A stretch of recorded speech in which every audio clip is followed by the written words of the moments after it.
And we are live. Roll up, everybody. Gather, come and join. One man went to more. We're doing it again. I am your Huckleberry. The session is in session. Gather, come and join me. It is that time of the day again. You should really be here already because you know the routine. So the routine, once again, come, let's do that dance yet again. The session is in session and your company is required. One man went to mow, the eagle has landed. Water, only water. Water, only water, where they see ma. Water, water, water, water, water, water, water, water, water, water, water. Water, only water, where they see ma. Hapa o naido.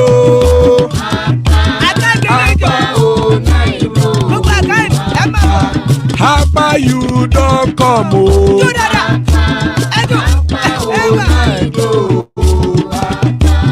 Hapa oh naido.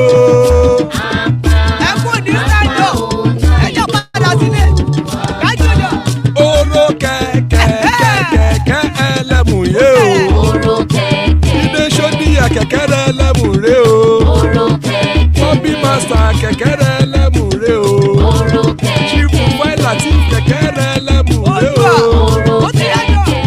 Erukulele elemude. Erukulele ẹgbẹ́ elemudodo jàre o. Erukulele Ghana ti dé ẹgbẹ́ pàtó.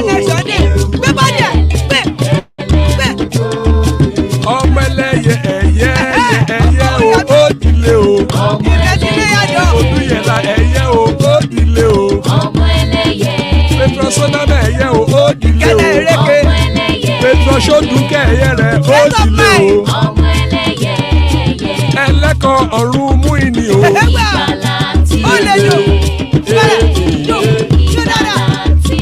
Àkùkọ ọ̀run mẹ́kọ̀.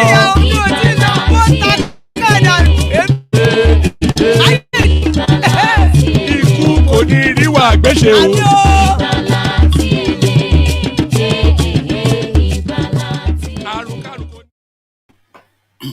And there we are. Iku Koniriwa Gbeshe, a powerful prayer by the Kegites. So Iku Koniriwa Gbeshe, as guys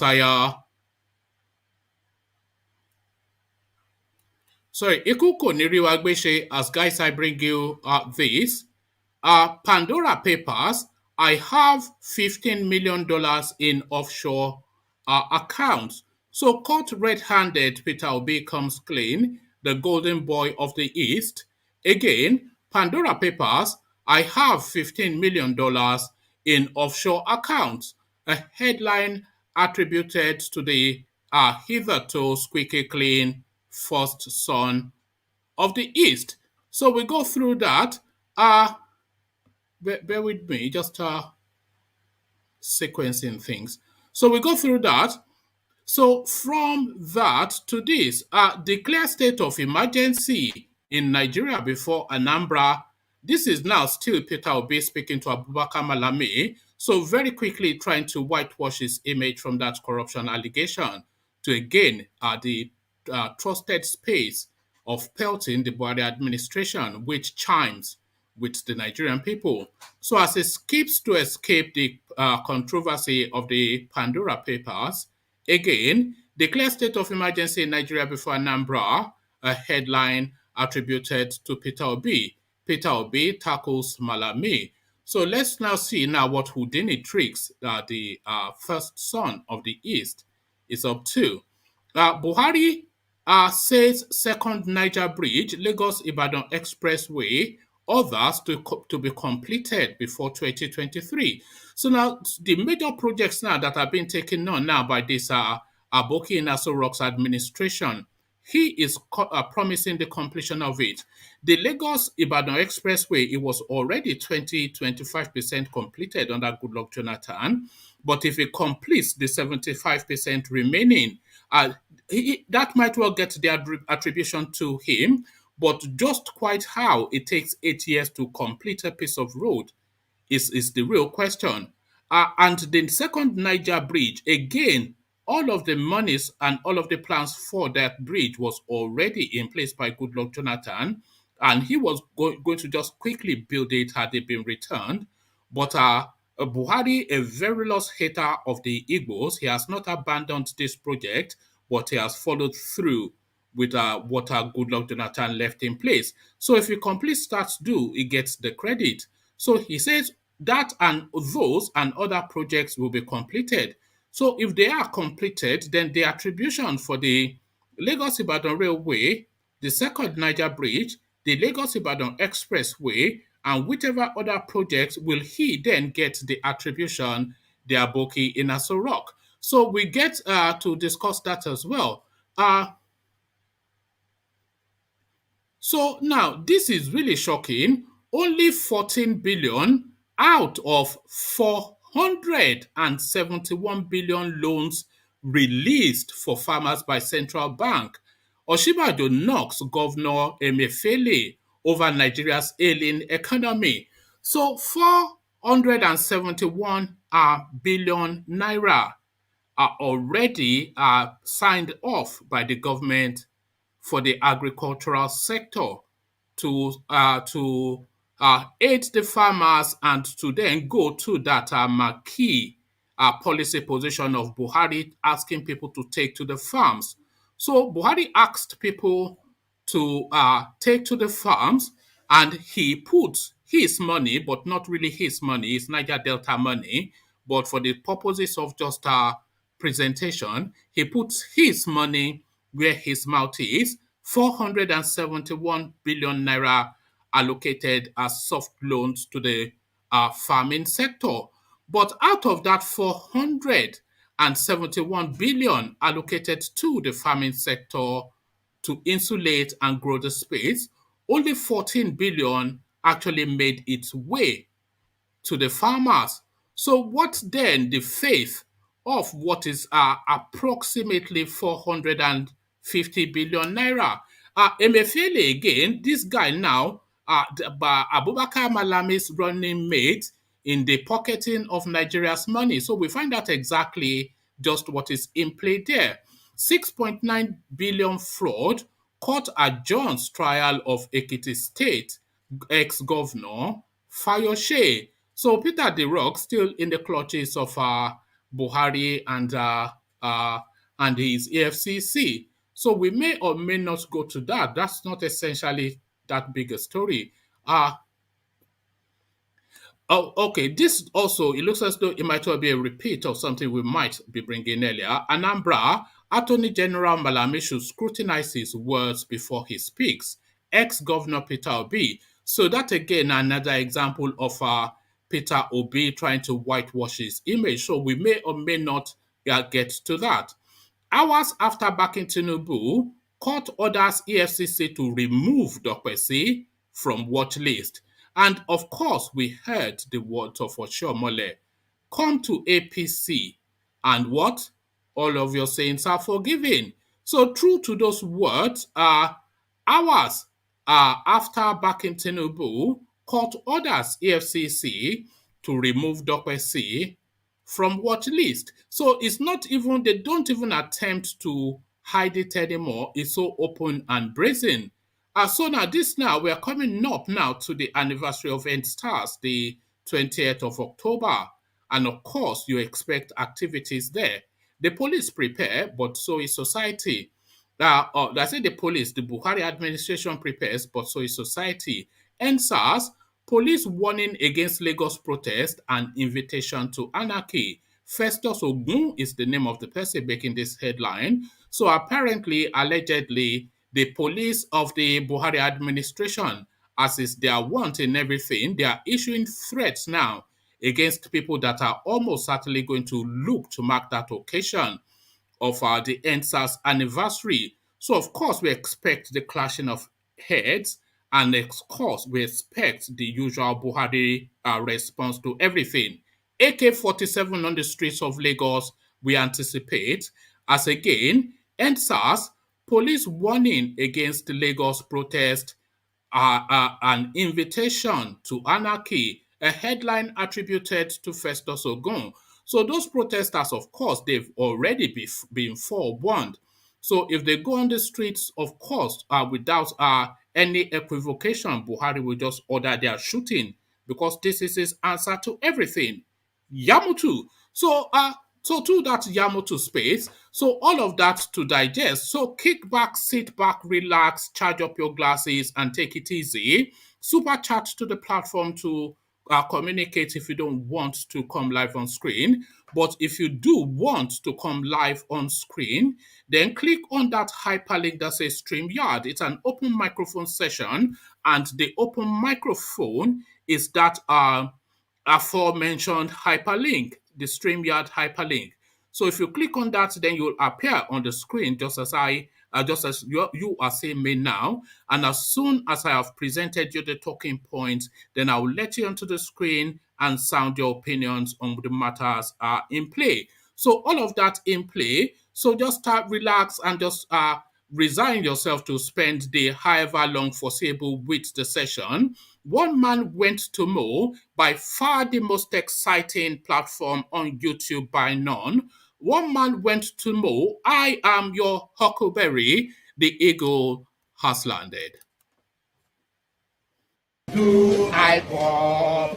O Mary Wonizu, Woniroya, Abakare, Mama Daora, Unapori Mary Nandi, Windy Walk, Python that's one, Python that's two, now Python that's a three. Unapori Mary Nandi, Windy Walk, Python that's one, Python that's two, now Python that's a three. Unapori Mary Nandi bu onye du aimo o Mary Wonizu ngiro ya Abakare Mama Daora Unapori Mary Nandi win the war. Python that's one, Python that's two, now Python that's a three. Unapori Mary Nandi win the war. Python that's one, Python that's two, now Python that's a three. Unapori Mary Nandi win the war. Python that's one, Python that's two, now Python that's a three. Unapori Mary Nandi win the war. Python that's one, Python that's two, now Python that's a three. Unapori Mary Nandi win the war. Python that's one, Python that's two. Nandi win the war. Python that's one, Python that's two, Python that's a three. Unapori Mary Nandi win the war. Python that's one, Python that's two, Python that's a three. Unapori Mary Nandi win the war. Python that's one, Python that's two, Python that's a three. Unapori Mary Nandi.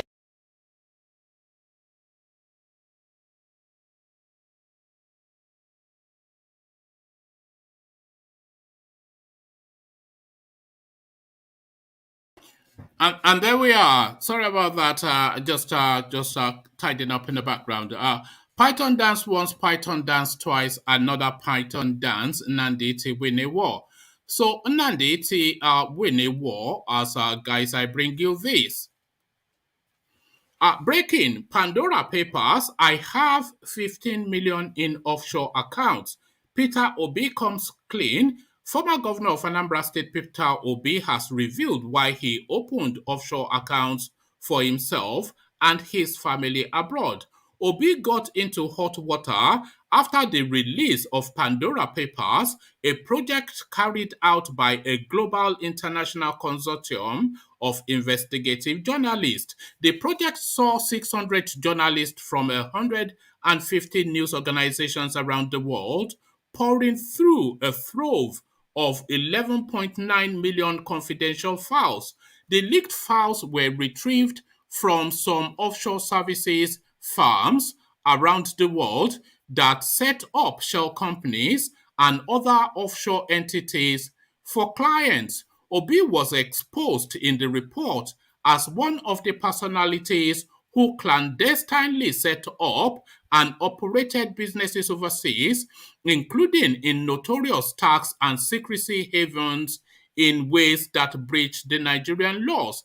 Appearing on Arise Television on Monday, monitored by correspondents, he addressed the issue, stating that he breached no law and committed no crimes. His words: Trust companies is a legitimate vehicle used everywhere globally for investment, savings, and estate planning purposes. In my particular case, and that of my family, it was done on very valuable advice of our then bankers, Lloyd TSB. This is what they did for all their international clients who operated at the time I lived in the United Kingdom. They will help you to see that the formulated trust company offshore, they will help you to see that the formulated trust company offshore, and that is what we did. This company was never used to launder money before, during, or after, and till date. It wasn't used for anything during my time in office. It was strictly a trust company for savings and family planning that was used to support our borrowings, which we even invested in this country. When asked by one of the program's anchor if he had $500 million in the offshore account, Obi replied, "If you see more than 3% of that in there, confiscate all my properties here and abroad." He continued, "As a father, I save for my children. I save for my family, and they know. If you go there and find more than 3%, about 3%, which is about 15 million, if I bequeath my children 500 million, I have cost them. There is money you bequeath to people, you cost them. You bequeath them what is manageable so that they can start their life. If you see anything more than $15 million there, confiscate what I have overseas and here." So here is now Peter Obi defending the indefensible, something of course that he did not declare to the Code of Conduct Bureau. And of course now, and by the way, some of those companies he set up when he was in office. So why would he be setting off? Because you should have tidied up your affairs before you come into office so that there will be no need for you to be setting up offshore accounts whilst you are in office. So he set up some of those companies, most of those companies, 4 years into his administration as the governor of Anambra State. So why would a sitting governor need to set up offshore accounts other than the reasons that we know that Nigerian officials set up offshore accounts? So caught red-handed, but trying to wriggle his way out of it. He continues to wriggle his way out of it. Declare state of emergency in Nigeria before Anambra. Peter Obi tackles Malami as he tries to divert attention from his offshore dealings. Declare state of emergency in Nigeria before Anambra. Peter Obi tackles Malami. Peter Obi, former vice presidential candidate of the People's Democratic Party (PDP), has rubbished the Attorney General of the Federation (AGF) Abubakar Malami for saying the federal government may declare a state of emergency in Anambra State. Obi said the federal government should first declare a state of emergency in Nigeria before taking such a step in Anambra State. Malami had said the federal government was considering the move ahead of the forthcoming governorship election in Anambra due to the level of insecurity. The AGF had made the remark after last week's Federal Executive Council (FEC) meeting. However, Obi said Nigeria was facing more security challenges than Anambra State. Speaking with Arise Television on Monday, the former Anambra State governor said, saying that they want to declare a state of emergency in Anambra because of insecurity should actually mean that they need to declare a state of emergency in Nigeria because if you want to declare a state of emergency in Anambra because of insecurity, you have to declare a state of emergency in Nigeria because of insecurity. The PDP chieftain called on the AGF to stop making partisan working in the discharge of his duty. The PDP chieftain called on the AGF to stop being partisan, working in the discharge of his duties. Also, he's the Attorney General of the Federation and not the Attorney General of the Federal Republic of PDP or the APC, but the Federation. There is a position that you would be in and you are now working for the government. Obi said. So, setting aside Obi's woes, those words quite germane to the going on within the Nigerian space. This clownish guy, Abubakar Malami, of course, not fit for purpose, but then, as we already know, he's just there for the dollars. There for the dollars, Buhari says second Niger Bridge, Lagos-Ibadan Expressway, others will be completed before 2023. President Muhammadu Buhari has assured Nigerians that the 11.9 kilometers second Niger Bridge, 120 kilometers Lagos-Ibadan Expressway, and other major projects under the Presidential Infrastructural Development Fund will be completed within the second term of this administration. The assurance by the president follows the remarkable progress made in the execution of these projects and the determination of the current administration to complete them. This was stated by the president at the opening of a two-day mid-term ministerial performance review retreat organized to assess progress made towards the achievement of the 9 priorities of this administration. According to News Agency of Nigeria NAN, President Buhari, at the occasion of the retreat, which is the third since the second term of his administration, highlighted some of the federal government's notable achievements in the last 2 years. What president is saying, Buhari in a statement listed accomplishments in the areas of infrastructure, transportation economy, electricity supply, the petroleum industry, and others. He said, on transportation, we are growing the stock and quality of our road, rail, air, and water transport infrastructure. The PIDF projects are also advancing remarkably.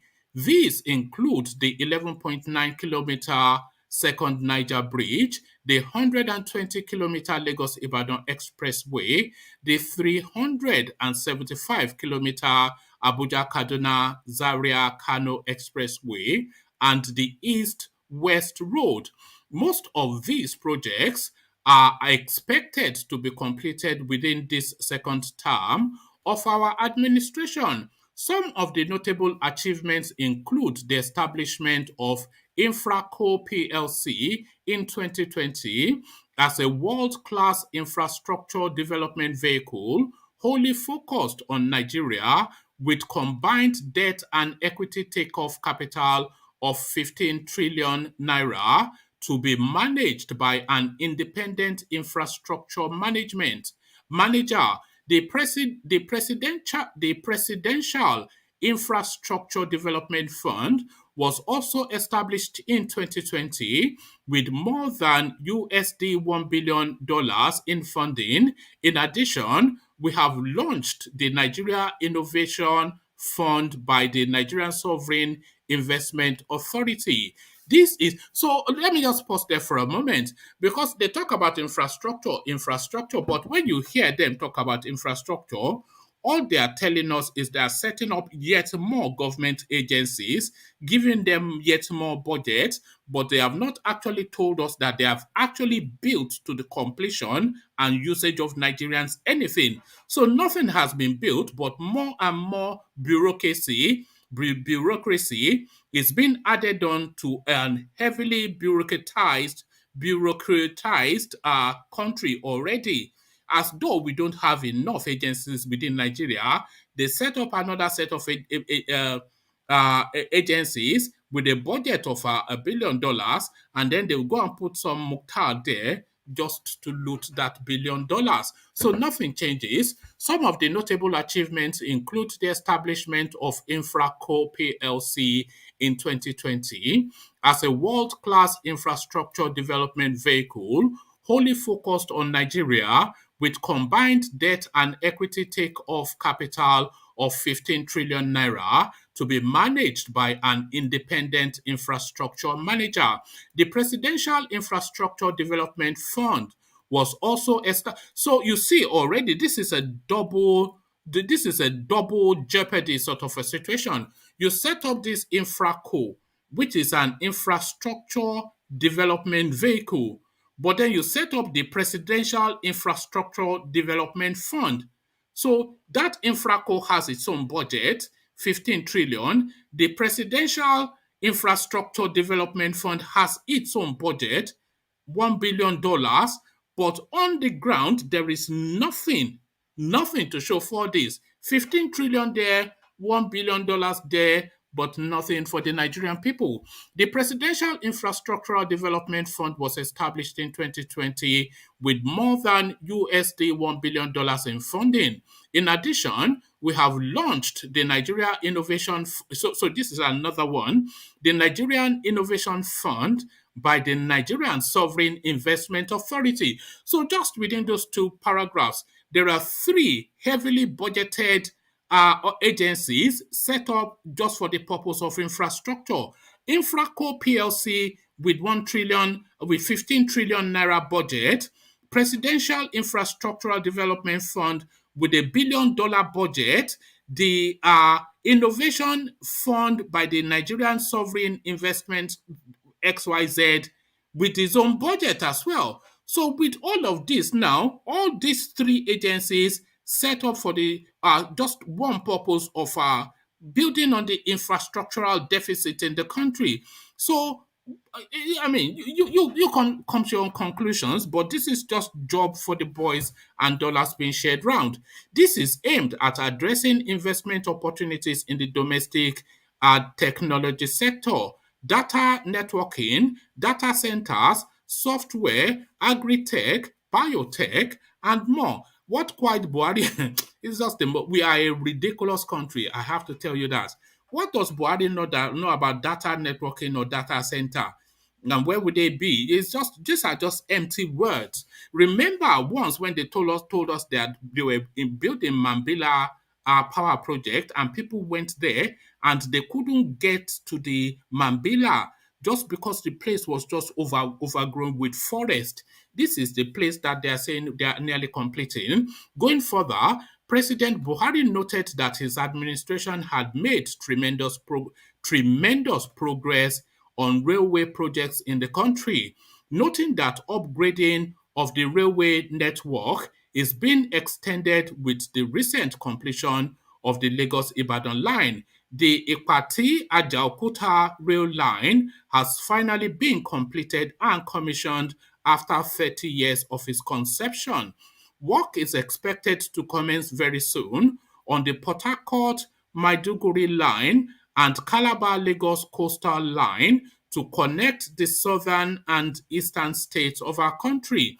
Progress is also being made on the upgrading of our airports with the state-of-art facilities in line with world-class safety standards. So just ridiculousness all the way through. What you should know, the current administration had earlier identified infrastructural development as a major way to boost the economy. President Buhari had in May 2018 approved the establishment of a Presidential Infrastructural Development Fund, which is to be managed by the Nigeria Infrastructural Development Fund, which is to be managed by the Nigerian Sovereign Investment Authority and invested specifically in critical road and power projects across the country. So just look at that. Look at the layers of bureaucracy just for one piece of work. So he set up the Presidential Infrastructural Fund. So there's a retinue of budget and personnel to go with that. So they get their own set of dollars. So they are then being nested within the Nigeria Infrastructural Development Fund. There's another retinue of personnel and budgeting for that. So they get their own set of dollars. So these people that now manage those people are now to be managed by the Nigerian Sovereign Investment Authority. So they get their own retinue of personnel and their own dollar looting. So there you are, they're sharing the dollars round. The National Economic Council also authorized the initial transfer of $650 million to the NSI from the Nigerian Liquid Natural Gas Dividend Account as seed funding for the PIDF. So quite what that PIDF has done in terms of project that people can point to and identify, they have not told us, but they have told us just how heavily budgeted they are. So to the heavy budgeting of them,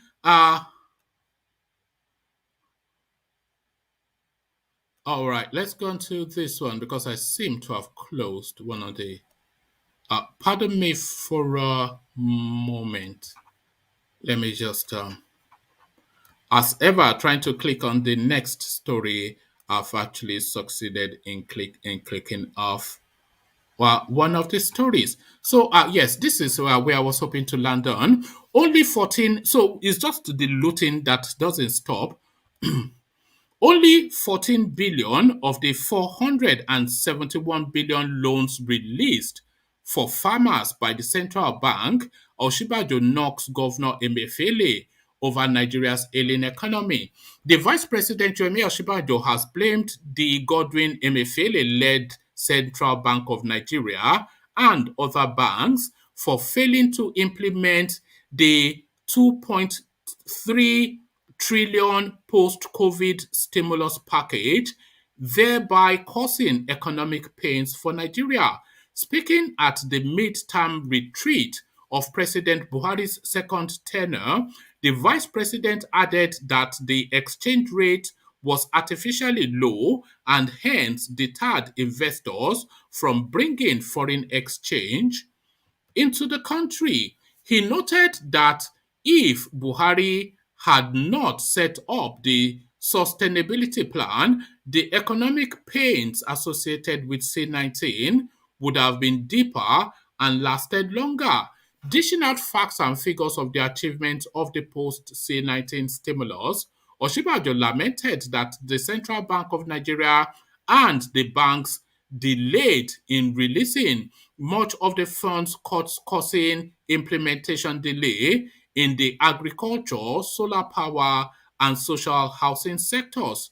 Under the MSME, the Economic Sustainability Plan has resulted into 1.1 million beneficiaries under the 75 billion ESP Survival Fund for MSMES. This includes 450,000 beneficiaries of the payroll support for 3 months, 293,000 transport workers and artisans who were beneficiaries of a one-off grant of 244,000, MSME that benefited the CAC formation scheme, and 82,000 businesses that received one-off grants under the MSMES grant scheme. A statement from the Vice President's office reads. The Vice President also spoke of the progress in the agriculture sector under the ESP,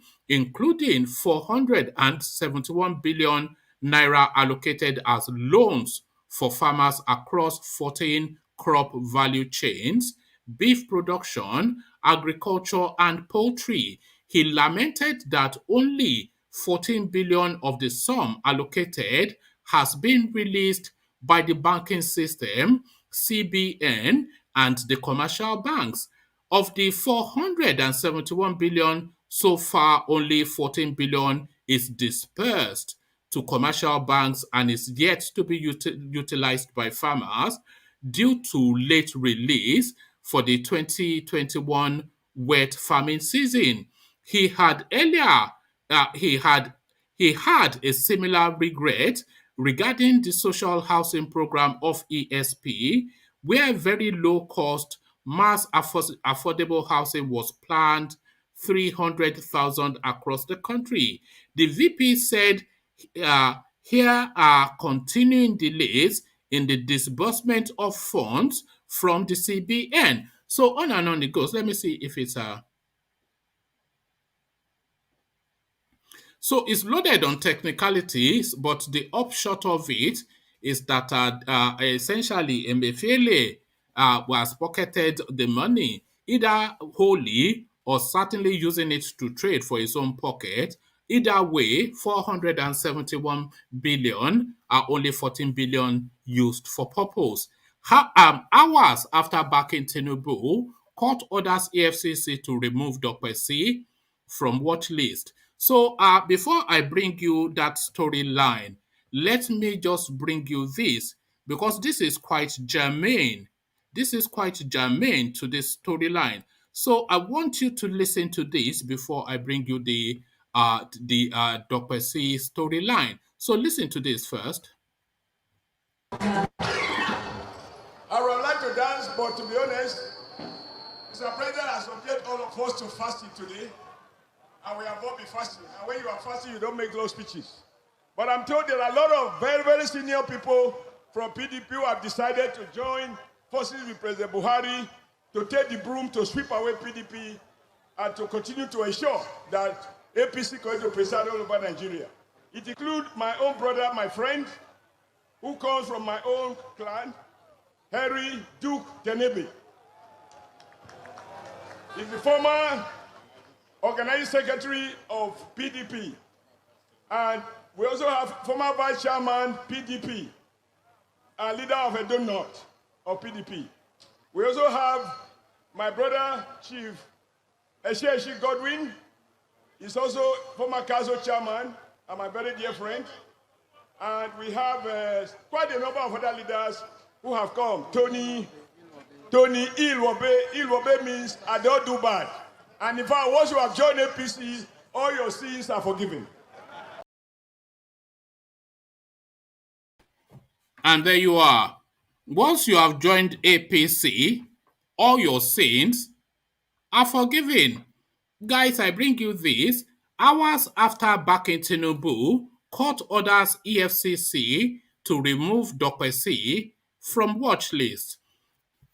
The Federal High Court has ordered the Economic and Financial Crimes Commission EFCC to remove Raymond DOKPESI from its watch list. The ruling, made by Chief Justice John Toho of the High Court's Abuja Division on Monday, held that there are no criminal charges or allegations currently raised against Mr. DOKPESI. Mr. Toso ruled on an application filed and argued by Kanu Agabi on behalf of Mr. DOKPESI. The court held that a refusal of the EFCC to expunge Mr. DOKPESI's name from the watch list would amount to a disobedience of the Court of Appeal's judgment, quashing the 2.1 billion naira laundering charges against him. In April, the Court of Appeal sitting in Abuja had dismissed the 7-count money laundering charges filed against Mr. DOKPESI by the EFCC. This new development comes after Mr. DOKPESI threw his weight behind former Lagos State Governor Bola Tinubu's presidential aspirations. Correspondents had reported that Mr. DOKPESI made his statement on Saturday, basing his support for Mr. Tinubu on their friendship. So there you are, Ajekelano Omokuleni. This is what we say in Yoruba land. So we round it off with this. NSAS police warning against Lagos protest and invitation to anarchy. So the anniversary fast upon us now, the 20th of October. The police gear up and so do the public. NSAS, police warning against Lagos protest and invitation to anarchy, attributed to Rev. Festus Ogun. Festus Ogun, a legal practitioner, has condemned, pardon me, Festus Ogun, a legal practitioner, has condemned the warning of Lagos Commissioner of Police Hakeem Odumosu against EndSARS protest on October the 20th. Groups and individuals are planning to commemorate the 1-year anniversary of the Lekki tollgate shooting by the Nigerian army troops. In a statement on Monday night, Ogun warned the police and other security agencies not to stop citizens from exercising their fundamental rights. The principal partner of Festus Ogun Legal said such attempt is unconscionable, draconian, and a reckless invitation to anarchy. The activist reminded Odumosu that he has no authority to prohibit protest and proceeding with the threat will be acting beyond the limits of his power and against the Constitution. He cannot, under our extant laws, interfere with the hallowed right to protest under any guise. The only legal duty he has is to ensure the security and welfare of all protesters, which must be professionally done. The legal advisor of Take It Back movement stressed that hashtag EndSARS memorial demonstration is guaranteed under sections 39, 40, and 41 of the Nigerian 1999 Constitution.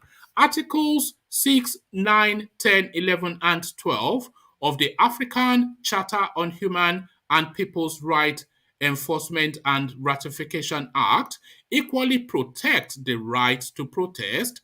Additionally, Article 18 to 21 of the Universal Declaration of Human Rights, 1948, fully protects the constitutional liberty to protest, emphasizing the sacred nature of the right to protest in a constitutional democracy. The Court of Appeal in the case of IGP versus AMPP 2008 held that certainly in a democracy, it is the right of citizens to conduct peaceful processions, rallies, and demonstrations without seeking and obtaining permission from anybody. It is a right guaranteed by the 1999 Constitution, and any law that attempts to curtail such rights is null and void and of no effect whatsoever. Rather than becoming reckless about the looming inevitable revolution that will be witnessed in our country in the fullness of time, the police chief is advised to ensure the rights of protesters are fully protected. Ogun said a police notorious for extrajudicial killing, torture, extortion, and brutality lacks the legal and moral right to warn or caution victims on how to demand a better life. The lawyer warned that rights advocates shall not condone any form of harassment, intimidation, brutalization, or arrest on October the 20th. So, battle lines drawn between the police state of Nigeria and the citizens that are long oppressed. Charles, we see you. Midwest people, we see you. Adanle Koko, we see you. Good to see you all, gentlemen. So, Midwest people, otherwise known as James. Good Hey, to. Roman. Yeah, hey, I Charles. want to say something. Okay, I carry just on. talked. A Nigerian guy said that the army is scaring people in Anambra State. A guy say he can't get out. He can't go out from his village. Is that on Radio Biafra again? No. What I told you not to go there. No, my dad is in the village. My village. I'm not lying. What do you mean? I told you yesterday not to go to Radio Biafra. Did I not? No. I'm from village in Anambra State. I can name the village. Think I'm lying? I'm from Walmart, my village. My people in my village said they can't go out because the army said no people can go out because of IPOP. Right, then obey the law then. Do you not want to obey the law? They're scared.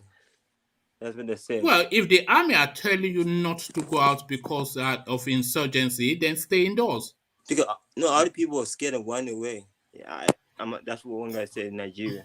It's very scary what's going on, Joe, in a very scary time. You know? What are you talking about, Charles? I don't know what you're talking about, my man. But encourage your people to obey the law because they cannot be a law unto themselves. You know, But if the army are giving you directions, then follow it. They can't chase them like why are they chasing What do you them mean? They have given instructions to stay off the streets. So why don't you then encourage people to stay off the streets? Do you want them to go and confront the army on the streets? See, I know Bryson. I know he's gonna do this. I know Bryson gonna do this. What are you talking about? What are you talking about? Bryson gonna chase. See, woman. You understand? No. Hold on. You are saying the army are giving instructions in your locality, in your village, I'm saying for people not to come on the streets. The army are chasing innocent people down. They're chasing them. People are scared to go out now. So then they stay indoors. No, a lot they're scared and blame the government for it. Because they said that people have been killed in the state and the government doing anything about it. What are you talking about? What are you talking about, Charles? No, the people saying that, yeah, people who live there saying that, not me. People who are saying what? Where are they saying it to you? Where are you getting this information from? Someone from my village said that. Someone from your village? Who do you know in your village? Who do you know in your village? Woman, you understand? No. Who do you know in your village? What do you mean? I know my village. I know where I'm from. You know where you are from. You know where you are from. See, you think I'm what lying, are you talking? Any evil guy? No. I know you are not lying, but I know that you have been to Radio Biafra again. When I gave you explicit instructions yesterday, never to go there again. One guy in the comment section said something. Said that woman doesn't like people's opinion. No. You see what I'm saying now? I told you yesterday not to go there, and you've been there again. Don't go there again. Don't go there. Look, I'm wagging my finger at you now. Don't wag my finger off me. Okay, sorry. Do not go there again. Do not go. If you go to Radio Biafra again, I will know. I will know. All right, just put yourself on mute and do. No. Put yourself on mute, Charles, and do as I said. Do not go to Radio Biafra again. It's not. Your opinion does matter, but not when you are talking about a village that you don't know and you are making up stories that you heard on Radio Biafra. Don't go there again, please. I'm not even ordering you. I'm begging you. Don't go there again. Don't go to Radio Biafra again. But thank you, Charles. Good to see you, James. Good to see you, Ola and Ego, engineer as well. Janle Koko, of course. So welcome, gentlemen. So now to the talking points. But please, Charles, I'm not being hard on you, but for your own good, don't go on that space again. So let me come to you first, James. We've not heard from you for a while. So now to your man now, James, Peter Obi now, admitting finally that he's got $15 billion stashed away in some offshore account, but trying to excuse it away, that it is not against the law, even though he did not declare it in his declaration of assets. So what are you then making then of this now golden boy of the East turned sour? What are you making of that? Yeah, well, what I will say is this. This is, for me, I don't think this is a new something when it comes to Nigeria. It has been in practice for a very long time. People have been looting the nation. So it's not a new thing at all for me. I don't see anything so strange about that, to be frankly speaking. I strongly believe all politicians, they are into similar things for a very long time, and they are still doing it because they don't trust the country anymore. They strongly believe one day maybe Nigeria will break up and they will have something, they and their family will have something elsewhere to follow. That's why they are mismanaging the country without even single consign or. For him to be admitting to $15 million, of course, we have to times 10 that. So we are talking about maybe he has like a stash of maybe $200 to $300 million stashed away all over the place. So now this guy now that we say humble, that is a humble man, So this is the problem is this. It's not like what they call basic norms. So there's nothing strange about it. The whole of them, they are involved. I'm just telling you, these guys, they don't trust the country. They fear anything can happen. And in case if it happens, their family outside the country, they manage to escape, they will have something to follow. That's what they are doing. Yes, top claim out. Yeah. So chop clean mouth. So, but he still speaks, Peter B. But there might well be some sense in this one. He says declare state of emergency in Nigeria before Anambra. This is Peter B. now tackling a comment made by Abubakar Malami, who is saying that he's going to declare martial law in Anambra State for the election period, and then we'll see from there. So now the threat now that this guy is making to Anambra State, Peter Obi is saying if you are going off the back of insecurity, Anambra should be at very further down the line amongst the spaces that you should declare emergency rule. In fact, the whole country should be under martial law. So what are you making then of Peter Obi's response to Abubakar Malami? For me, it's very sad when I look at the situation in the eastern part of Nigeria generally, because the Fulanis, they are taking advantage of our inability to, put ourselves together to see this problem as a problem for everybody. Now it's not look like Igbo's problem against Nigeria, and that is not the fact. So with what they are doing, they're just doing it with impunity. It's like there's no way we're going to put ourselves together and challenge them. Under normal circumstances, I don't see any part. Although I understand that a lot is going on there. If Nigeria government want to declare state of emergency or any martial law in the eastern part, it shouldn't start in any part of Nigeria. It shouldn't start from the eastern part. There are places in Nigeria where so many local government is ungovernable and they don't even report it. You can't go there as a journalist if you dare. They will tell the army to kill the person. So a lot of places in the north, even Niger State, very close to Abuja, is happening, and they don't declare any state of emergency in any of those places. They have never declared any such thing in the northern part of Nigeria. But why is it that when it comes to the eastern part, they just want to apply force? It's because they feel they have the impunity to do whatever they want to do, and nobody's going to challenge them. But I don't understand.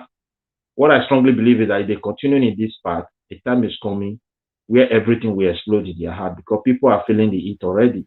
And again, IPOB also have to, they have to be very careful with their people so that they don't lose the support of their people also. Because if the pain is too much, the people are definitely going to they're going to divide against themselves. People are going to, and that is what they want to also to exploit and then bring the movement down. They are looking for strategy to weaken the movement. But however, what they are doing is very wrong. To start with the eastern part of Nigeria to stay state of emergency, it shouldn't be from there. You start from elsewhere. All right. Thank you, James. James, people are complaining that I was too quick to shut Charles down with what he was trying to say. So let me just go back quickly to Charles so that he can have that space to express himself. But Charles, I'm coming back to you just so you can fully say what you want to say. But before you say it, I'm just going to premise it on two spaces. You have to tell me where you heard it from. Yes, so where you heard the information from, and then tell us then what you were keen to share. No, I wasn't mad at you. No, I have a family member. He was saying that the army is chasing people around. Well, he phoned you to tell you this? Yes. Charles, your family member phoned you to tell you this? Yeah, he said. No, he said the army now. Where did he say it? Where did he say it?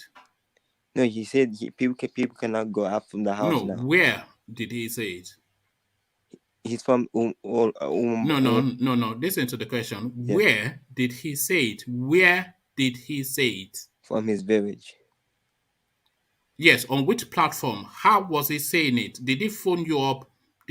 How did he say it? No, he basically saying what's happening. All right.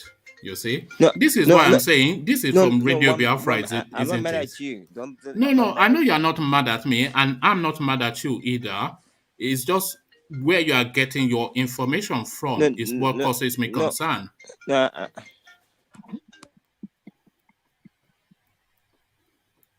You see?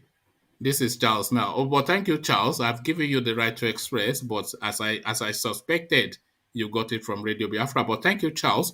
Back to you, James. James, so let me take you to, so whoever was complaining, I gave Charles the right to expression, but as I suspected, it was entirely Radio Biafra stuff. So now let me take you to Buhari now. It says, Buhari says second Niger Bridge, Lagos-Ibadan Expressway, others will be completed before the end of 2023. So he goes on to list projects that he's looking to complete. He says the PIDF projects are also advancing remarkably. These include the 11.9 kilometers second Niger Bridge, 120 kilometers Lagos-Ibadan Expressway, 375 kilometers Abuja-Kaduna-Zaria-Kano Expressway, and the East-West Way. So a lot of marquee projects that opens up the country, he is promising to complete before the end of his administration. So if he completes these projects to sufficient enough standard, is that enough then to say all sins are forgiven? Buhari makes promises, but then of course, Buhari has made promises in the past. What says you, James? I don't think any achievement is in this world or in any nation that is more than security. So people are dying on a daily basis. Nigerians are very hungry, and at the same time they are very hungry, and nothing is moving. A lot is going on from all angles of the country. The eastern part of Nigeria, there is a chaos, and they don't even have a good strategy to address it. If you look at the northeast, even northwest of Nigeria, the bandits are, massacring every village, killing people, and they don't want to. They don't even want journalists to come there. So occasionally the whole thing will leak up, and they also want to question the information at the same time, and they knew very well that indeed something is going on, and they don't want to report it. So for me, even if he managed to promise us that he's going to build most of this key infrastructure, that doesn't mean we should trust them. They have been promising us in 60 years and nothing has been achieved. So what we need, I don't think, is that infrastructure, because they have been giving us, it's like they are brainwashing us with infrastructure. Because all of them that want to campaign will tell us we want to build, we want to build, we want to build. And indeed, they will just siphon on the money and they don't build anything. So how come? We don't need to trust. I don't think Buhari will do anything that will make people to say he has achieved anything. Because security has failed. Everybody knew it very well. So there's no two ways about it. But if it goes to commission that second Niger Bridge in the east, will the Attilo good dancers not roll out on the street, and there'll be a lot of bottom shaking in Igbo land? The bridge project has been going on for a very long time. No, it has been in the planning. Wow, man, why do you like those Igbo bottom? Why do you I'm only following engineer's example. This is engineer's example. He likes those fat bottom. But you know what I mean? Those raffia wearing, traditional booty shaking, with the scarf and everything. But yes, that question though, would that not be jubilation in the east if it completes for usage the second Niger Bridge? For now, as far as I'm concerned, the eastern part of Nigeria are not willing to celebrate anything with Nigeria. We have to be sincere. So whether they build it or not, majority of the people are not happy about the way Nigerian is being governed. So, and again, that project has been going on, whether it will complete it or not, because I don't know whether they have. It wasn't. He broke the grounds for that project and is fast advancing. There are people who are of the view that if he completes it to a satisfactory standard, then just that with that project alone, he would have defeated Nnamdi Kanu. So he completes second Niger Bridge, and then he takes victory over Nnamdi Kanu. This is what people think. For me, I don't think there is nothing. Frankly speaking, in my own opinion, I don't think there is any project that you will commission in the eastern part of Nigeria that is going to defeat Kanu. The only thing I sincerely, believe is that the IPOB themselves, they make a very huge mistake. If they were to go into political party, I tell you, they would have swept that region completely with the youth. So politically, they would have possessed that region, and they've lost that opportunity. But nevertheless, I don't think anybody from eastern part of Nigeria, even the governors with their monies and everything, with the manipulation. The place is very tough for them to govern now. They don't have that influence. People are not supporting them. So I don't think any project will make people to leave the agitation for self-determination and freedom. I don't think so. It's just like, they are humans. We are all humans, you know. So there's no project that is going to bribe anybody. Everybody is fed up with the way this man has governed the country. We need to be sincere. All right. So just yesterday, Raymond DOKPESI, who is on the board of trustees of the PDP, he broke ranks to carpet cross and said that if TINUBU declares his intention to run for the presidency, that he, despite the fact that TINUBU is an opposition party, that he would back TINUBU. He said that just barely under 24 hours ago. So fast forward to now, a court has now ordered the EFCC to burn his files. So we heard from Oshiomhole, cross to APC and all of your sins are forgiven. That's not a metaphor, that's literal. So this guy now that has been in the clutches of the EFCC on their watch list for a good 20 years, he supports TINUBU and they say bury his files. What are you making of this? Or cross to APC and your sins are forgiven? I think as far as politicians are concerned, with what is going on in Nigeria currently, we cannot really predict where the dice is going. The Fulani are very strategic in their approach. Perhaps they want TINUBU to come in, and they still want to, play some certain game like we are together. But at the same time, even from the party that they are crossing from, if their brother is nominated there, that is when the political affiliation will start playing. For now, it's like the dust is down, and definitely they will continue to carry on that. If you cross to my party, your sin is forbidden. And indeed, nobody is in APC that has been persecuted. They just, caught them before you know it. The case is they just turn away the case without even checking the files anymore. So that is it. For me, I'm really worried because whether they will corner the Yorubas and the rest of Nigeria and vote for their brothers, because the situation is very, very, confusing. I don't know whether our people are serious with these guys because they really have a lot of plan on ground, and they are sophisticated in manipulating it. Manipulating who? They are sophisticated in manipulating the rest of Nigeria. Right. Okay. Yeah. All right. Thank you, James. So now, James, to this space, the anniversary of EndSARS is fast upon us, which is, of course, the 20th of October. The masses are gearing up to commemorate that particular day, especially being a sober moment in Nigeria's history. So the masses are gearing up to commemorate that day, but the authorities are saying to them that do not take to the streets. So a senior lawyer now reminds the police authority in Lagos that the right to demonstrate and rally is sacrosanct, not only in the Nigerian constitution, but also in the African Union Charter, and also as a marquee policy in the United Nations charters. So completely, absolutely covered the right to rally and demonstrate. But as ever, with the Nigerian state, they threaten with AK-47. So AK-47's out on the 20th of October again. What is your anticipation then for that day, James? I think currently the policy of BUHARI is to suppress every form of movement and agitation. They believe force is the best tool to do it. I don't think a person like BUHARI will respect court order if he has determined to use force. So it depends on what is going to happen that day that we define the real mood or the reality of what we are going to witness that very particular day. So BUHARI believes in force. Most of his advisors believe in force.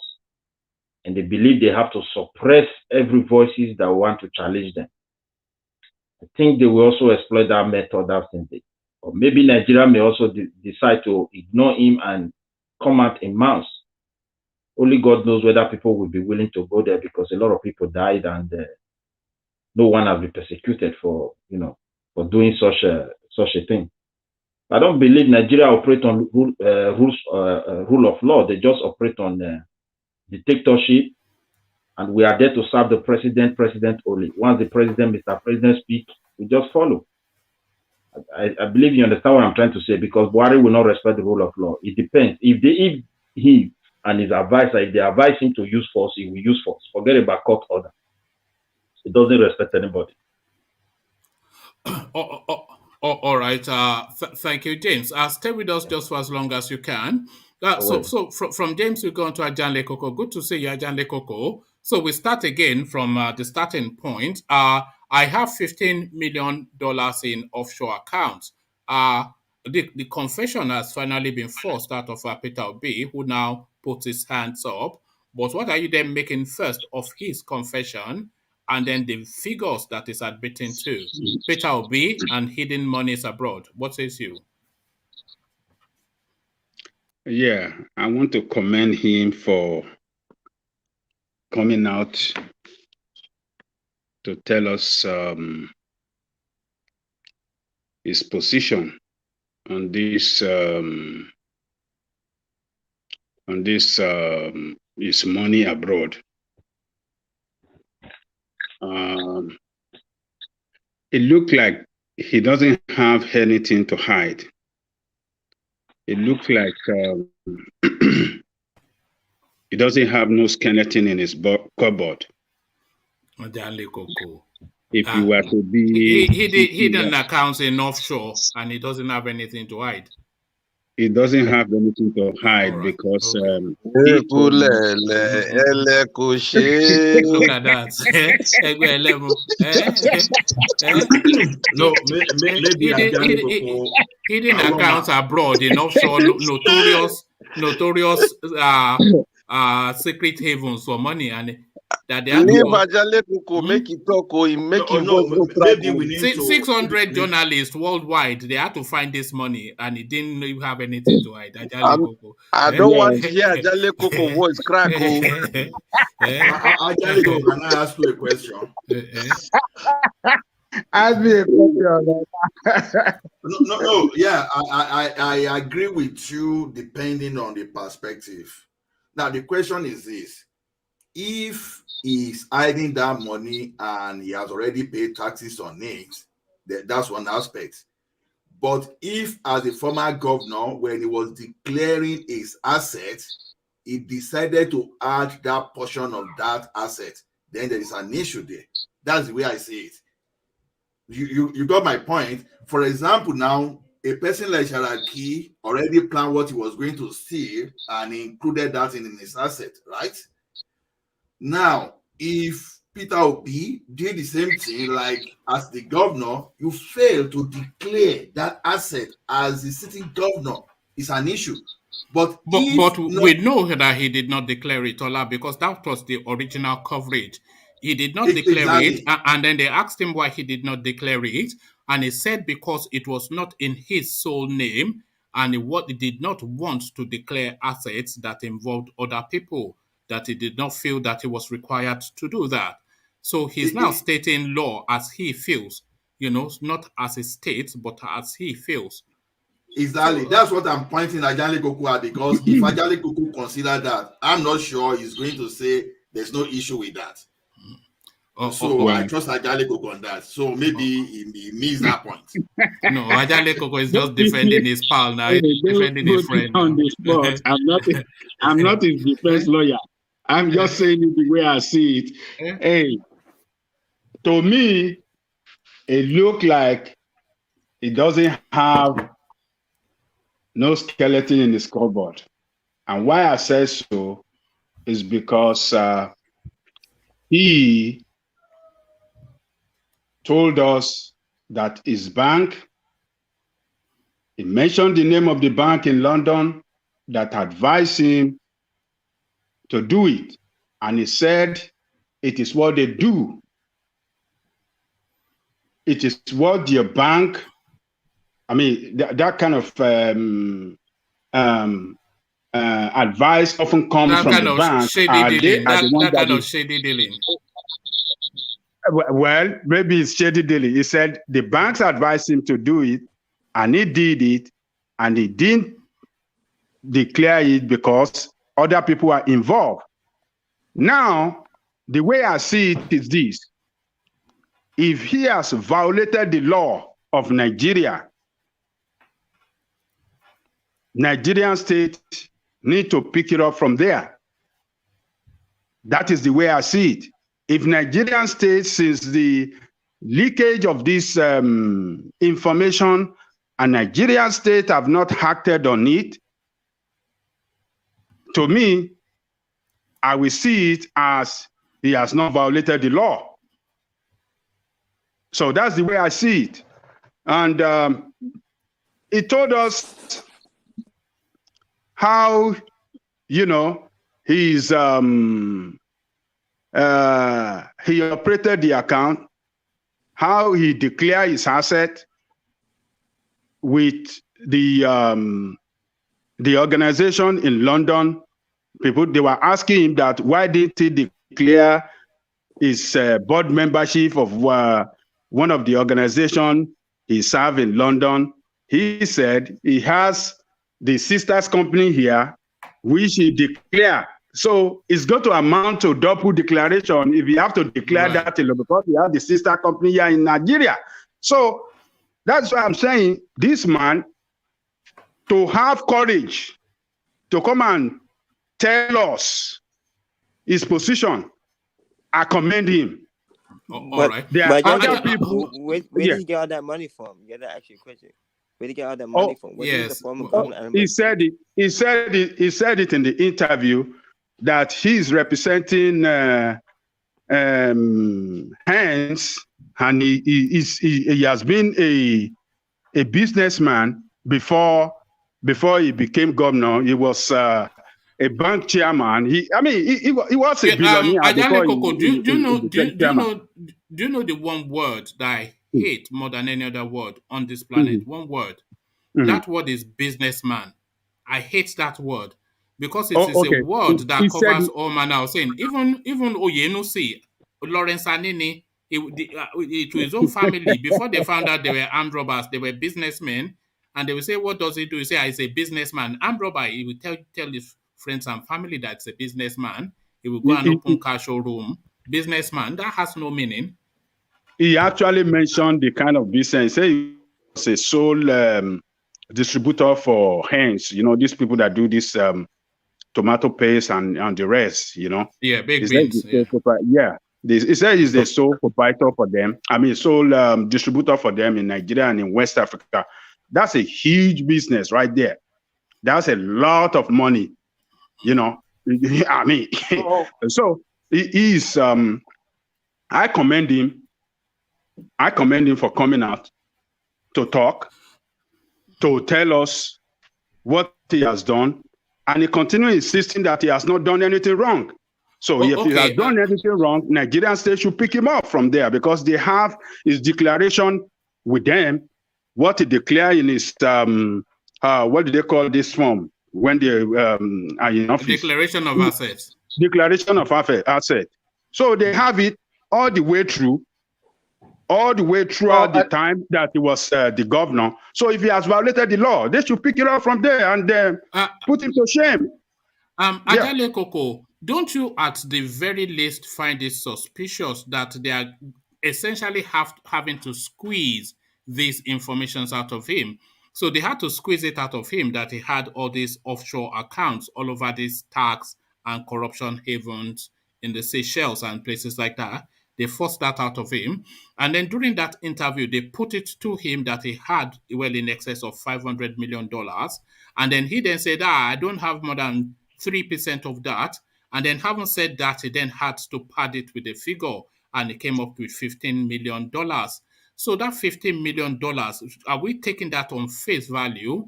Or is that just him grasping in the course of an interview, and then we can multiply that by 10, if not 20-fold, and this guy has a fortune of well in excess of $100 to $300 million stashed all over these corruption havens all over the Caribbean. this guy now, our former governor of Anambra State. The eagle has landed. GBT. Engineer, Ajali Coco, Yeah. please, if you don't mind, let me interject for a minute because problem. I actually followed his interview, and like you, I was initially impressed about his coming out, taking the courage to answer some of the questions. But my issue is when he said, for example, the reason he did not declare some of his company in London is because he doesn't want to declare the money he made out of Nigeria.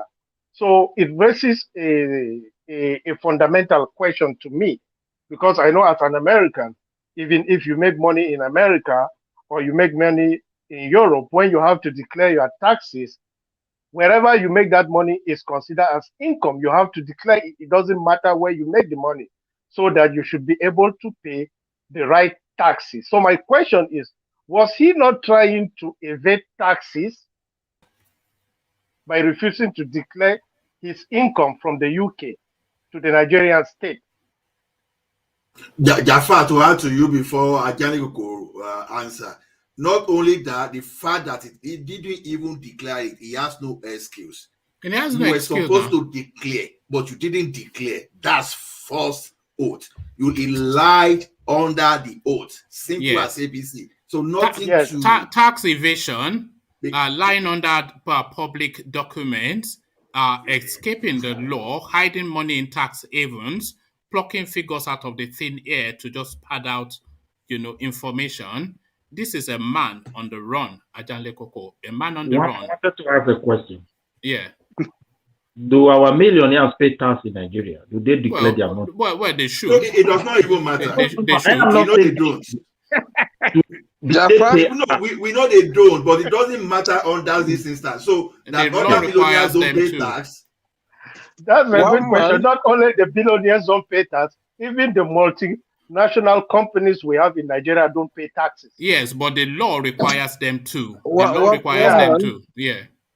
One man, Jaffa, Ola, can you guys take it easy on Ajale Koko, please? No. Ajale Koko is the star of this forum, so we have to Ajale Koko has to abandon that man. Ajale Koko, just abandon him. The one that just shocked me was the one that he said that he is not supposed to declare on properties that he owned with other people. That's not what the law said. That's not what the law said. You cannot pick and mix law and make your own law. I mean, this is a senior banker, a former governor, an experienced international operator, telling us that because somebody else's name, if that was the law, then all the people would just go and put their daughter's name or their son's name on their corruption and say they don't have to declare it because somebody else is. It's just the most ridiculous thing.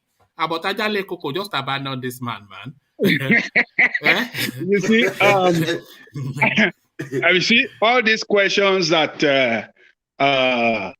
you guys are asking are legitimate. And that is why I want to leave the matter with Nigerian government or Bureau of Code of Conduct to pick it up from there against him. We have to run a nation. We must our nation must run right and must work right. So the nation has to pick it up and let us know that it violated the law. But if the nation fail, in spite of the fact that this is issue is in the public now, if the nation fail to do anything to this guy, I want to tell you guys that he has not done anything wrong. I will conclude that he has not done anything wrong. If the nation fails to pick it up from him. Well, the nation doesn't pick up on anybody, but would you concede that this expose effectively puts an end to his political career? He's no longer a potent political anything with this expose now. I don't think so. The only thing that could set his political career backward or put his political career in jeopardy is that if the state take it up against him and the state announce against him that he violated the law, that would be his end of political career. But if the state failed to do anything against him and he keep talking every day, defending himself, and nothing happened to him, his political career is as good as everyone else. In addition, please, let's say today he joined APC. Do you think do you think they will end up interrogating him? It's a man of integrity. No. Don't answer that, Ajande Koko. Let Oshomole answer that. Let Oshomole answer that for you. Tony, ill obey means I don't do bad. And if I was to have joined APC, all your sins are forgiven. And there you are. That is your answer to that. That is your answer to that.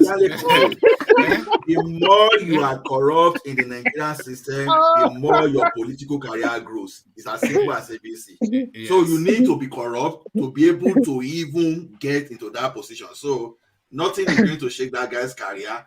So except the only thing that can destroy his career is that if it's not as corrupt to the level it's supposed to be. That's you see the only thing that I feel it will impact on that. The only reason why I feel it will impact on his career is that this guy has built his whole political narrative on being Mr. Clean guy, Mr. Dua. I'm a clean man. Go and check my records. I'm a clean man. Go and check my records. This is how this guy has propelled his career up to this point. So if you are now seeing that he's not as clean as he's saying, and his record is not as squeaky as he is wanting us to believe, then he is no really different from any other TINUBU Atiku, the rest of them, but Abubakar Malami is just another looter. That is essentially what he is. So he goes from what he sells himself as Mr. Clean to just another looter. No, you have a very salient point, but unfortunately in Nigeria, we are still not mature to that level.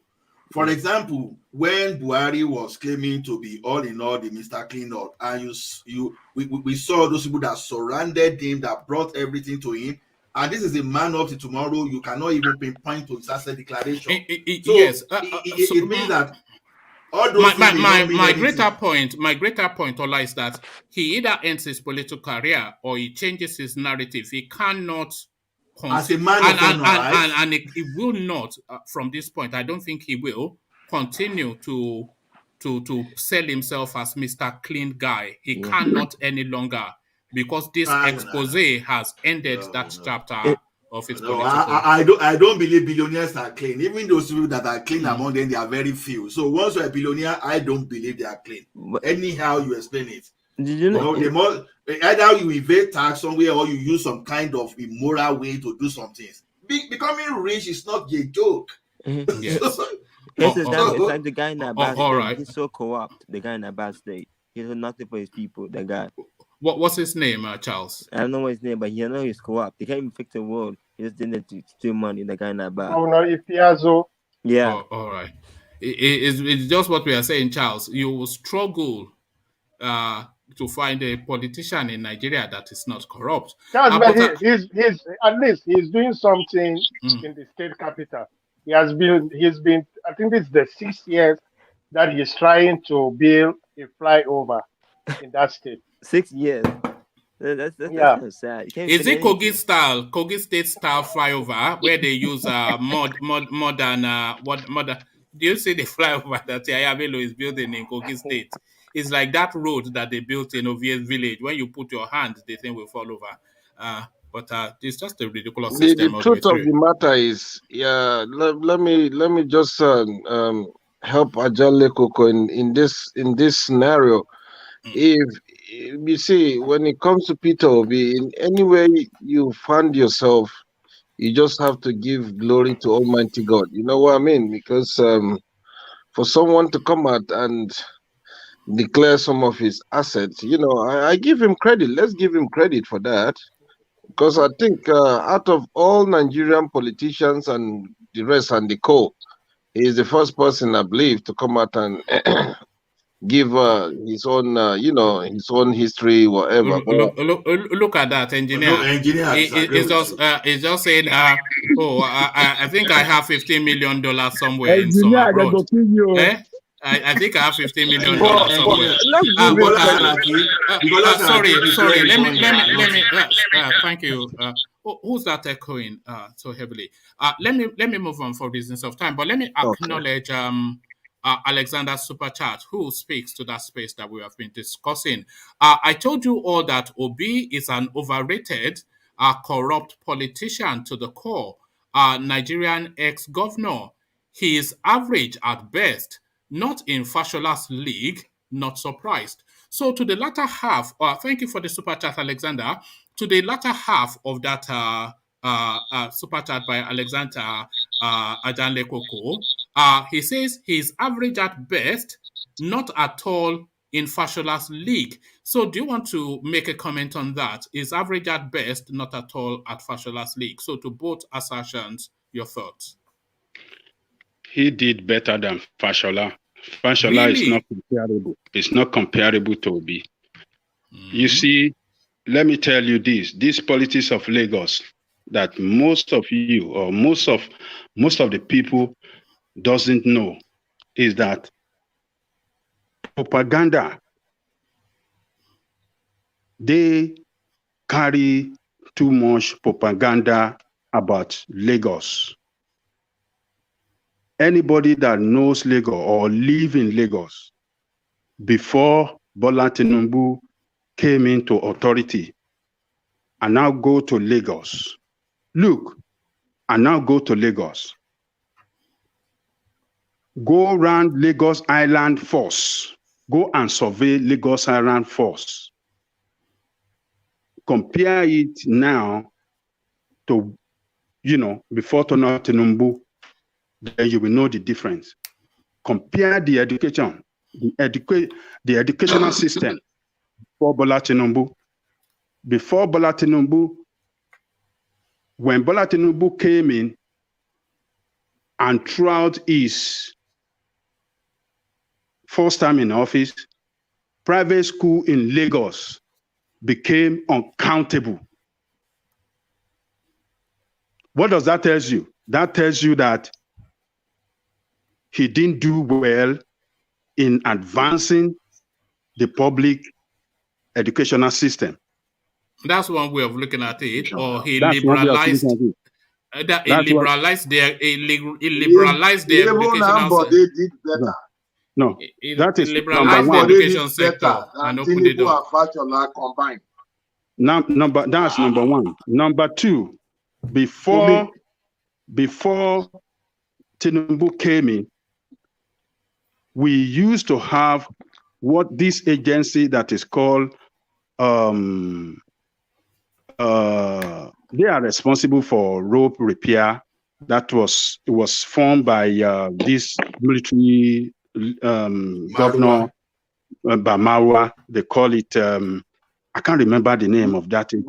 Lawman. It's not Lawman. It's not Lawman. Direct Labor Agency. Yeah. Direct Labor Agency. They were fixing all the road in Lagos. It doesn't matter which road it is, whether it is federal, state, local government, they fix everything.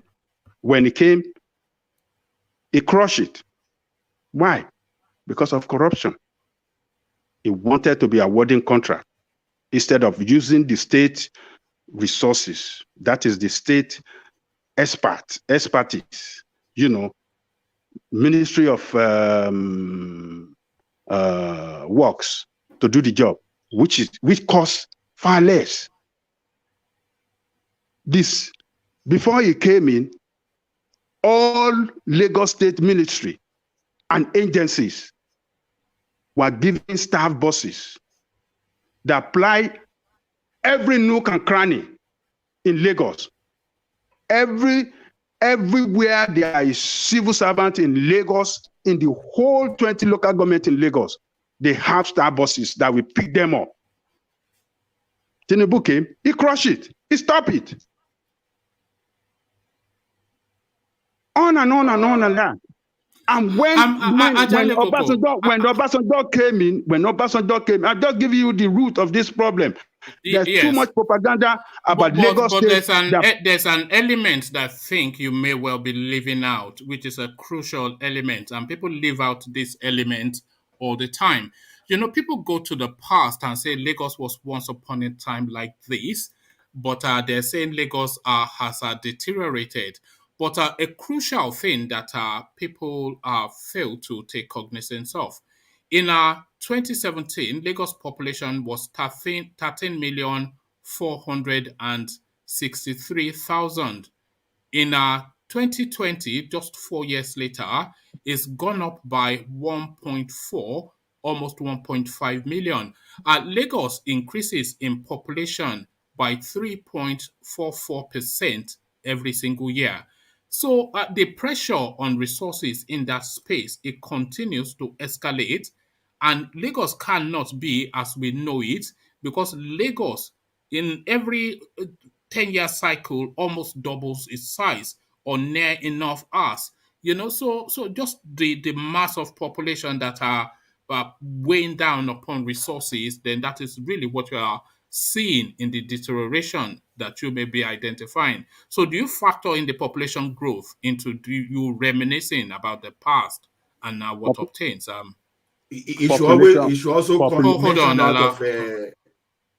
Sorry, Ola, yeah, go on, yeah. It should also mention that of this guy we are talking about, Obi, too, because you don't analyze Lagos alone and leave that of Obi. No, we are not talking about Obi. Alexander was comparing Obi with but I don't want us to label it too much. It's just really to on that educational sector, the period Obi spent as governor, it lifted the educational sector in Anambra State to one of the best in Nigeria. Lagos was not. With all the resources, with everything they have, money has been looted all the way. Look, Ajani Koko, if you don't mind, let me interject on the education sector for a minute. So yeah. I don't think we should entirely blame the Lagos State for the proliferation of private school in Nigeria, because there was a deliberate attempt by the federal government to destroy our public education system. Proof, Atiku opened his university while vice president. All these people that went and opened their private university, what were you thinking? That's why they destroyed the public education system. That doesn't destroy it. If government, it did, but unfortunately it destroyed it. Our public education system in Nigeria is on the ground. That should be given to IBB anyway. That should be given to IBB, because the thing is this, Ajani Koko, the private sector, they saw opportunity in what was happening in Nigeria, and they went into the market. That's what any businessman would do. But when TINUBU came to that place, it started remodeling some schools. That's it you are leaving out. We are not talking about the fact that the revenue in Lagos that was so meandering that time, this guy find a way to do something. You neglected I'm happy you mentioned that. I'm actually you mentioned about that revenue. Wait. You ignored the public-private participation, all those stuff, and you forgot about now we are rebranding the slum. All those slums that Fashola and Co declare. You forgot how they reposition Lagos State Hospital, for example. All those kinds of foreign disease they can't do there. So the thing is this: there's no basis for even comparison between that what Fashola and those things did compared to what Obi did. Don't forget that when someone starts something, others that are supposed to build on that progress should even perform better. That's what I just want you to understand. Are they doing enough? Yes, but that you want to compare them. Honestly, if it starts with figure, you see that you want to defeat Obi, and that guy has achieved within his resources in that state. Don't let us start all those comparative analysis. There's no way. There's no way that we will say, Obi said it today during that interview, referring to the book written by Ogoje and Wela as the only governor that saved in the whole of Federation. The only governor that saves. True. That's true. Lagos State was not saving. All right. Let Ajay Lekoko just have the floor and then. Lagos State is the most indebted state in the whole of Nigeria. What do we have? What do you see in Lagos to show for that indebtedness? They have been building light rail for over 18 years and not finished. That is garbage. Ajay Lekoko, let me just for over 18 years. I never finished. Let me just interject with a bit of data. The population of Lagos as at 2010 was estimated at 10,441,000. And then fast forward just 10 years later, 14,368,000. So almost a 50% doubling in just 10 years. This really a key factor in how we have to consider. Yeah. Let me tell you one man. You see that population is an asset for Lagos State. Within that small geographical space.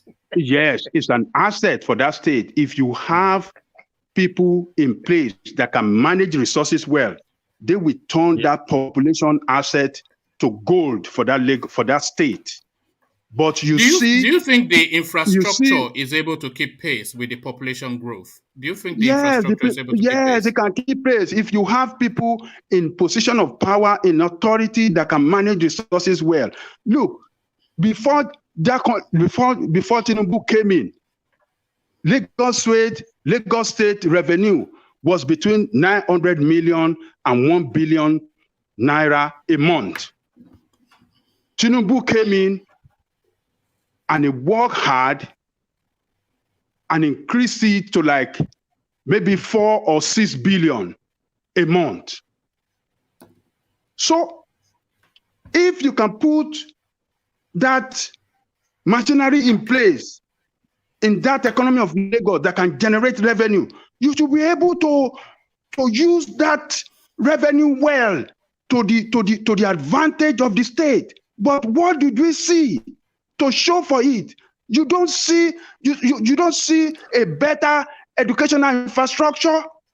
You don't see water does not run in Lagos. It's the responsibility. Ajay Lekoko, are you saying that you object to Fashola liberalizing the educational space to open up it to privateers to expand education opportunities for Lagosians? Are you saying you object to him liberalizing that space? I object to it completely. If look, with the resources, with the revenue of that Lagos gets on monthly basis, if they have developed that educational system very well, you see, it would have been better for everybody. They would have transformed the educational system to generating revenue as well. They are advancing it to model schools. So they are building as well as liberalizing for private entrepreneurs. So that you can't do that. You can't do that. You can't liberalize and hand it to private. It's not possible in our space. You can't do that. This is public education. What man is a capitalist? What man is this? Why did IBB? You can't do that. Wait now. What about private universities? Do you object to that? Why did they open? You should ask. Ajay Lekoko, do you object to that as well? Private universities. Look, I don't completely object to private universities, but look, yes, let me tell you this. Why I don't completely object to it.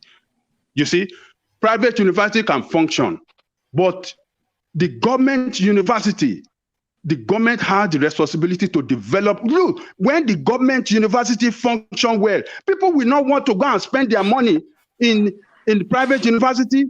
except people that are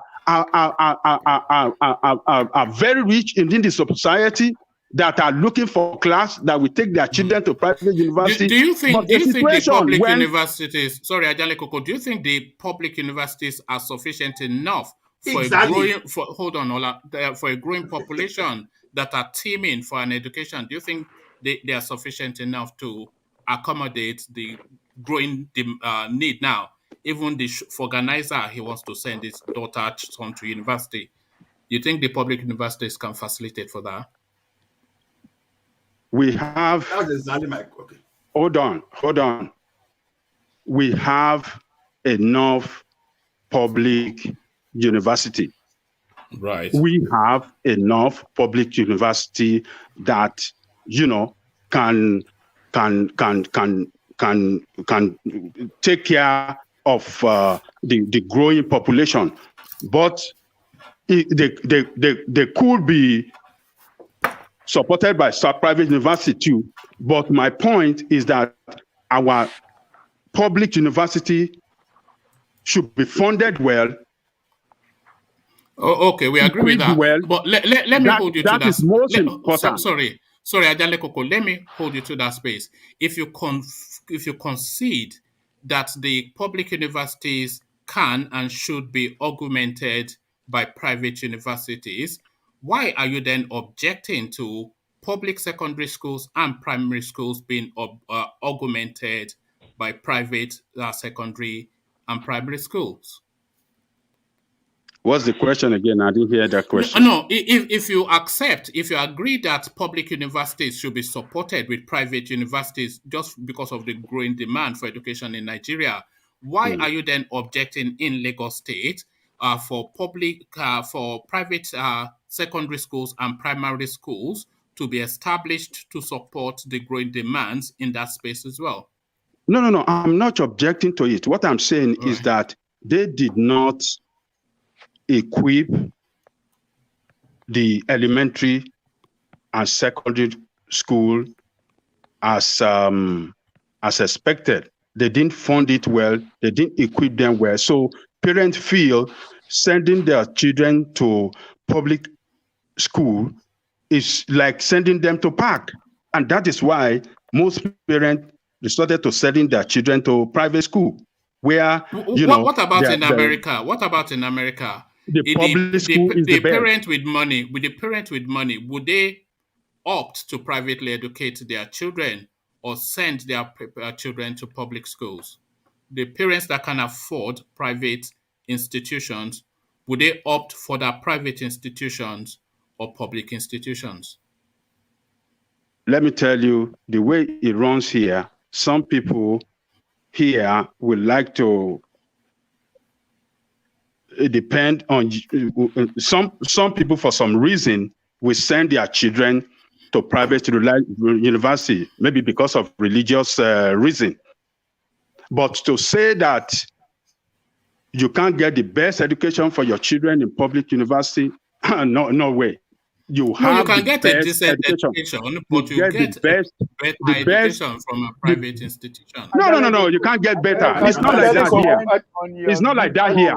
Yes. It's not like that here. Come on, It's not like that here.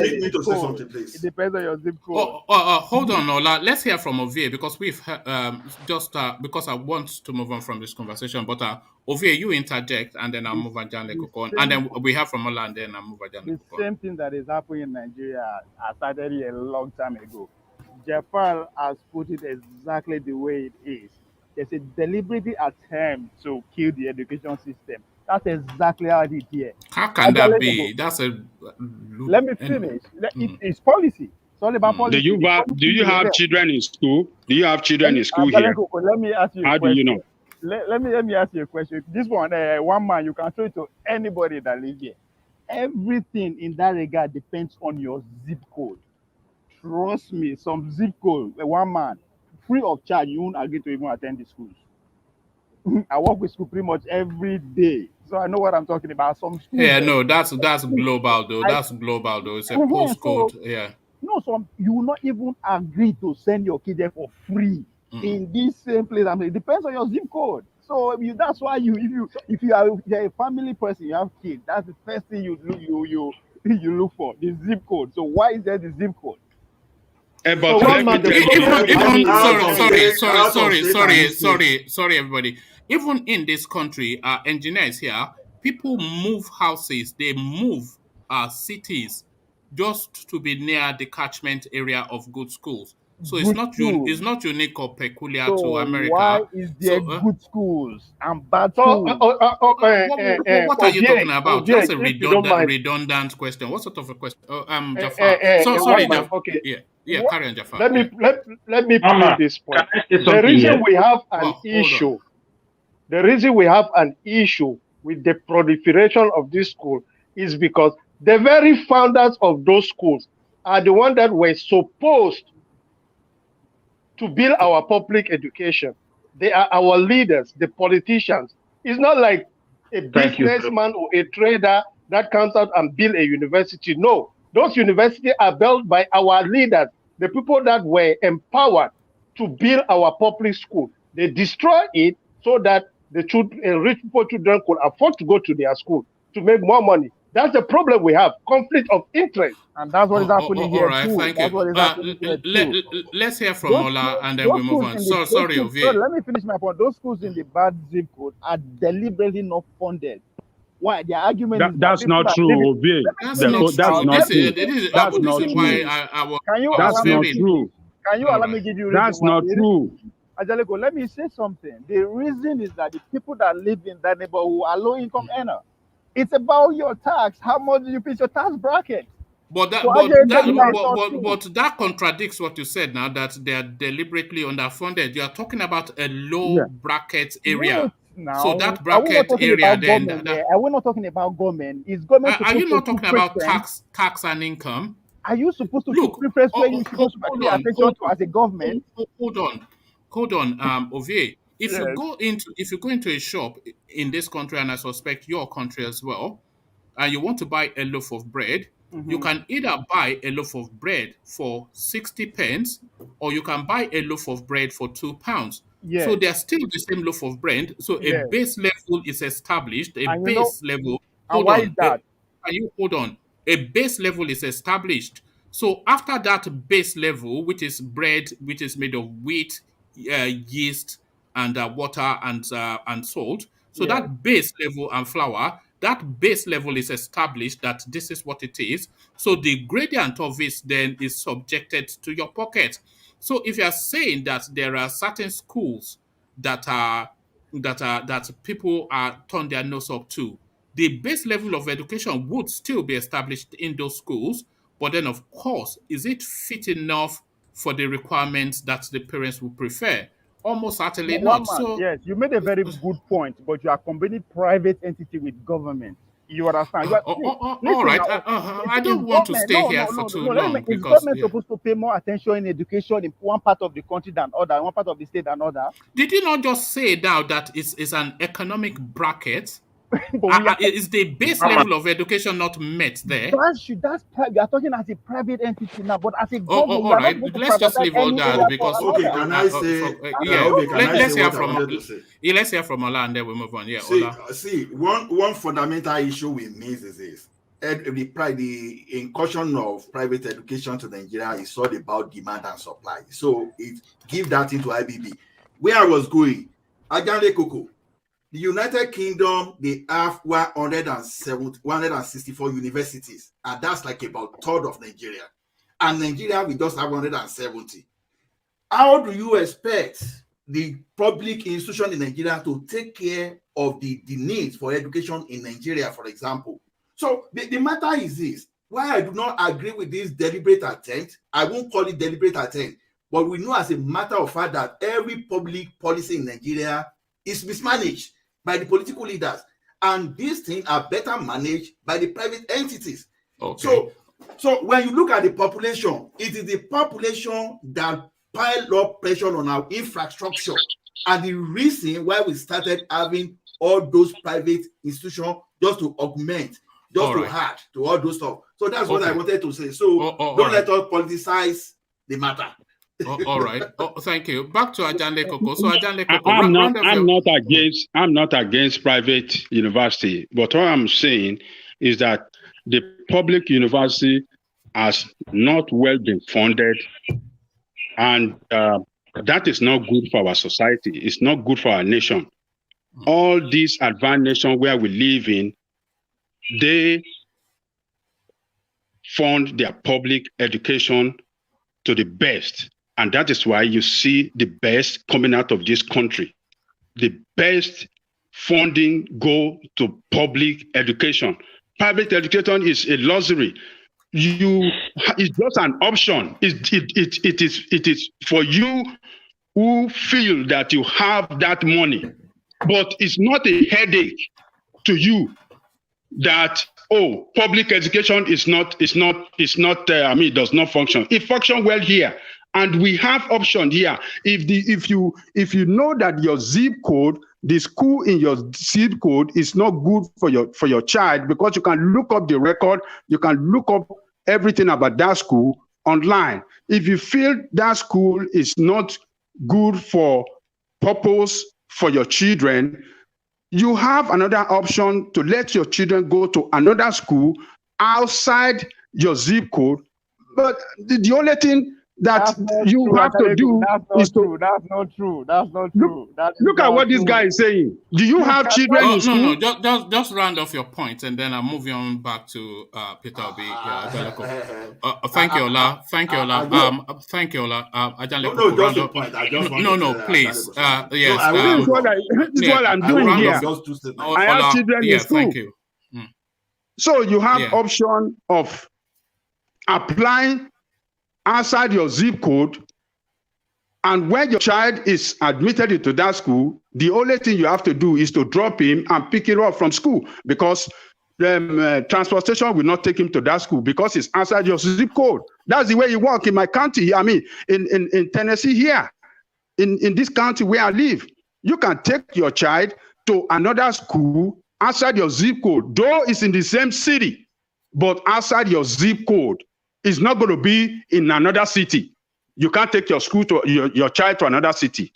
It's going to be in that same city, but at different zip code. So Lagos State have not done well enough. Fashola increases the school fee, the tuition fee for the public education in Lagos State.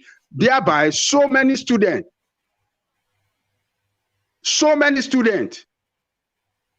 couldn't go to school. They decided to opt out of school because their parent doesn't have enough money to send them. Why can you increase tuition fee from 50,000 to like 250,000? A lot of teachers gave up. That is not the way to run a state. Just because you want to increase, you said you want to make education better. You are making more revenue. Why can't you put it into what benefit the common people? But you want to go and spend about 700 million to say you want to construct one road that we will not see. You want to construct one gigantic project. But education where people will feel the impact of the government, the health sector where people will feel the impact of the government, you don't want to invest on those sectors. So these people, look at the bridge, the light rail for 18 years. How dear 18 years? But did Buhari himself not truncate that light rail under Jakande?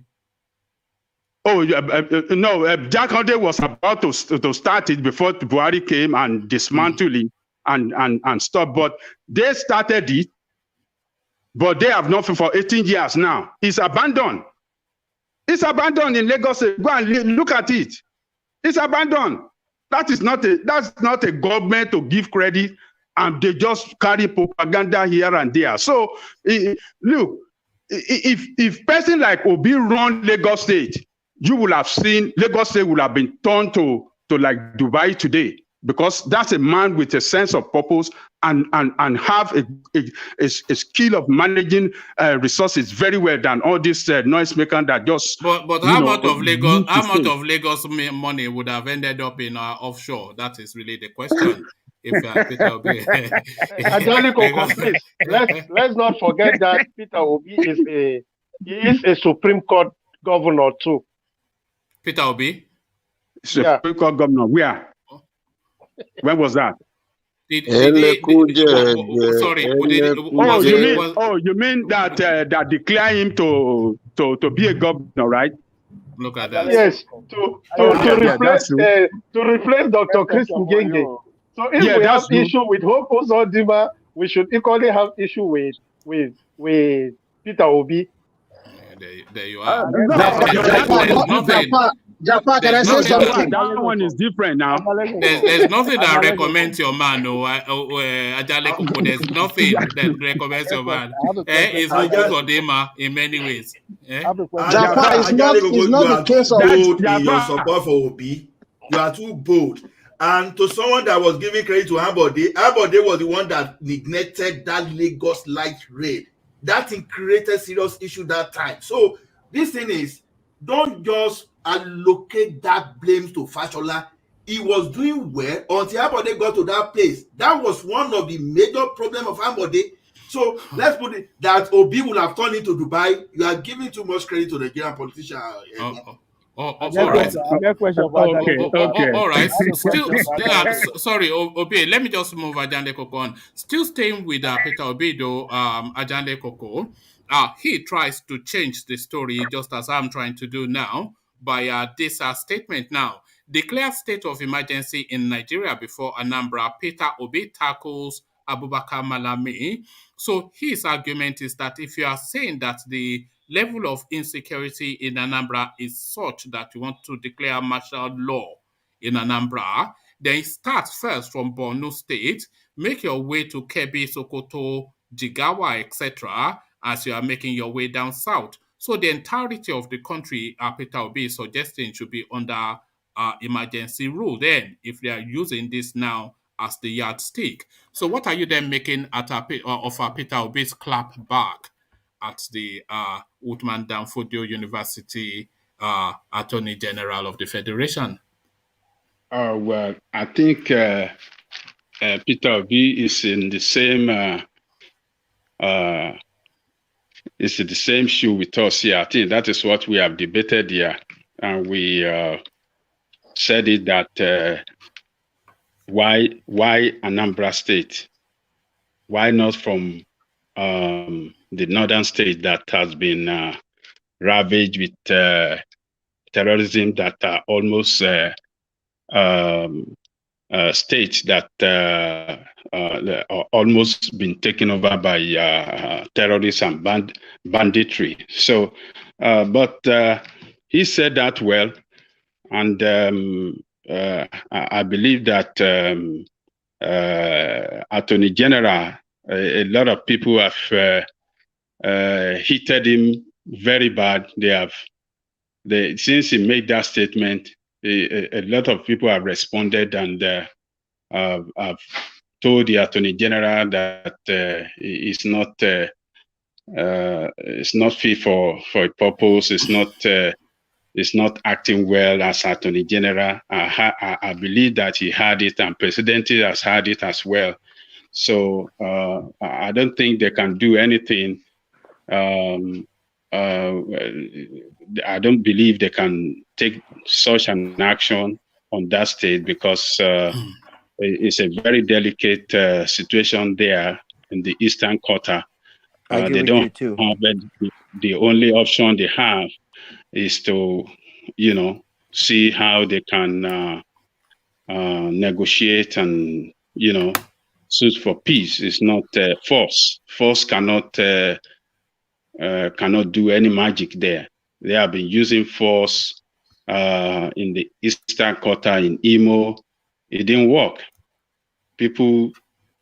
Today, Monday, people still sitting at home, still complying with IPOB order, even though IPOB have told everybody to go back to work, but every Monday they still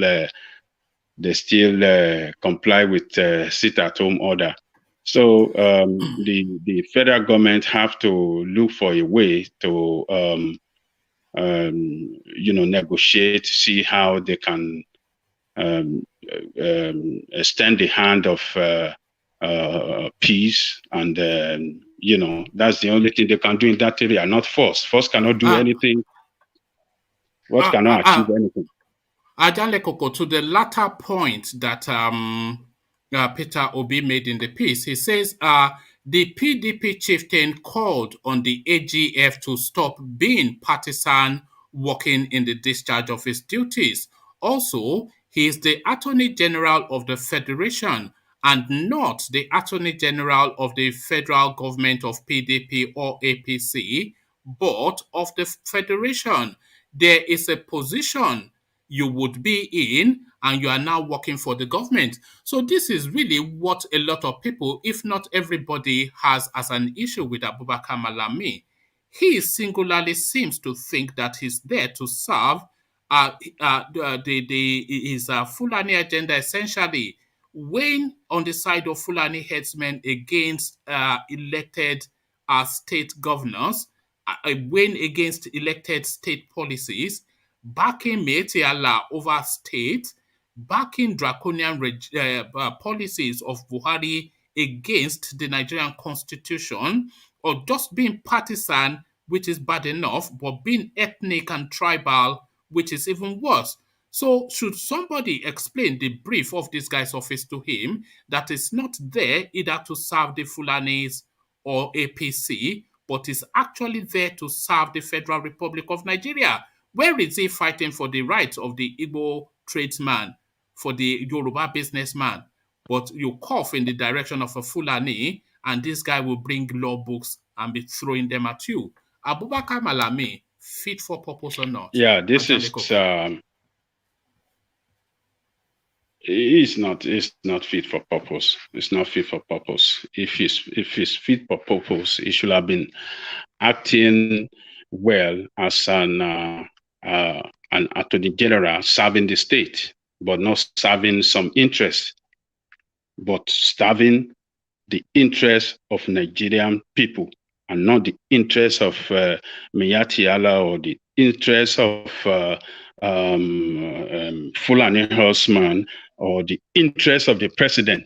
It's not there to serve the interest of the president, but to serve the interest of the state, and even advise the president when president is running the state unconstitutionally. He should be in position to direct the president, to advise the president how to do it right according to the constitution. That is his job. But rather, you can see him as maybe either misadvising the president or in collusion with the president, doing wrong thing to achieve their hidden agenda. And he doesn't hide it. He's doing it with impunity. Not once, not twice, not thrice. And we can see every court cases against the federal government. No one he has won. He's been losing every law cases against the federal government. Only on one thing, human rights abuse. The one for Showore, we saw it. They lost the case. The one for Igboho now, they lost it. And some other cases like that on human rights abuse, state, what do you call it? Extrajudicial, how do you call it? You know, extrajudicial killing. All these, yes. It's Malami position as Attorney General is the only position recognized by the Constitution of Nigeria. Maybe he doesn't know that. His position is recognized. Other positions in Ministry of Work, they are not recognized by Constitution. Other nonsense ministerial appointments are not recognized, but only his position. His position is so powerful in that country that he could recommend the impeachment. He could set up a case against the president if the president violates the law. But we know that can never happen in our country. But somebody like Manami, we need somebody that really, know the importance of that position and what that position represents for the country, and the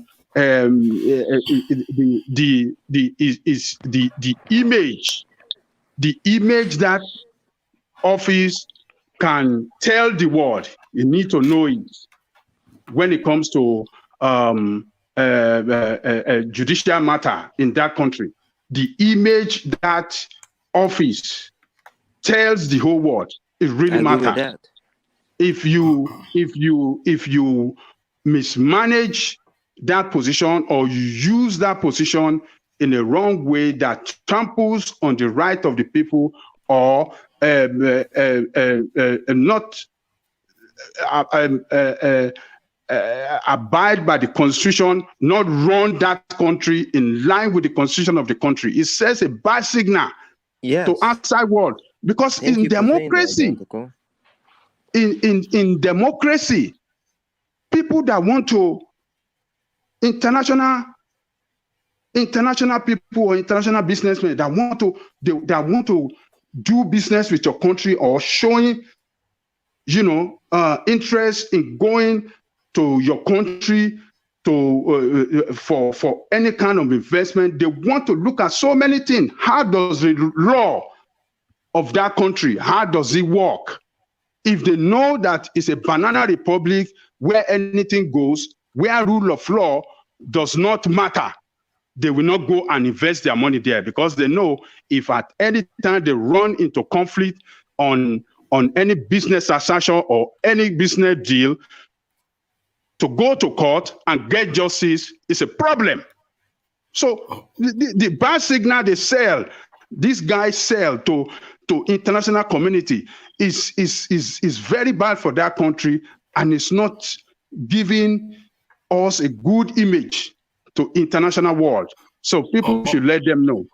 All right, thank you, Ajanle Koko. So now, Ajanle Koko, Buhari promises to finish some marquee projects under his administration, and he makes particular mention of some key projects. So this is what it says. It says the PIDF projects are also advancing remarkably.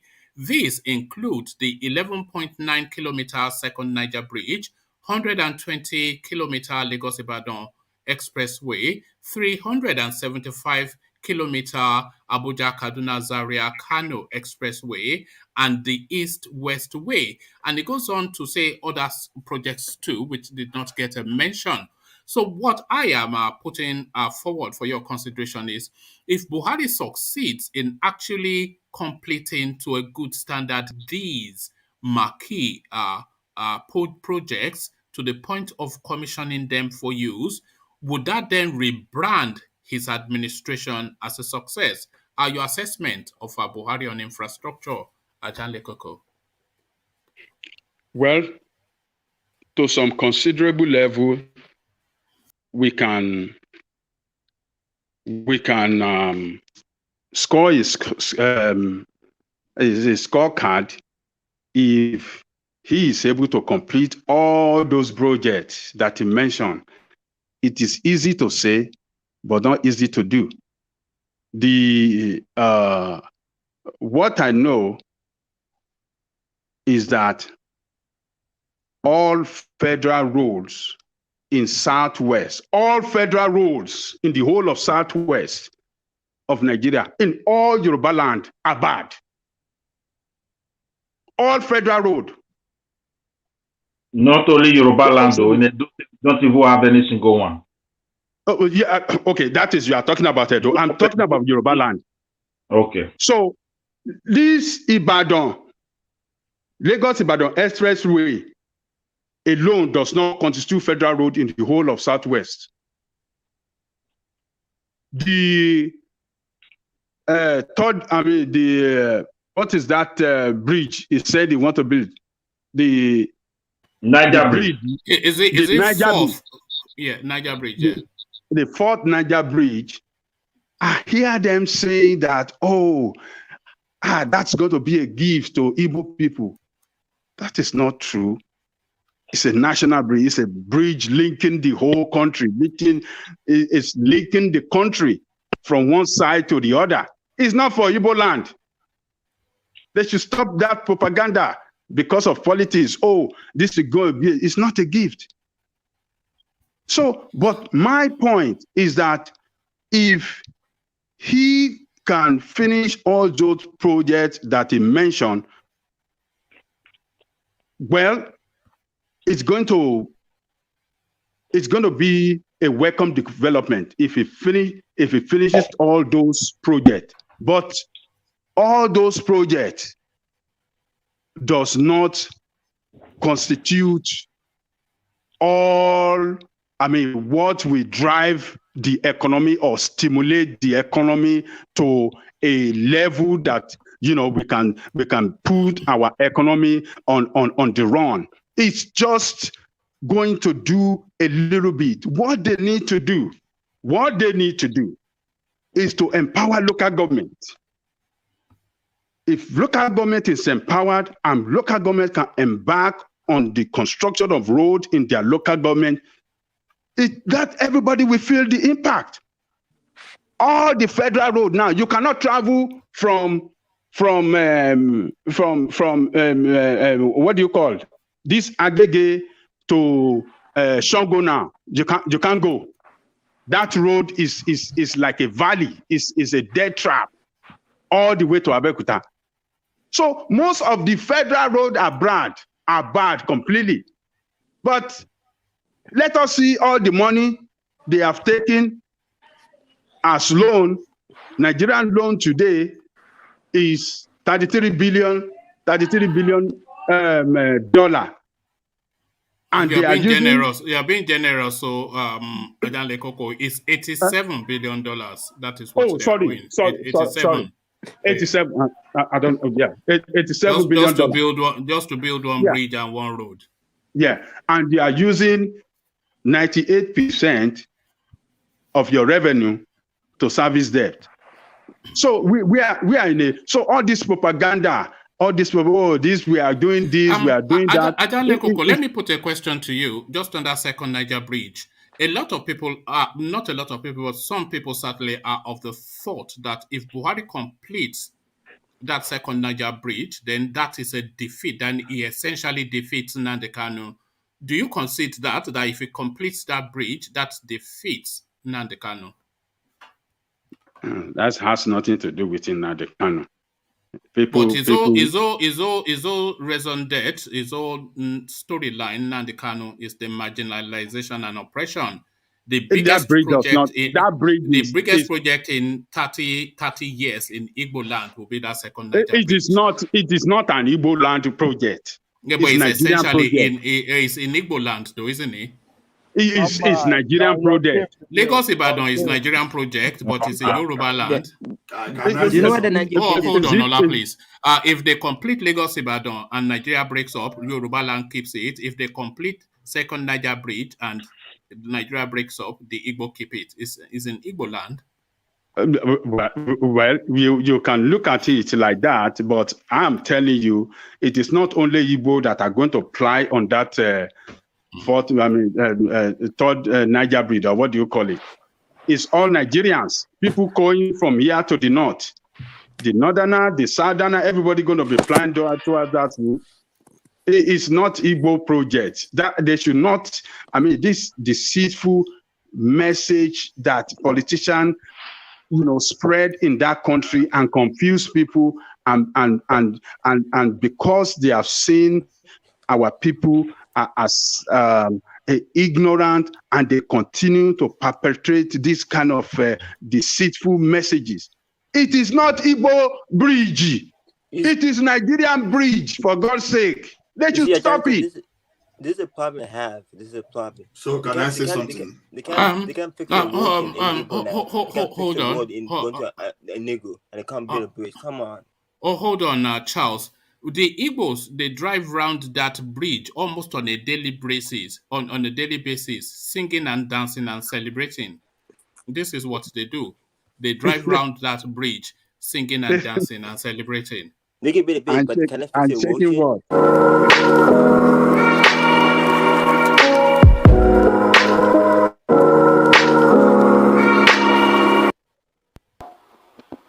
guys, welcome back to my YouTube channel. I'll be discussing about the second Niger Bridge with you people. The second Niger Bridge was initiated by the former governor, Goodluck Jonathan, and the bridge was about 1,630 meters, which is, and it is being awarded on the year 2018 to 2022. That is a space of 5 years. So the bridge is still under construction, as you all can see in this video, and the length of the bridge is about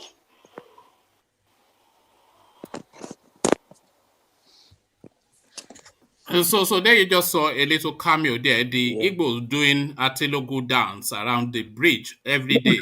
Atilogu dancing. Say every day go there and say Baba. They go around the bridge and say Baba every day. So if you complete that bridge, hold on, Charles. If you complete that bridge, it defeats Nnamdi Kanu. Yeah, but here's have credit for you. Hold on, Charles. People go to that bridge. Charles, when I say hold on, then please do. So Ajanle Koko, yeah. That has nothing to do with it. That will not, the building of that Niger Bridge will not suppress people from continue to agitate for Biafra nation. It's not going to have no impact. It's just one of Nigerian projects, and Nigerian state deserve that for a long time. So if as Jonathan started it, and if he completed, it's going to be good. I mean, for transportation purposes, but to suppress or have impact, or let me say a negative impact on IPOB self-determination, self-determination, no, it's not going to affect nothing. It's just going to be, people will not even look at it as anything meaningful. They believe they deserve it. It's just like the road. The road were there before. This, what do you call it? Lagos-Ibadan Express Road were there before. It's just because of Nigerian negligence. Do you know that people still attribute the Lagos-Ibadan Expressway to Obasanjo, who built it? People still attribute the Third Mainland Bridge to Babangida, who built it. History will record that Buhari built that second Niger Bridge. That's right. For the You're Igbo right. people. Yes. History will say that Babangida built it. That's a fact. We can't take that out from him. But it's not going to have no effect, no negative effect on IPOB. That's what I know. IPOB is an ideology, and that ideology stands for something, and the federal government need to negotiate with them. If they don't want that ideology to be achieved, they have to negotiate. Then each side will concede for each other, for the nation to move forward. What they are agitating for, or the reason for the agitation, is because Nigerian state is not well run. Nigerian state is a state that marginalizes everybody. It's a state that neglects everybody. It's a state that have no future for nobody, but for some certain people in position of in power. And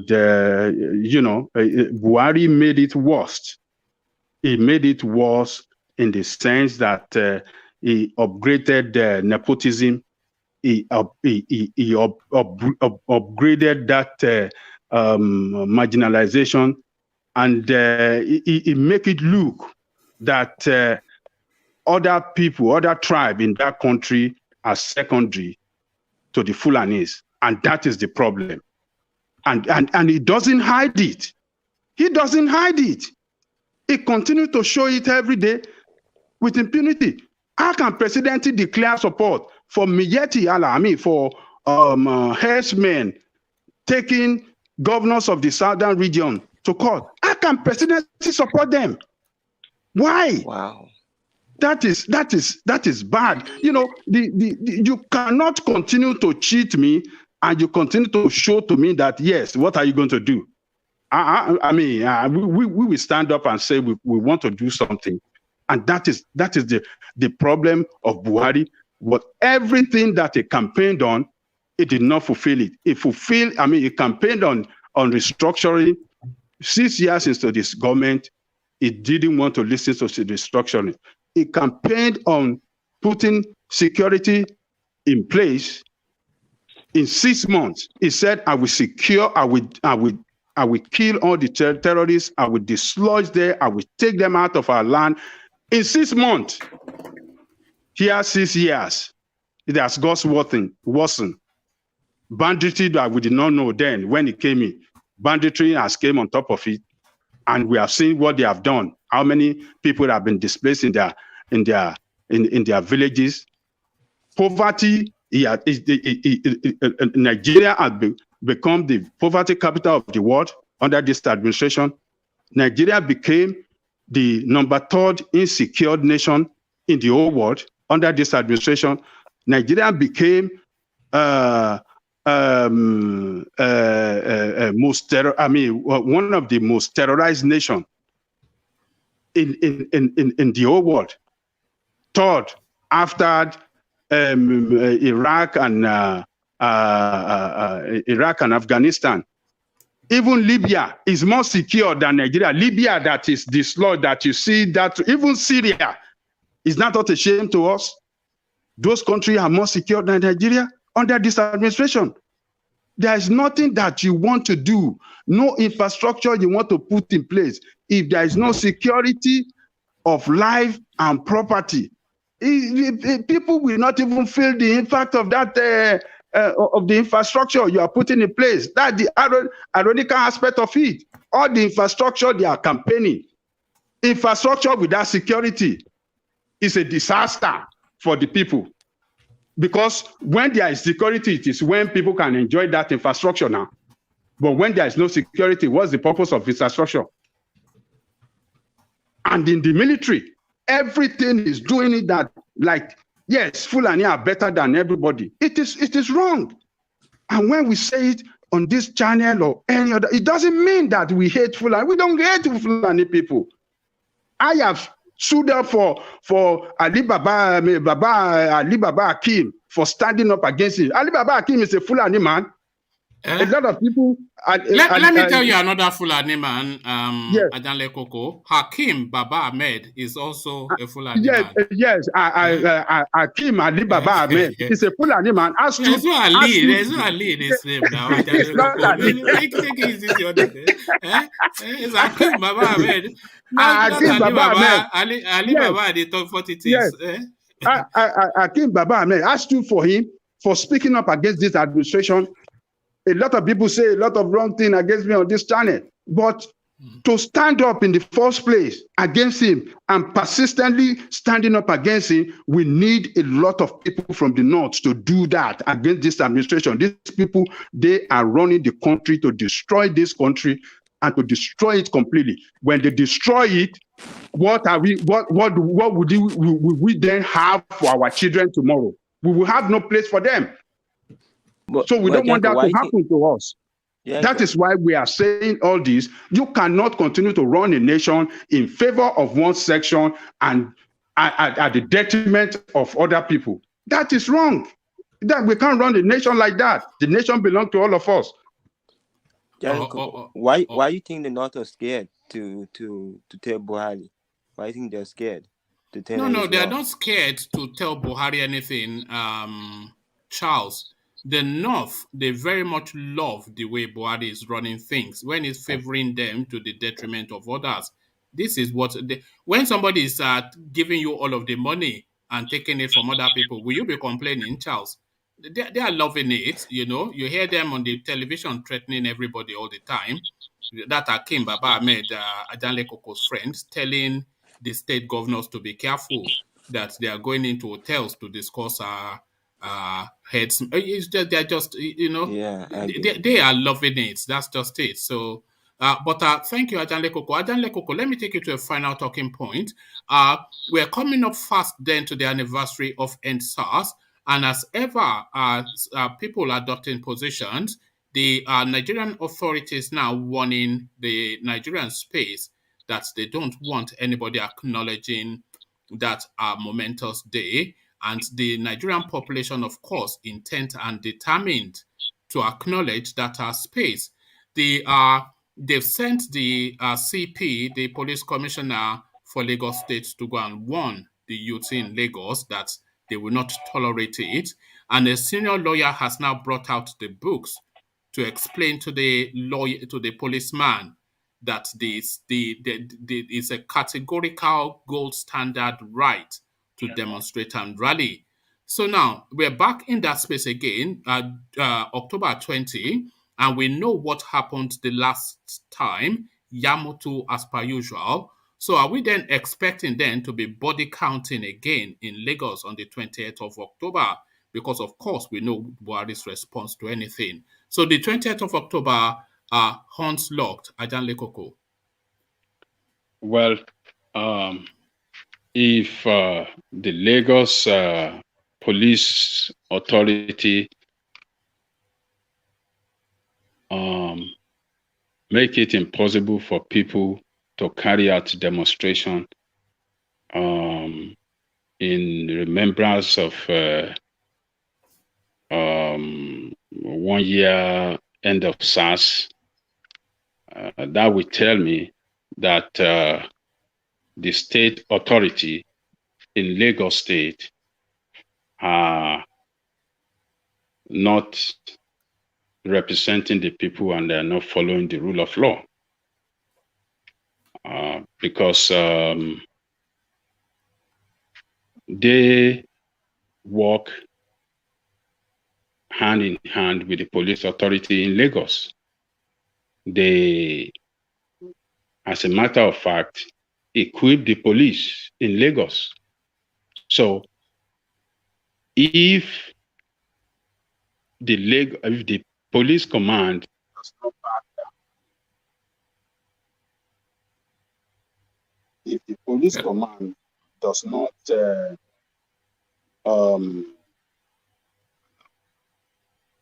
on that demonstration, I'm telling you guys, Lagos State is behind it. And that'd be very, very shameful of them, because the democracy we have today, a lot of people fought for it, and a lot of people die for it. And they die for it for all of us to enjoy it. But for them to get to power and deny us our fundamental human right as guaranteed in the Constitution, that'd be very, very bad. And they did it. The last time that Yoruba Nation wanted to have their demonstration in Lagos, they stopped it. They didn't let it happen. That was against the Constitution. They did not even invite the organizer of the rally to have discussion with them that, oh, okay, let us, so this is the way we want you guys to do it. We're going to provide a patrol unit to guarantee their speed trouble. But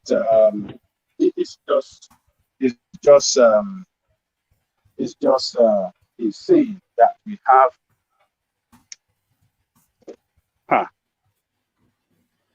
You're dipping in and out a little bit, Ajanle Koko. Hold on, one man. Hold on. Yeah. Hold on. So that is the problem. What's it clear? All right, Ajan Lekoko, let me give you a moment and go on to. All right, I'm okay now. So these people that we have in charge of our authority in that country, they are not running that country well, and they don't respect the right of the people. Police have no right to stop anybody from demonstration or doing rally or anything. That is what the Constitution guarantee as a right for everybody. And as a matter of fact, it was during the Jonathan time that Femi Falana fought this at the court in favor of Buhari, because when Buhari's people were demonstrating then, maybe in 2011, they tear gassed them, they beat them. Falana went to fight at the law court and won the case against the federal government. And since then, it has become law that police have no right to stop anybody from demonstration. So these people that call themselves, what do you call them? They call themselves Democrats. They call themselves democracy champion, or the champion democracy. Look at what they are doing to us. It's not. I insist that if the police stop people from carrying out that demonstration, Lagos State is behind it, and we have to hold the Lagos State government, the governor of Lagos State, we have to hold him responsible for not allowing that demonstration to hold. He knows well that that demonstration they are planning for that demonstration, and he should talk with the police department not to stop everybody, but to dialogue with them so that they can be around them, to guide them so that miscreants will not carry out looting or destruction of property. So that is what they need to do, and not to stop it completely, that they don't want any demonstration to take place. So that's my take on that. All right. Thank you, Ajan Lekoko. Stay with us just for as long as you can. So we go on from Ajan Lekoko to Igo, who hopefully is still with us. Igo, are you there? Okay, we seem to have lost Igo temporarily. Let's go from Igo then to Engineer, who I can see on my screen. Engineer, that your smile is when and this babe that is always coming here to look for you. I think she was here just celebrating you. Let me see if I can find her. Your babe that always comes here to look for you. But Engineer, to the talking points whilst I'm looking for your babe. So what are you making then of let me take you to this space actually. We were just earlier on discussing DOKPESI and his intentions, and it looks as though quick rewards for his backing of TINUBU.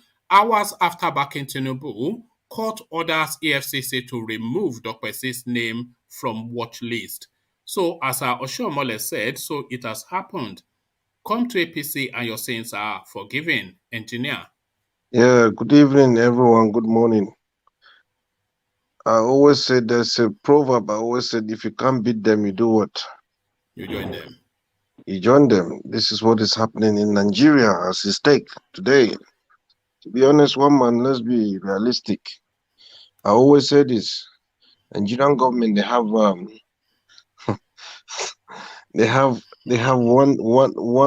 year plus. So what can they do? What can they do to make sure that they silence everyone and they put things in place before they vamoose? Nigeria as a whole country, it's a big country, but it's unfortunate that we have people that are meant to protect people. They are meant to carry on their duties.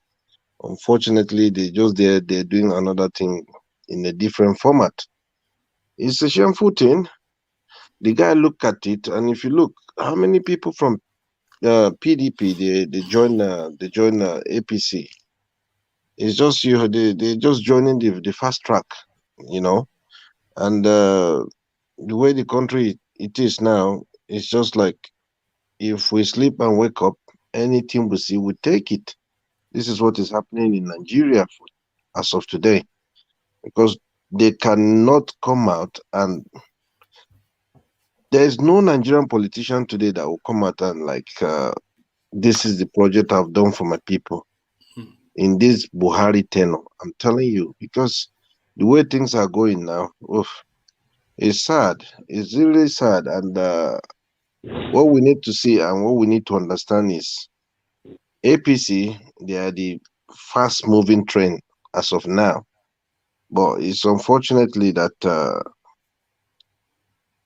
if Peter can deny Jesus, people like this, we will take them as normal thing, because the way the country is now, honestly, is completely gone. The country is gone. The amount of people dying, the amount of people suffering, the amount of graduates out there, you know. So the way things are going in Nigeria, honestly, is something that you shed tears if you look at it technically. All right.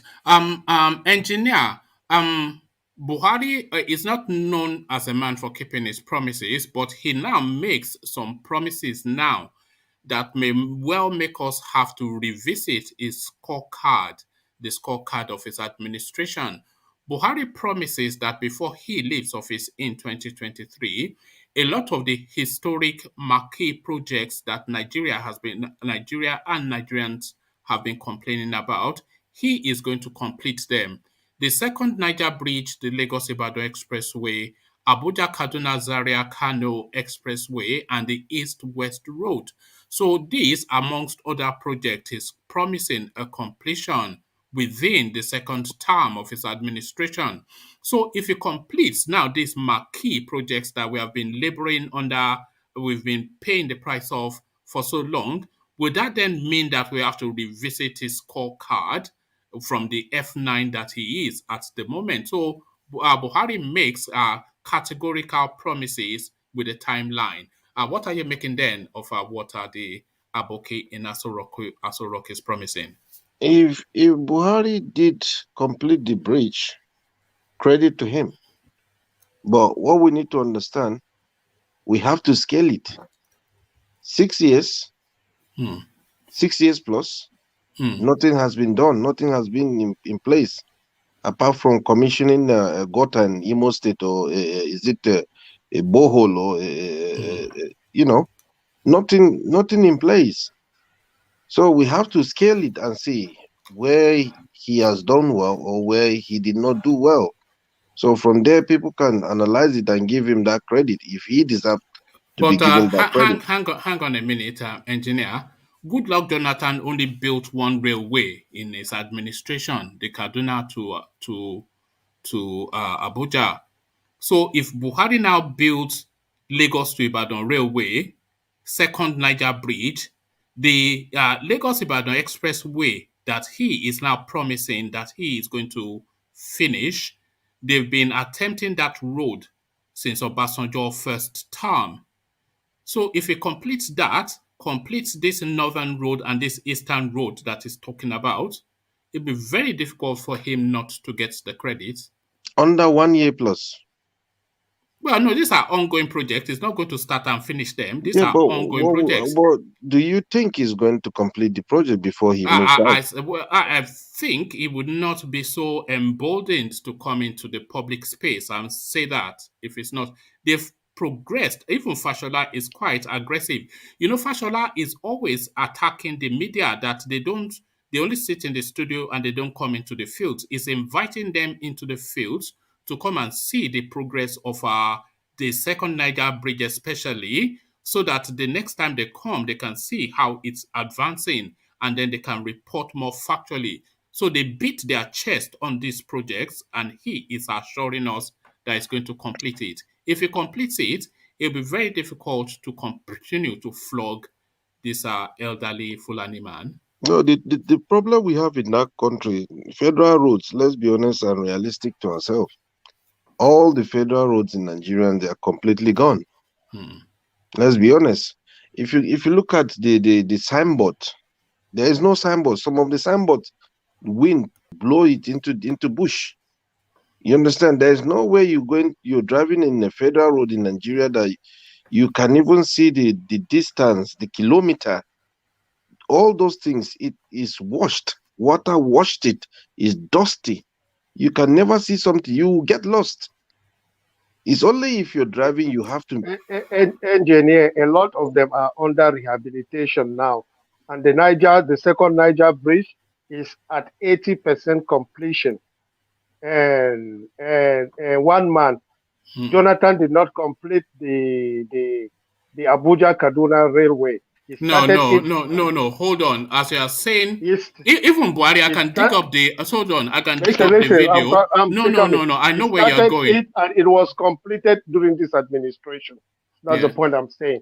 It was completed by Buhari, but it was started during the Jonathan administration. It was not. When they were commissioning this Kaduna Abuja Railway, it was actually Lai Mohammed then. It was 2 months into Buhari's administration that they commissioned it and cut the ribbon.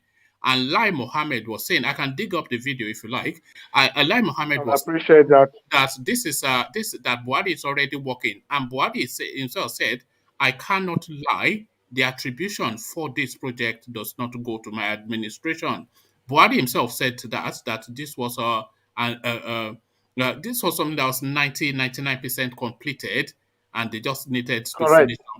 So Buhari doesn't get the credit. Even he himself says he doesn't get the credit. So don't credit him with that. The thing is, what we need to understand: the past president or the governors, they do their own bit, which we know is a bit failure to that country.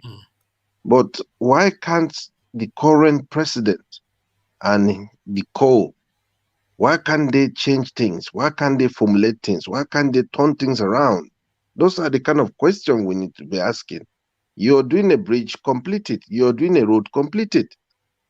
Because there's money in that country.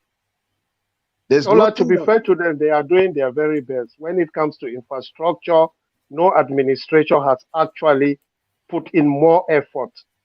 No, you cannot say that, because even Fashola, our political dispensation. No, you cannot. No, you cannot say that. At least they have a master plan. No, they don't. They don't have a master plan. Hold on, engineer. Let me just what Jafar just said. Those two things that you just said, they are factually incorrect. Because Fashola himself, when he came in as Minister of Works, he said Goodluck Jonathan in the history of Nigeria has built the most road. That was Goodluck Jonathan. And the Buhari administration does not have a master plan. Nigeria already has a master plan. That is why they're able which road are we talking about? Which road did they build in during PDP 16 years? Give us the road. They built countless roads. The metro system in Abuja. The metro system what happened to those roads? Hold on. It's just 6 years. What happened to those roads? Which roads? Which roads? The one you said they built countless roads. Well, the PDP built. What they just disappeared when APC came. No. The country has endless needs. The APC is adding on to what PDP has already done, according to Fashola. So I don't know which federal road, because I know for the past 20 years, Nigeria has been dealing with this. Do you know this Lagos-Ibadan expressway that Buhari wants to claim credit for? It was already 25% done by Goodluck Jonathan. So he only needed to continue to progress it, but he did nothing, But if he completes it, of course, he gets the credit. But to say that they have a plan, they don't have a plan. Nigeria has a plan. You know that. I personally listened to the Minister of Transport when he was explaining their master plan. I met you actually master plan. To them too. No, you were mistaken in your understanding of what you were listening to. They don't have a master plan. Nigeria has a master plan. Let me tell you what I'm saying. You know this Katsina to Maradi railway that we are all against, the Fulani railway. Do you know that it was not even Not Buhari's all, plan? not everybody is against. I am No, not no. against. Well, I am against it, Yeah, But so the point that I'm making is that railway, it was not even Buhari's plan. It was Goodluck Jonathan that drew up that plan for that Katsina to Abandoned project. Yes, no, because they map out all the country's needs and then they get to it when the funding allows for it. So there's a master plan already in place for the Nigerian state, which is already mapped out. So which whichever was of ignored. it wasn't ignored. It's a matter of priority, isn't it? I mean, what are you talking about? Come on, man. Come on, you know better. Engineer, so to you, I don't know what Yeah, Jafar so is talking about. back to what I was saying. If you have a current president and co, if they are making things to become real for people to jail them or to hail them, by now Nigeria, they should have, people would have been like calling names of all the present government and even the president himself to like, okay, for the past 6 years you have done this, you have done that. You understand? But it's unfortunate that the way the country is, I know most of the stuff they're doing now, according to Jaffa, they do one or two things. They will abandon it. That's just the gospel truth. No, they will not. You cannot say that though. When they are progressing things, they did not One man, abandon. No, but they did not abandon the Lagos Ibadan railway they though. did not. They But watch, completed it, how long will they do it? That's something we need to understand. and These people, they have 1 year plus. This Niger Bridge, second Niger Bridge. You can go on YouTube. The Eastern people, they are constantly posting videos about this thing, about the progress and celebrating it. One was even an Igbo man shouting "Say Baba." He was running around that bridge and shouting "Say Baba." I can find that video for you. So Yeah, you but some cannot of just say the they will abandon it. not there will one man. I'm telling you, just let's keep fingers across and watch and see, innit?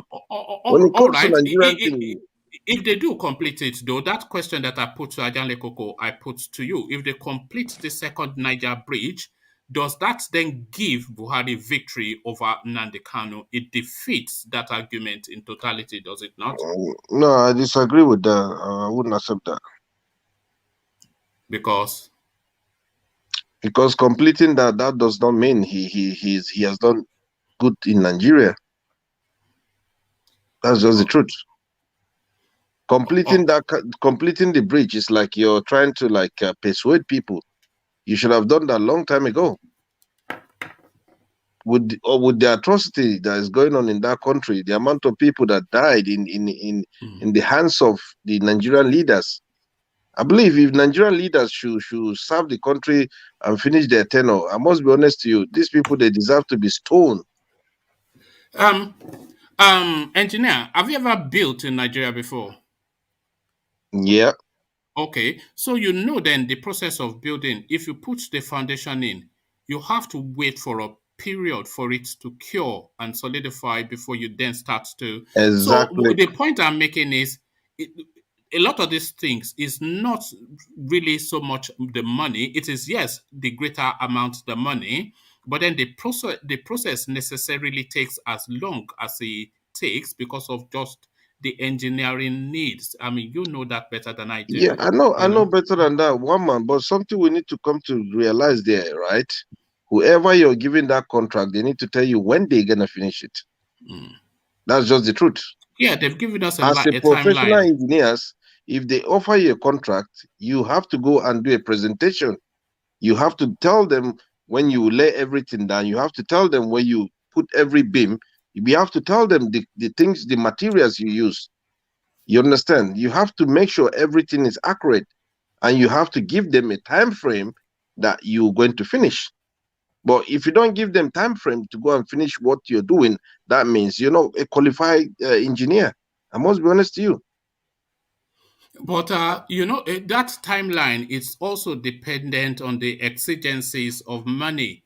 So you give your timeline, and then if you complete a portion and the person commissioning you has run out of funds, There's a lot of permutations, Yeah, we but know, we know, we know, we know. I am hopeful that they do complete it, and If, if they complete work it, I must be honest with you, suggests that they will. that would be one of the good achievement in Nigeria. I must be honest to you. But when it comes to reality, woman, let's be honest. All these things it's supposed to be a Dundee by now, honestly. But my question I keep asking: when will electricity be suitable in that country? That's the question. Yes, that is the real question, isn't it? When? But because that solves so many problems. That will solve about 60% of Nigerian problem. That's just the truth. All right, engineer, let me acknowledge Alexander's super chat, which he had put up a while ago. Then I'll take you on to the next talking point about Ajanle Koko's Padiman. But then before we go to Ajanle Koko's body, let's acknowledge Alexander's super chat. He says, Ajanle Koko, Eko Onibaje O Bajeti. Amazing city, open-minded indigents, and a land of immense opportunity. No other city like Eko in Nigeria. Some will even say, thank you for the super chat, Alexander. No, some will even say, no other city like Lagos in the world. Because if you go to Lagos and you spend 2 months there, if you are not sharp, then there's nowhere in the world that will sharpen you. You know, you have to have sense to function in Lagos. It's true. No other way. If you drive in Lagos, there's nowhere on earth you won't drive. You know, where you have 1 lane and 4 cars parallel. But the thing is, somebody will be indicating right, but he's going to left. There you go. That's where you fear Lagos. And they will hit you, and then they will come and start punching you. That is, are you correct in the head? Can you not see that? Exactly. So you know, it's just it's a wild place. But Lagos is the best. It's a sweet place to be, honestly. All right, engineer, let me take you on to Ajanle Koko's Padiman. I have 15 million in offshore accounts. So the admission finally forced out of Peter Obi, who just casually remembers that he just had some 15 million in some account somewhere, something that seemed to have skipped his memory. But then, of course, I know you're a wealthy man, engineer. So can you recall then where you have those 5 millions and 10 billions and whatnot? So this guy then squeaky clean politician, but offshore accounts in tax havens and money laundering covens. So what now the narrative for Peter Obi? Is it defeated now fully? No, not yet. It's just he didn't put things in a proper way. You understand? But when it comes to things like this, you have to make sure you search yourself properly, and you have to get well prepared. Because if you think the question won't come, question will come from every corner, every angle. You have to prepare yourself properly. And we know he said something earlier on, which with the 5 billion or 5 million. But later on now he's saying this. You see, one man, we need to give him a credit for that, to be honest, for him to come out. Regardless, he come out and he vividly open up and said his mind. You know, nobody is above mistake and nobody is perfect. You understand? But he deserve a credit. I must be honest to you. Someone from the south who come out and declare himself is something that, no, let's be honest. Apart from him, who else will come out and do what he did?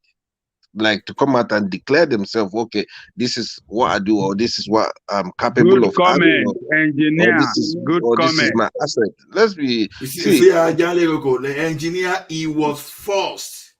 He was forced not because really he was after forced. the secret deal opened. Okay, let me tell you, it's not he was forced. He even though if you said he is forced, fair enough. But something you need to understand: if today he joined the APC, there will be no forced language for him to come out and declare his asset, innit? So let's be honest now. Let's give the man credit. Honestly, today, if they should start investigating, is the requirement of the law. When you are occupying certain public office, you have to fill the asset declaration form by law. So Are he you has no telling choice me? to do that. Are you telling me all the ex-governor, his mates, if today they should call them for them to declare their assets, will they come out and do it? No, It's engineer, not, that's do not they the call them? issue. They have already done it. The issue is it an accurate declaration? That I might agree with you. Yeah, but That I might agree with nobody is you. perfect. You Until understand? until someone exposes them, we might not know if they are lying or not. But it's a requirement of law. They have to do it. Of course. See, But what I'm saying, engineer, I've Go never on. forgiven Buhari for planning coup today. I don't think I say so. If I can call Buhari a criminal and Obi did the same thing by lying under the oath, man, there's no credit for any criminal. Let's just face it. Yeah, but we know all Nigerian politicians. We know who they It are. doesn't matter. Huh? A thief is But a for thief and somebody is a to thief. come out and say it's mine, regardless he made an error or a blunder, He's not saying we it's shouldn't mine be judging willingly. It him. was just because he was exposed. There's a difference between you coming now before someone discovering your shady deal, and there's another thing is for you now to now start explaining after you've been blown open. So see, no credit to this guy. Why is the state not taking it up against him? Exactly. Baba, engineer, can I ask you a question, engineer? Go on. You are saying we should give Peter Obi some credit. I want to ask you step by step, what credit do you want us to give him? For him to come out and start defending himself. That's He didn't one. come out. He didn't come out. He was pressurized. Remember? No, that's he did not come true. out. He did not come out of his free will. No, he did not come out of his free will. Hold on. The first day they make that publication, he responded to it immediately. Without before the asked, publication, I'm talking about. Before the publication, I'm talking about. No. No, I think we should give him credit.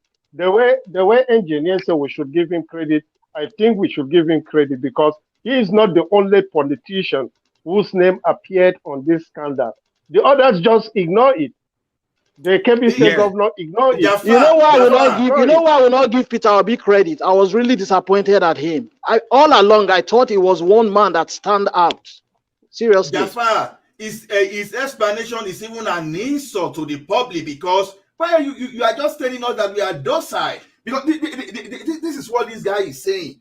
You are explaining that because you kept that investment with someone, that was why you lied under the oath. That's supposed the person are supposed to be under the public trust. You keep saying this. Where is Nigerian state? Why is Nigerian state not taking it up against him? When we mention corruption, I say I separate corruption from competence. I've been consistent with this. It doesn't mean corrupt person is not corrupt, but I separate corruption from competence because I don't believe that Nigerian politicians that they are angel. I believe most of them are even more of the devil than and half an angel. But what I'm saying is this: for someone secret of someone blown open, and we are not giving him credit for defending himself. It's just like someone that just committed armed robbery, and you are not asking me that why did you rob? And the person started giving excuse say just because I was I needed the emergency. If you listen to him very well, he was saying categorically that he has not done anything wrong under the law. So if the Nigerian state, I can agree with that if you can prove that. Yes. He said he has not done anything wrong. Look, governor of Kebbi State, 100 billion, how much is his money? Have been frozen now. He's also in that kind of thing, but his money has been frozen. Why didn't they jump on Peter Obi's bank account and frozen his account? Yeah, because he's saying it categorically to the nation that I've not done anything wrong. Let the state come after him. That is when I will know that and proof against him that he has done anything wrong. That is when we will see him as a liar. All right. Thank you, Ajale Koko. So let me just quickly address something because I said something earlier on that they were celebrating the Niger Bridge in the east and dancing palongo around the bridge. And this person, Mataya, is saying I should post the video that I said I've seen videos. When I say these things, I don't just speak abstractly. A lot of people will tell you that I'm very fussy, about our people sticking with the fact. So here is that guy dancing palungo round the bridge in Igbo land.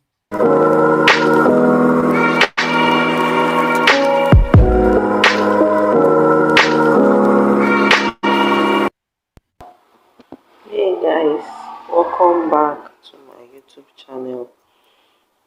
I'll be discussing about the second Niger bridge with you people. Sorry, that's the wrong one. This is I'm more closer to the bridge. This is it. This is it. Wonderful work. Well done, Julius Berger. Well done, my man, Muhammadu Buhari. Odogu #1 of Nigeria. Well done, sir. This is the bridge. All the pillars are stand. Just cement the bridge. They are putting it. Here is it. Who says it's not true? Are they still doubting it? And they are calling me Mumu. They said they said they have brainwashed me. Now who was brainwashed? See it. See the Julius Berger workers closing up for work. #1. That is it. I never regret supporting Buhari, and I will never do that. Never. This is it. This is the first Niger bridge. This is the first Niger bridge close to my house. We used to jog on this bridge, and at the time it started shaking. We were so scared. We stopped jogging. Morning jogging. Now we have another one. Thank you, Buhari. Thank you, Muhammadu Buhari. Thank you so much. Odogu #1. So there you are, Mataya. When I say these things, I don't just say them just for the purposes of hearing the sound of my voice. There you saw an unmistakably Igbo man dancing palongo around the bridge. I can show you more and show you him dancing. So there you are. If the Igbos are celebrating it, then that's enough for me. No, what we need to understand here, one man, the fact of this is we know the bridge is being built, and hopefully they'll complete it before their tenure finish. That's what I'm hoping. I must be honest with you, and that's what other Nigerians they are hoping. You know what really kills me, engineer? You heard that guy, didn't you? Yeah, I heard him. Will you mistake that guy for a Yoruba man? No. Well, where do you think that guy is from? From Anambra. Okay, but this is it. This is what really kills me. Look at your screen. Nah, you see, you see why we will never make it in that country. Even no. That, the thing is, I must be honest with you. The thing is, you see, when you come to the South people, they have their own problem. They have their own issues. You understand? They have their own problem because they in between themselves, they are not working together. Their networking is not working at all because the level of trust and lack of trust, that's what is happening in between themselves. So if they see one is supporting one, they will definitely be biased. But something they need to understand is an efulefu. He's a Fulani man. He's a different than the other. Imagine that when kind the guy of is saying progress, he's saying progress in front of. He says his house is just next to the bridge. Of course, he has to. And he's saying progress, and you're saying he should not acknowledge it because so it is a Fulani building. It's a bit sad. That's why you see in the South, they can the problem with our own people in the South, they will never unite. But they're always going to be people with different opinions. I mean, that guy is an outlier. I don't think anyone. Who is an outlier? The guy who celebrates. I mean, just looking at the fact that he's an outlier celebrating progress. Well, he's an outlier in that he is one. I mean, this is not a controversial position at all. I think even you would admit most Igbo people are not for Buhari. Yes. Yeah, exactly. So that means he's an outlier. So we have one guy who is jumping up and down and shouting Buhari's praise and whatnot. Good for him. Why it's is not he good doing for that? him. It's good for the country. Hold on, engineer. Why is he doing that, Ayo? Why is the guy who knows? jumping I up? mean, there were he told you why on the video. So well, they're always going to be outliers in every scenario. There were people who are supporting slavery. black people who are supporting slavery. That's not a slavery, my brother. I mean, come on. The guy is celebrating progress in his community. How is that an outlier? Yeah, well, I mean, he's an outlier in that most people, I mean, I don't think building a single bridge across the river is that big of a deal where, you know, every single Igbo person needs to bow down to Buhari because of that, especially with that bridge has been identified as a need 40 years ago. 40 years in the making. Right. So it's a need, and I'm sure it's, like you said, it's probably part of the master plan. And maybe he's been advised that he's been a little too heavy and hard and neglectful of a certain group of people, and he's trying to make nice. Who knows? So that construction has been going for 3.5 years. Buhari started it, and it's looking like he's going to complete it. Well, I don't think so. No. Come on, man. The records are there. Don't argue against records. Guys, please. This is a very easy project to sort of like pick apart. How long did it take them to construct the Lekki-Ikoyi bridge? Does anyone know? What parallel are you drawing? What are you talking about? The parallel is this. That bridge took under 2 years. I know I went to Nigeria before it was constructed. I went to Nigeria 2 years later and it was completely finished. Because the fundings was there. So what parallel are you drawing? So Lagos. So your position is Lagos can find the funding, but the federal government can't find the funding. The federal government can, as we are seeing. The guy just told us now that bridge is 80% completed. This is a guy that lives right next to the bridge. Did you see that bridge? Does it look 80% completed to you? They were still laying the pillars. The pillars. You can't go against what you are saying as far. The Minister of Transport. One man, what I can say there is that guy that is shooting that video, he might be an APC guy. Oh, right. That guy, he was saying, I voted for him and I will vote for him again. So he might be an APC guy and shooting that video, shooting that. Yes, let's accept that. Hold on, Ovie. Let's accept everything that Ayo and Ajale Koko have just said. But let's hold this as a fact because these are facts.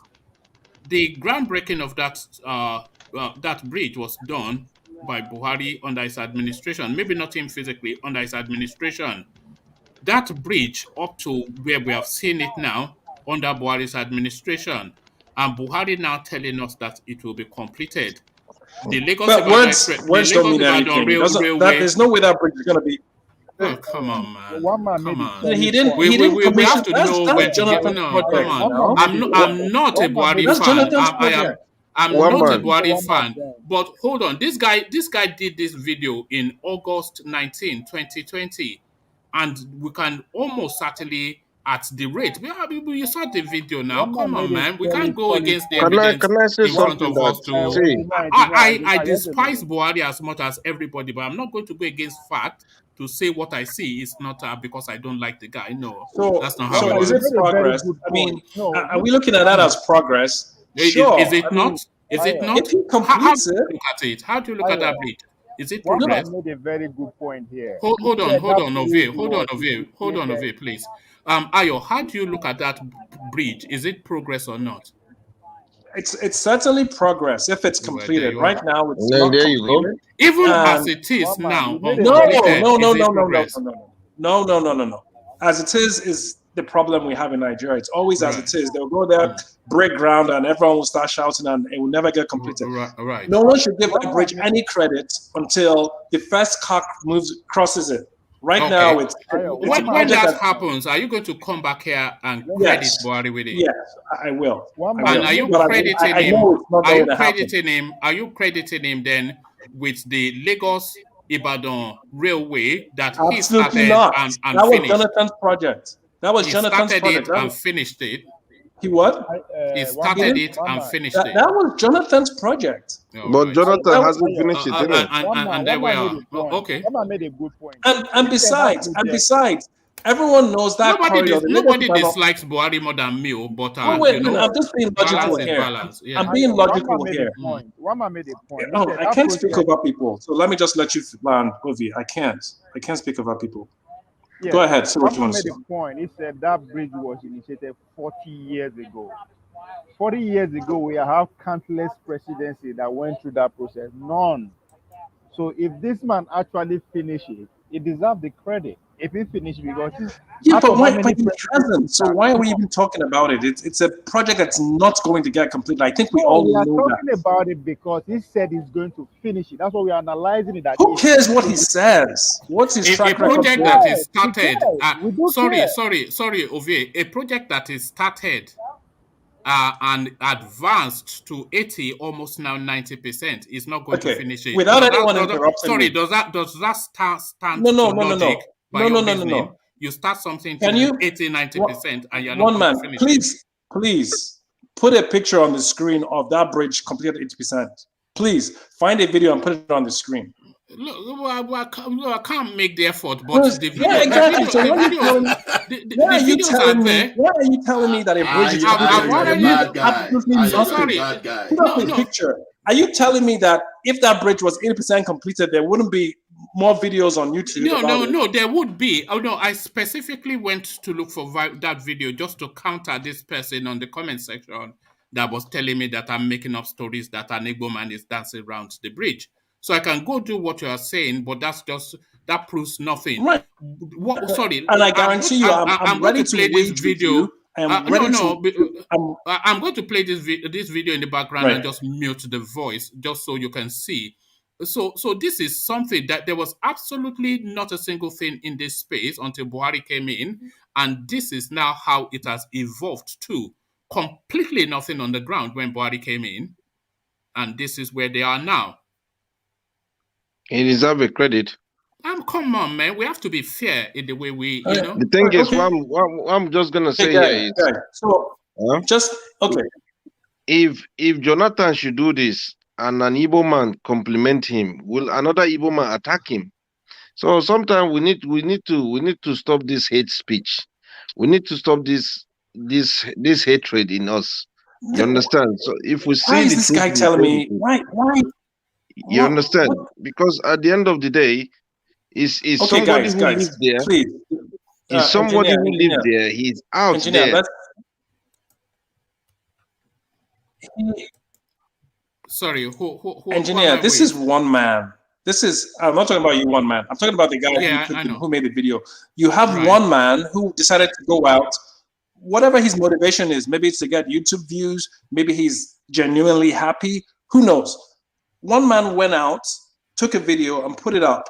And we're using that as a representation of how the Igbo people should be happy. Do you know how ridiculous that sounds? When you have millions of people, especially Ayo, this is what happened. An Igbo man took a video and posted it. And the same Igbo man is attacking him that he's worshiping the Fulanis. You got me? So that's where the argument started from. That's his prerogative. That's his prerogative. And in an egalitarian society, people are going to have different opinions. That means absolutely the bridge is meant for Nigerians. So at least that thing, even though the foundation, everything has been laid there, they deserve a credit for that. And an engineer, just to that space of it being 80% completed, you are an engineer, so you can correct me on this. But when you are building, there is no way that bridge is 80% completed. None. Yes, let me tell you why. Let me tell you why it is 80% complete. Hold on, if you don't mind. Yeah, can you hold on, Jafar, please? Let me tell you why it is 80% complete. An engineer can correct me if I've erred in this conclusion. The majority of the work of that sort of a bridge is done underwater. Once you have the pillars up, the only thing that is left then is to lay the slate across it. So you can see, and I can play the video in the background for you to see for yourself, the pillars, all the deep sea underwater work has been done. The pillars are erect, so it's just to lay the slate on it. That is all that is left to complete that bridge, just to lay the slate on it.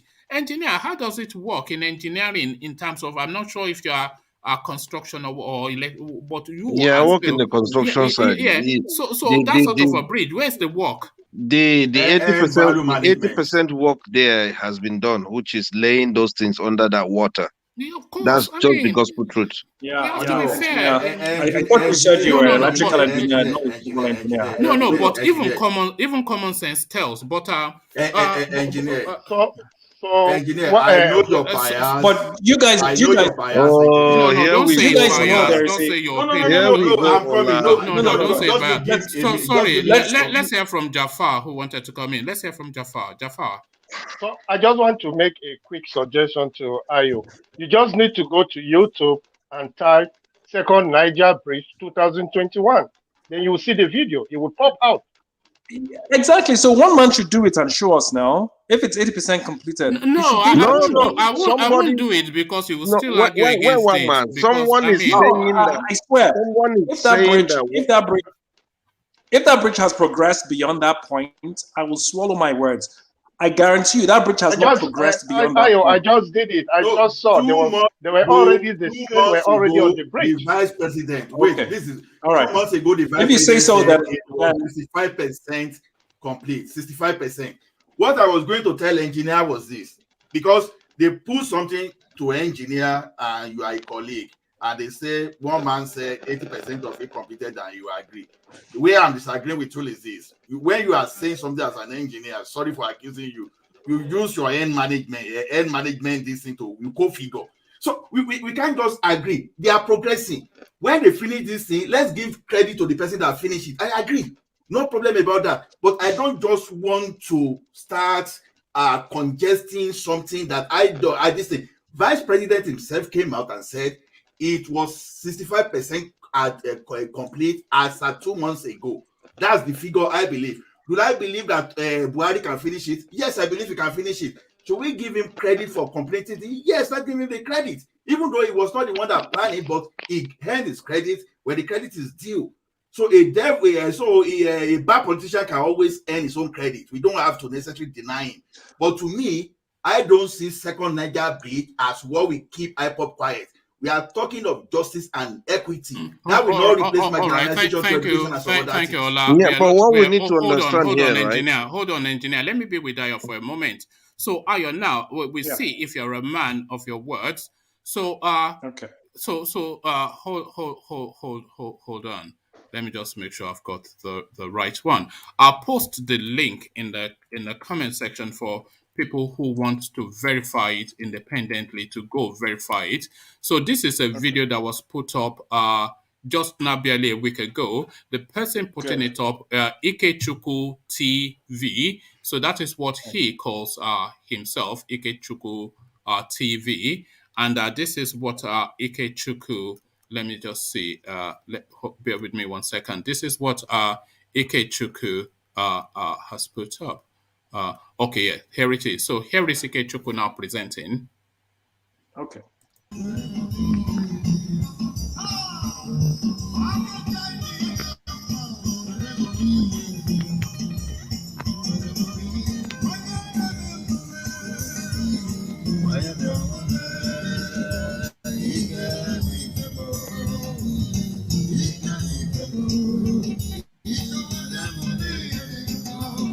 You should look at the Buhari's bridge. See the Buhari bridge. The Odogun one. Where Buhari pressing gas no go allow us rest. Make una look am well now. Today is 23rd of September 2001 that this video was recorded. Look at the bridge. You can see it now. See it yourself. That bridge that is running. Look at. Nothing. Second Niger Bridge that you will not hear. Nothing. Oh. See it here now. Nothing. Oh. Okay, so there you heard the report from the guy, Ayo. Of course, he a critic of the Buhari administration. But as it was videoing the thing, you can also see that except for just about 2 or 3 slots that don't have slates on them, virtually completed. So it looks to me like I don't know. I'm not a civil engineer, but just based on my from what I could see versus the video that was posted prior, it doesn't look like there's any progress. Typically, if a bridge is being built, you see cranes, you see heavy machinery. Did you see any heavy machinery around that bridge? I didn't. Well, not from that short space. Or even the first shot, even the first video you play, there's no heavy machinery around it. The thing is, the heavy machine could be somewhere else. They can't give heavy machine everywhere. See, this is the problem. Come on, well, it could be somewhere else means, what does that even mean? Somewhere else, that's the bridge we're talking about. So of course it's somewhere else. It's not at the bridge. But beyond that point, there's a time-lapse video on YouTube of the Lekki Ikoyi bridge from start to finish. That bridge took about 19 months to complete. 19. And one man said something to you because stop interrupting me now. Let me speak. Jesus, please. Sorry that I'm hurting your feelings. Let me speak. There's a time-lapse video on YouTube about the construction of the Lekki Ikoyi bridge that took 19 months from start to finish. If you want to figure out the different stages of, and this bridge is about 3 times longer than this small little bridge that we have. No, that doesn't really matter. But anyway, one man, hold on. I just want to there will be no convincing Ayo, but what would convince Ayo? I was open. Will be the What will I am open to convince persuasion, but you haven't presented any persuasive video. The guy in the video was pretty much arguing my point. There was he problem. wasn't arguing with your point. He was essentially presenting a progress report, but you can tell from the tonality of his voice that if they were you can't. Maybe he was being very objective. He was being very objective. There was no progress on the progressive bridge that was supposed to happen. There was no progress, and he was saying this is the bridge. All right, let's just move on from there. But what will convince you, Ayo, would be to see somebody driving on that bridge. Hold on, engineer. So I will continue to monitor that space, and on that day when that person is driving on that bridge, I will be the first to bring it to attention, and hopefully you'll be back to acknowledge, because what I see is progress. When there wasn't even a cement bag on that space, and we're saying that there's no progress. But like you said, you set the standard that when they finish it, you give them the credit. So we'll wait for that time. So engineer, back to you. So back to our governor, our loving governor, ex-governor. The one that just conveniently forgot he had $15 million stocked away somewhere. It can happen because when you have sometime when you stick money into somewhere, the money grows up. You wouldn't realize that you have such amount of money. That's just the truth.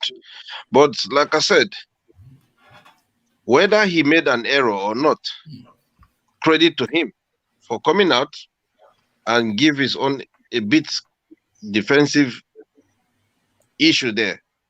Because if today they can call every ex-Nigerian governors to come and account for things that they do and the money they looted, I don't think all of them will be in jail. But for a man to come out and say his mind and challenge his own people, his own state, he's not challenging federal government, he's challenging his own state people. If he do anything wrong, they should come out and say it, which I doubt nobody will come out and say something about him. So he deserves a credit in that area. All right. I'm not going to argue that point, but you know my views. No, if you like, you argue. Don't argue. You see, the issue with Peter Obi is he presents himself as some holier than thou character. Check my records. Check my records. Check my records. He parrots all the time. So now his record has been checked and he has been found wanting. So that's not to say that is unique or peculiar within Nigerian space. From the council law, to the president they are all looting, but he is telling us that it's squeaky clean. But at the first check, $15 million somewhere, $150 billion somewhere, just money all over the place. One that man, he did not declare. the question they should have asked him, has he looted money, yes or no? It's just a simple something. What sort of a question is that? Huh? They were asking, okay, all right. Go on. Of course, if you can have journalists, is it not what happened to FFK? Somebody asked him in the office and he almost smacked the guy. Let's be honest now. Okay. It's a simple question. There's a way you can put a question to someone to answer in a different format. Oh, okay. So if they ask him, have you looted, yes or no, what sort of response are you looking to hear?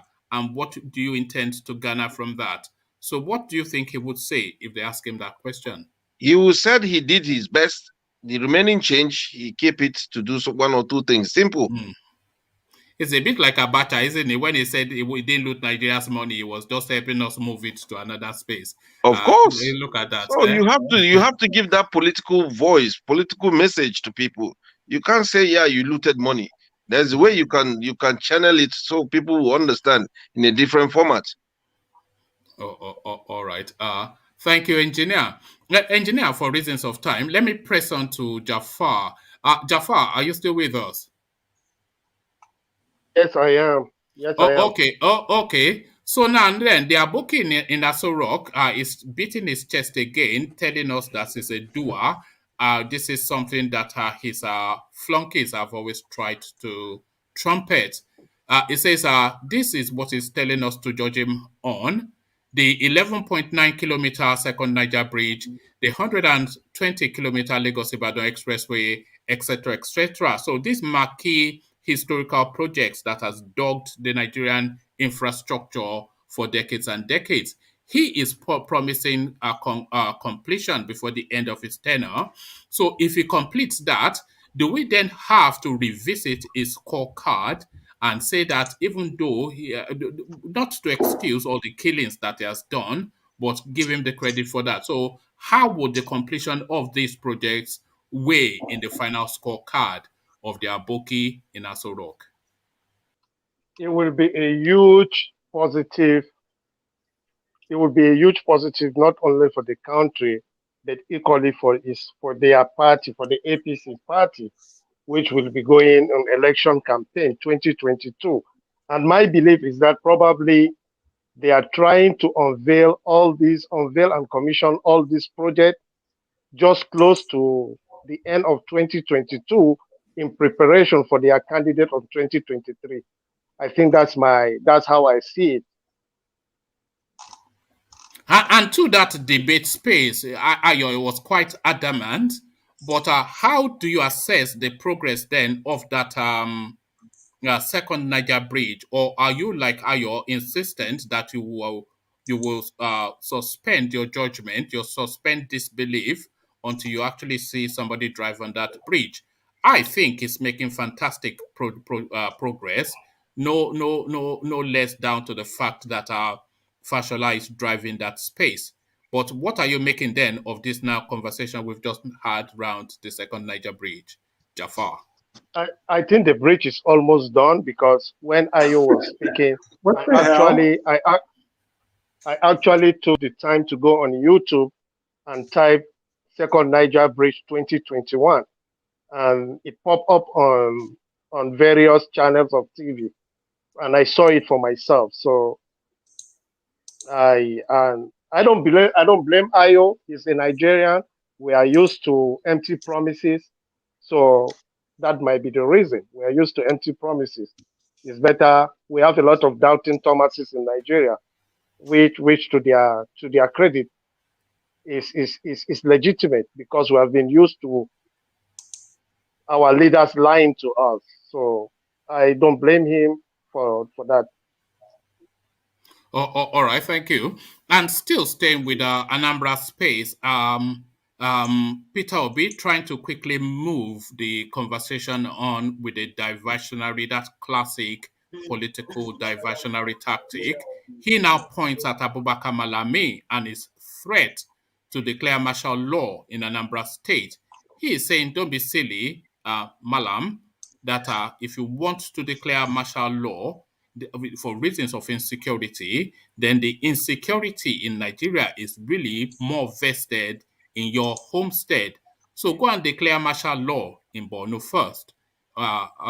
Peter Obi to Abubakar Malami. What says you, Jafar?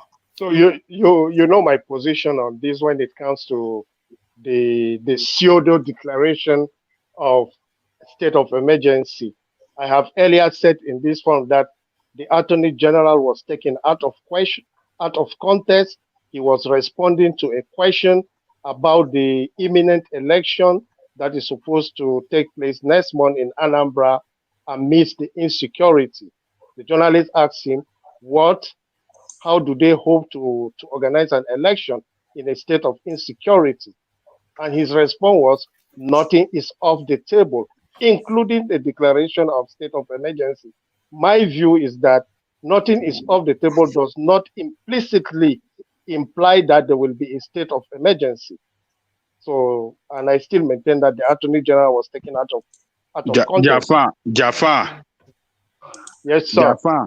He wasn't taken out of context. He would have done himself good by not mentioning, including state of emergency. He would have done the nation good. But for coming out to say that, it's very injurious to the nation, to its office, and to the office of the president. Do you agree that with me? No, I don't. Oh, okay. And the reason is but why didn't because do it in the note? You said the discreet in the note. Why didn't do this? Because the question was in the note with his people getting because killed? the question he was asked was not relating to the note. The question he was asked was not related to the note.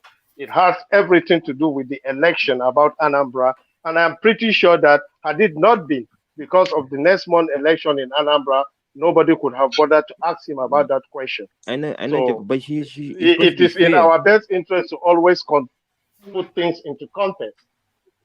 Okay, let me bring your memory to the election in Borno State. There was an election in Borno State during the time of when that place was badly under the control of Boko Haram, when some parts were under the control of Boko Haram. He did not mention such statement. Election was still held there. But now on Anambra is mentioning this statement. So you don't see any sense of, imbalance. No, I don't see it. It's because you are trying to give it an ethnic coloration that I personally don't see. And I want you to remember, before that interview, before he was asked that interview, the IGNEC chairman had a meeting with the National Security Advisor where he was complaining about the insecurity and the fear of IGNEC not being able to organize an election in Anambra State. That's the reason. One more question, Mr. Woma, please, one more question. But why would he mention a state of emergency when the Constitution does not give the federal government that power? It does not give the presidency that power and does not give him that process. Mr. Ajandiko, you know that the Constitution does not give them that power. You know that. Why must he mention that statement? The president is empowered by law. No, he's not. Well, no, he is, according to Femi Falana. According to Femi Falana. No, only power that he has is only when the nation is at war with another nation. That's not it. That's not it. That's not all. That's not all. I think we actually read this out a few sessions ago when Falana said that when for them to put the army in, they have to declare a state of emergency signed off by the Senate. That is saying that is the way to go, but they have to declare it before they put the army in, which was criticizing putting the army into the east. So the a governor in a domestic issue, a governor has to invite the military. You can't. You cannot. Let me finish. Jafar, please let me finish. Go ahead. Now, if a foreign invader invades another state, then absolutely the federal government can intervene and declare a state of emergency in defense of their, that sovereign nation. If the governor, and this is the same in the states, and it's the same, it's the reason why, what's his name? The governor of Imo State invited the army to, when they're having that issue in Olu or whatever, the army couldn't go in there until Hope Odinjo, or whatever his name is, invited them to come in there. So Buhari does not have the power to deploy troops in another state without the governor asking him or requesting that he does that. This is basic federal law anywhere. That is exactly Nigerian constitution. That's exactly what Nigerian constitution states. It's a federation. And even before the governor requests for that emergency, the 2/3 majority of the state of assembly would have passed it into law. Exactly. That is the way it works. But this illegal way of doing things and running administration, that is wrong completely. The reason Obasanjo declared state of emergency. It was illegal. It was illegal. What Obasanjo did was illegal. Okay. It was illegal. The reason why I like that is to body.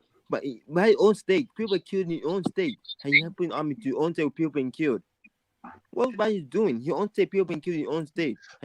But I suppose what is even more alarming is just the lack of common sense here. You have Boko Haram pretty much annihilating states in the north, and he won't declare a state of emergency there. But he wants to declare a state of emergency in Anambra. That he is known. I don't think this is controversial in any shape, way, or form. He is known not to like Igbo people. He's pretty much all but said it out loud. He's going to declare. He has no credibility. He just has no credibility. Do you know why he wants to declare that state of emergency? Why? Why doesn't he declare it in Zamfara? Okay, let me or tell his you own why. state. Let me tell you why he wants to declare that state of emergency. He wants to declare that state of emergency just for a buffer period for elections to take place. That's not permanently, categorically, and forever. Just for a buffer. How would the election take place? How would the election take place under state of emergency? How would the election take place? Exactly.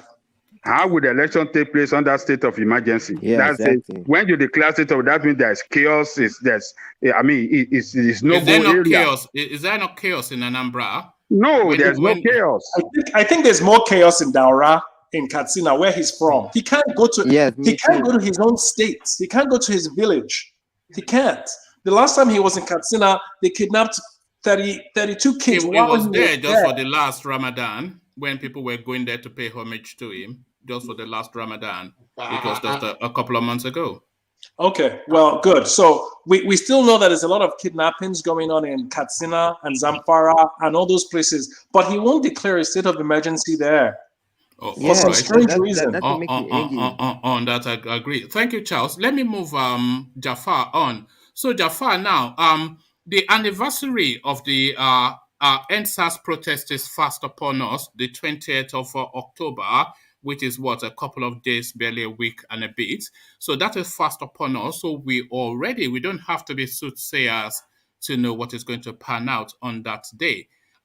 It's still a very controversial topic, and you expect people to revisit. You expect candlelight processions. You expect a lot of activities around that space, and you especially expect people to be on the street. So now, Jafar, the Lagos State Police Commissioner, via his federal authorities, have warned the people in Lagos not to commemorate that day. Now, we all know categorically that the people in Lagos will commemorate that day. And we all know the response that Buhari has to everything, AK-47 and Yamutu. So now, Megida, are we going to be doing body counts in Lekki again on the 20th of October? Jafar, Buhari and his guns and the people. Your thoughts? I hope we don't we don't have a review of what transpired during the NSAS movement. I'm not sure what will be the motive for our people to come again on the street. What the hell? Really? If it's just. What is going on tonight? People are talking as if they're being paid by. You don't understand. Allow him talk now. You don't. You don't. I think Ayo, you earlier said you would not like to talk. I'm sorry. Over people. I'm sorry. Please carry on. It's okay. Okay. So I don't know their motive. If it's just a commemoration about what transpired, if it is a peaceful protest, I don't have any problem when protests are peaceful. People have a right to protest, to demonstrate, but it has to be done within the confines of the law. But I hope it doesn't escalate into violence, because no government will endorse violence on their street. That I know. And I hope our people are not being pushed out there by politicians to get killed. That's my fear. Can I quickly respond to something you said, Jafar? I'm sorry, I didn't mean to cut you off. I'm sorry if I was rude. So you said you don't understand why people will come out. And the initial NSAS protest was peaceful until they got provoked by the military that, shot them and claimed they didn't until CNN provided proof. So let me tell you what's going to happen. And Lagos is a very different state than most other states because it's the most visible state in the country. And there's a lot of international media with eyes on Lagos, and the government is going to be very careful. This is why maybe how many people died during the NSAS? I don't know, maybe 5, 6, 7. And hundreds of people are dying elsewhere. But at least in the diaspora, the people you hear about or the situation you hear about more than anything else is what happened. Ayo, to correct you, about 90-something people died at NSAS. Okay. About 98 people were killed by military. Wow, that's a lot. So yeah, so I suppose what I'm saying is it's a very visible space because of the international attention Lagos gets. So it's not going to be a massacre like would happen in the east or the north, and no one will know about it, and some member of the presidency will come out and claim it's a lie, even though there's video evidence of the body count. So people are going to protest, and there's nothing the Lagos government can do about it. It's best they just calm themselves down.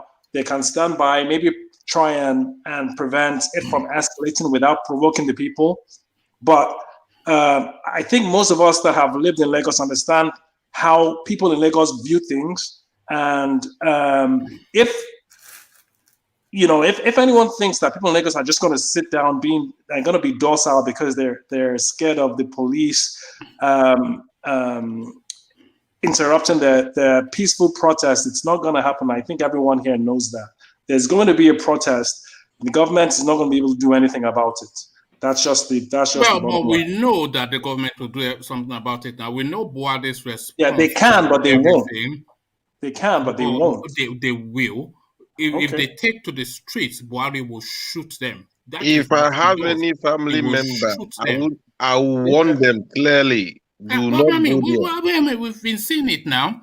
That's from Zaria to do you follow this guy on Twitter, Shora? Do you follow him on Twitter? No. I find him clownish. You can find him clownish all you want. He has a very, very strong, powerful, large following. And he's telling everyone to come out. And he's daring. Listen, he does. And he's daring the government to stop him. And the thing about Shora is that he actually has international backing. So the government won't touch him. Why haven't they locked him up? I'm sure they confined him to Abuja. Why haven't they locked him up like in Kanu and Igbo? Why don't they mess with Shora? Do you know the inflammatory things this guy says on Twitter every day about Buhari? he goes to town on him and nothing happens to him.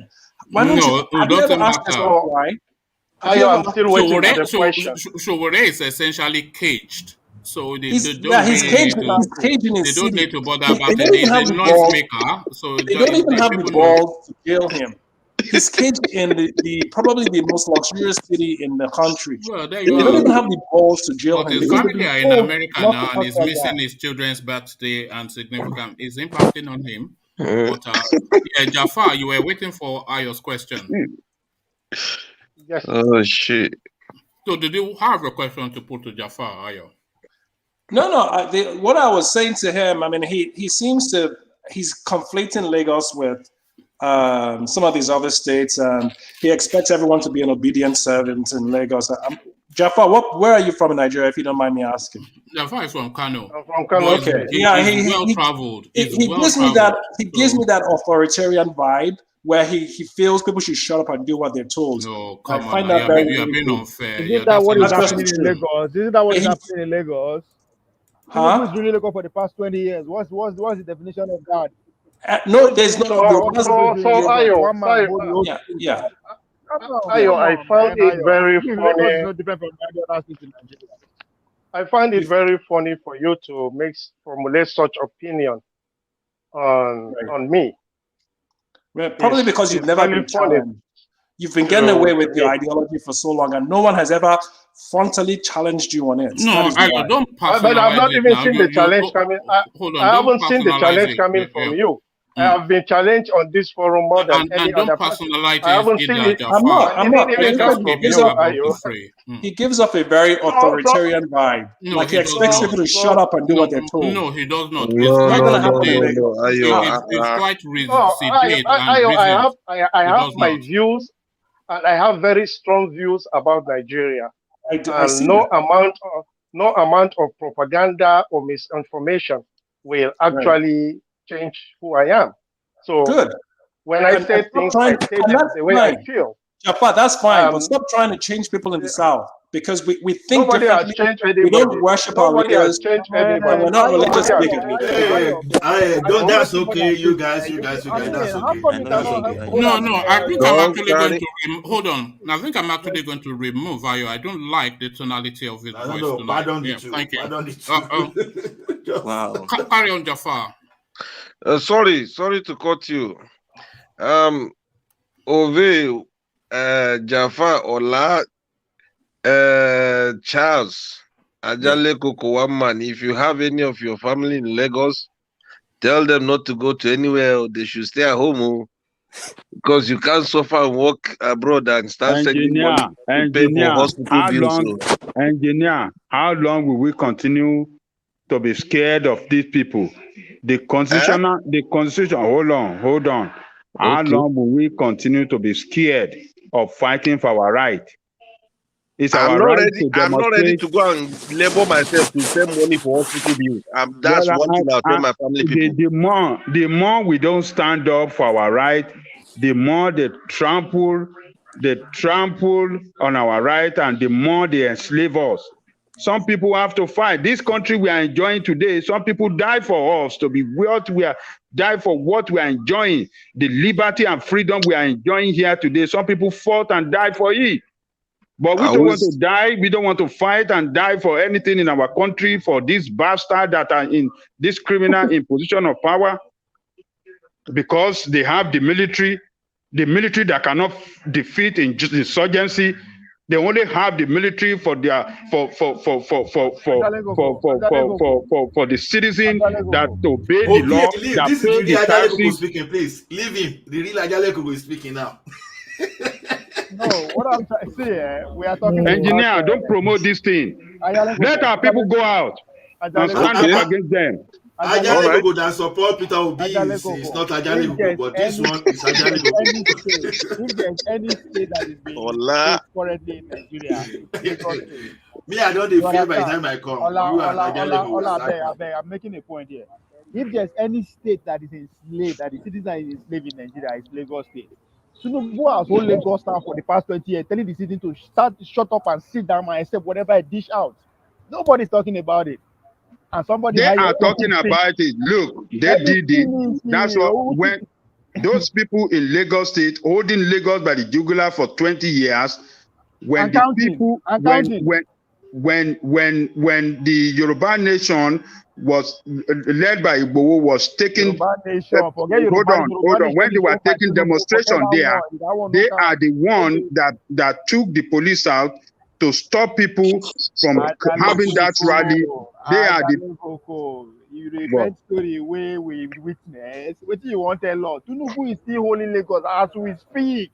He's not winning. You are the one that's looking at it like that. He's not winning. Not talking of winning, no. He's holding them hostage as we speak. He changed the governor as his life. Like they are holding Lagos by criminal means. They're using their criminality to hold on to Lagos. Are they being held? And they are using the police. No, Ajale Koko, what Ovie is saying, I seem to see reason with him. Are they being held or not? Is TINUBU holding Lagos at the jungle? Yes.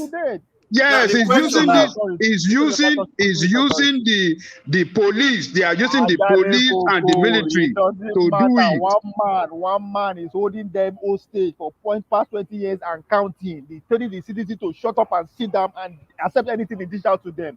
And you are here telling somebody that somebody is authority to speak. Please look inward first before we criticize anyone. Nothing is that you see, we are saying the same thing. We are saying the same thing. Engineer was saying that people should not go out. I am saying that people should go out and demonstrate. Don't worry as long as you have to tell us to come outside. It's not about coming outside. To come outside is very easy. All those years we need to be organized. Oshowore should go about campaigning on how to make us to organize us, not how to bring us on the street. We are tired of being in the street. Exactly. If you want something concrete, to come out on the street is very easy. We can do that any time. Let's go to the next level. Let's organize. Let's go about. How do you organize when you don't go to the street? What are you talking about? Going and be community to the president. Make it go become president. That's how we want to be. We don't need anybody to come out. They should go and sit down. It's distraction. We don't need him. There's serious business going on out there. People, there are some criminals who are parading themselves to produce this next president that will come and endanger us the more. We are not concerned about that. Talking about going on this. Go and do what? Buhari is gone. Buhari, as far as is gone. We don't need him. He's already gone. Stop fighting him. When are we going to start voting for people that will come in, not people that is going out? Buhari is gone. Come out to do what? What are you saying? They said they want to demonstrate in commemoration for 1 year of SARS, and you are saying they should not do it. What are you talking about? We don't need demonstration. We don't need demonstration. All right. I thought Jafar had the floor over here. I don't know where you are taking us to. You're always walking us down some garden path. One man, sorry, tell Ove, Zomushawiwi, Ingo understand. Stop shaking wee. But stop smoking. I told you already, we have 2 OVAs on this platform. We have the normal OVA, and then we have so OVA. Settle down. So Jafar, back to you. Land your thoughts around what I asked you, so I can take you to a next talking point. How Buhari is going to be assessed if he succeeds in these things that he's promising. So I think we are on the SARS issue. I don't have any problem. I personally don't have any problem with people exercising their constitutional right. That's something we should encourage people to do. But however, it has to be done within the confines of the law. And my issue with Nigeria is that, for the most part, a legitimate grievance, when we start a legitimate grievance, we allowed ourselves to be taken over by politicians. And the moment they take it over, it's a dead cause, and people will die. Because when you start, do you think NSAS was taken over by politicians? The original. Yeah, it was. After some time, it was taken over by politicians. Immediately when they start chanting, "Buhari must go, Buhari must go," people were sending money. That became political. That has absolutely nothing to do. That's not true. The sentiment. Excuse me. Hold on. That was the sentiment of the people, was it not? It was the sentiment of the people. That has absolutely nothing to do with police brutality. Police brutality Who was is the the main commander-in-chief? Hold Who on. is the commander-in-chief of the Hold on, police? Ajale Koko. Buhari facilitates for police brutality. Oh, SARS brutality started with Buhari. No, but Buhari facilitates for it. Does he That's not? what you before I say. No. Does he not? Oh my. No, I don't. I don't believe. All right. Then how come police brutality is taking place to the level that people needed to take to the streets? People, you see, you can only push people to a certain degree. At a certain level, people will have to push back. Right. They had enough of it. And it was time for something to be done. The protest was legitimate until it was hijacked by politicians and people died. And that's my issue. Stop saying it. Politicians did not hijack this thing. Yeah, no. Now let me ask you, what was Showore doing in Abuja on the march? We are talking about Lagos. They didn't kill nobody in Abuja. They killed people in Lagos. It was the Lagos we are referring to. Was it violent in Abuja or not? It became very violent because other politicians hired thugs. Hold on. What are you talking about? When Sowore went there, they sent him back. The people rose against. They said they don't want politicians, and he went back home. And you know that Sowore is the commander-in-chief of protest and demonstration in Abuja. You know that already. That's the point I'm telling you. When you allow the politician to take over, does he not have constitutional right to demonstrate? What are you talking about, Jafar? Please. Does he not have a constitutional right to demonstrate? What is politician problem? What is Sowore problem to Nigeria? Because he's fighting for the right of the people. You will have counter opposition to you if you are a politician. Stop raising this issue about Sowore. Sowore has not done anything wrong against Nigeria. But fighting for your own rights and fighting for the rights of the people. Hold on, gentlemen. Let me take you back to the original question, Jafar. The people almost certainly likely to take to the streets on the 20th of October. So will the one-dimensional Buhari revert to his trusted ways and say, Mukhtar, get the guns and shoot them until you wipe them out? So is it going to AK-47 it again as he always does? So let me ask you a question. Did you listen to the deposition of people on the Lagos panel? Which is what? About exactly who ordered the military on the Lekki toll gate.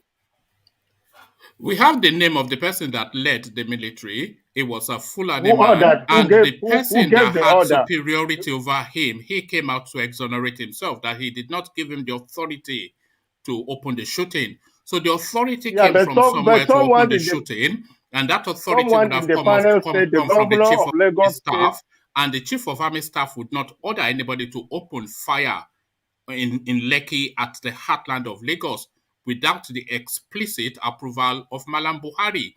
So Malam Buhari ordered the killing. That's speculation. Well, man, you're speculating now.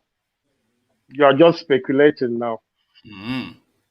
But my problem is if you as a politician, you go on the street fighting, not through the ballot to replace a sitting president, don't expect that the other person will just fall it up. It doesn't matter who is the president. EndSARS was politics. EndSARS was politics. Yeah, beginning it was not, but at the end it became political. So that's why you got a political reaction from the other side.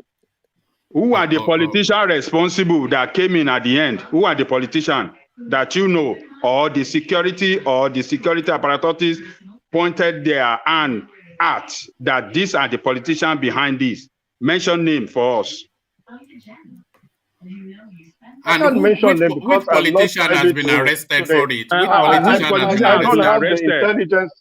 I don't have the intelligence report on that. Yeah, but which politician has been arrested? Why are you saying it now? All right, Jafar is just fishing. All right. Why am I saying it? Because when these guys came out in Abuja, there were political talks that I saw on TV. Sowore doesn't carry political talks. That is the way you Northerner I perceive did this not. thing. I have not called It the name. doesn't carry I have not political called talk. the name. Ajani Koko, I didn't call the name of Sowore, but everybody that wants to be honest, I saw political talks coming and chasing protesters on the street on Abuja. That to me, we saw people demonstrated in support of government that were giving money. We saw the video. They said they give them $20, they give them 50 naira or 20 no, I naira. think it We was saw the 5,000 video. naira. They said, Or and they gave 5,000 them naira. I have cutlasses a and question, clothes. please. Can I say something? Can I say something? Can I say something, please? I actually want to move Jafar on from that talking point because I think Jafar has been quite categorical in his opinion. So I don't think anything else will change it for him. And is entitled to hold his opinion. I have a question for everybody, please. Look, let's hear from Rational Mind then, since I want to move on, but people want to ask questions. So Rational Mind there to you. One man, I don't know if you can do us this service. If you can pull up that video of DSS, is it a Prado Jeep or whatever? And they were letting the Agbero boys. No, we all saw it. Jafar saw We it. all as saw well. it. Yeah. Okay. Now, what do you make of that? That's exactly what I'm saying. That's what he said. That's exactly what I'm saying. That's exactly what I'm saying. Because if those are the politicians that were sponsored by Lagos State or by government of Buhari itself, and not we don't know. It politicians happened on in the side of the Abuja. people. It happened in Abuja. It happened in Abuja, yes. I saw those Prado. Yes, they went to get them from Motor Park. Them up to clear the streets. So I saw that at Lagos toll gates too. So that's what I'm saying. Even in America. No, that wasn't part of the protest, but it was hijacked. That's what I'm saying. I don't have any problem people exercising their right. Can I ask my not allow themselves. Engineer, let me move Jafar on from this space. No, it's not about it's not all about. My question is to one man, Rational Man, Ajale Koko Ove and Charles. Where do you guys keep my brother Mike? No, Mike is in the comment section. He's too afraid to come online because he knows he cannot handle the rigor of the no, I miss Mike. I miss my brother Mike. No, if you look at the comment section, it's all Mike. Well, this is he now. This is Mike. He says, so VA, you need to give Ajale Koko some of your Igbo to help calm him down. so that's Mike. So Mike is in the comment section causing trouble as always. Mike, that crazy guy. All right. So thank you for that, engineer. So let me take Jafar next to this final point. Well, I did have it up just now. Is really essentially the here it is. Hours after you were not here for the earlier session, I don't think, Jafar, but hours after backing TINUBU, court orders EFCC to remove DOKPESI from watch list. So now you saw me play the clip of OFFSHORE who already gives us the reasons, but here it is again, Jafar. The number of other leaders who have come, Tony Ilwobe means I don't do bad. What's happened? And in fact, once you have joined APC, all your sins are forgiven. I better leave my uncle alone, one man. Leave my uncle alone, okay? We are proud of him.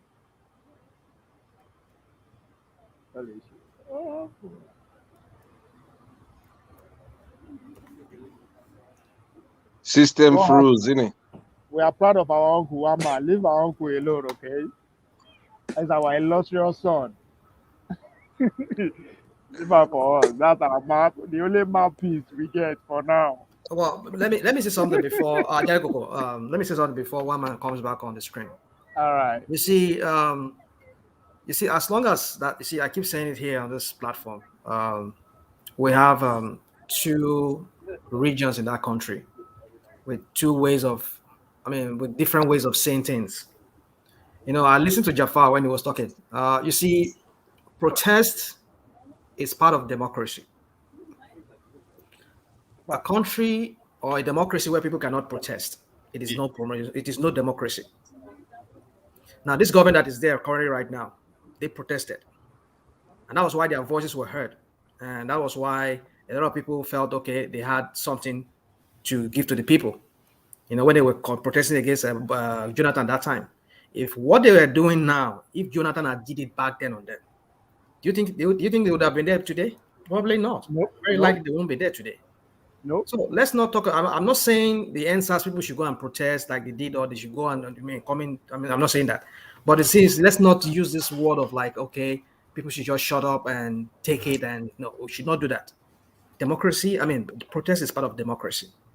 And if the people cannot protest in the society, that society is not free, and that's what we should realize.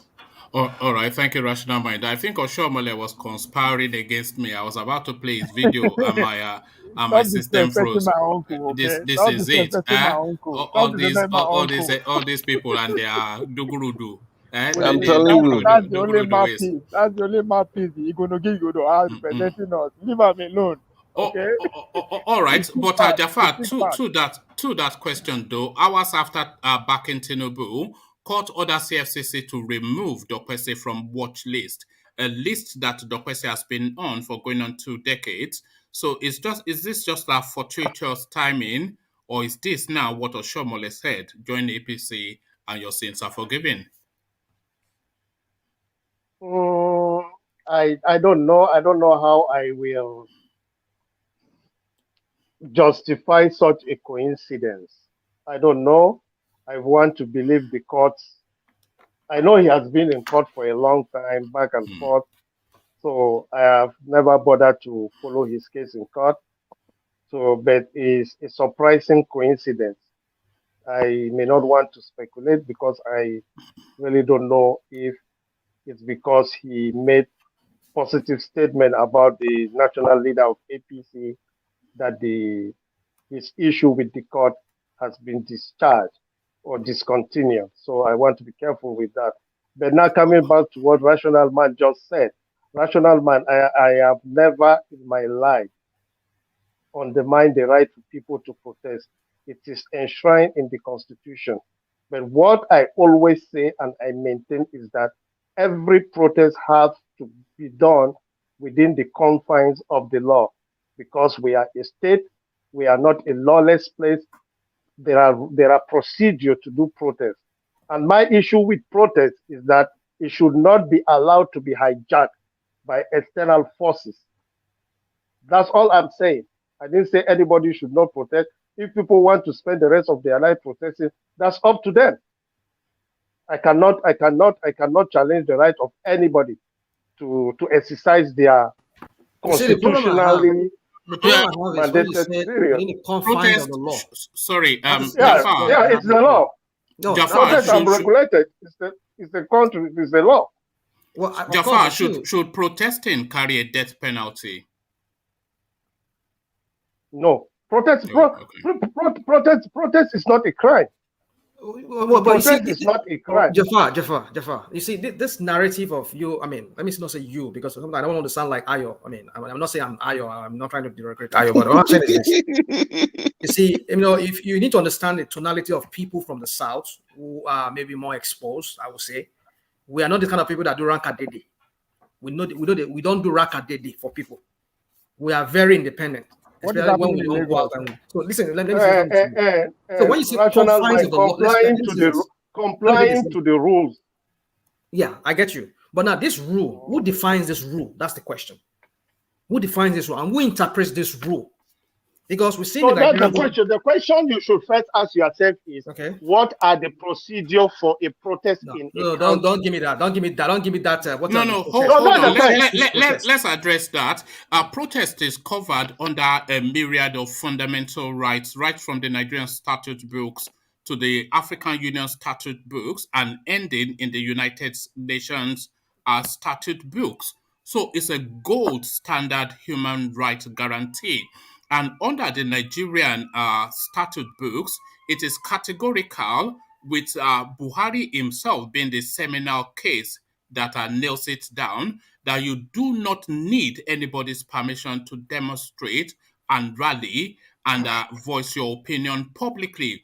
It's a fundamental right that is sacred and sacrosanct to the Nigerian person. So they don't need Buhari's permission to rally or demonstrate, and they don't even need the police permission. What the police is obliged to do is to facilitate for safe passage of that rally to ensure that no harm comes to the protester.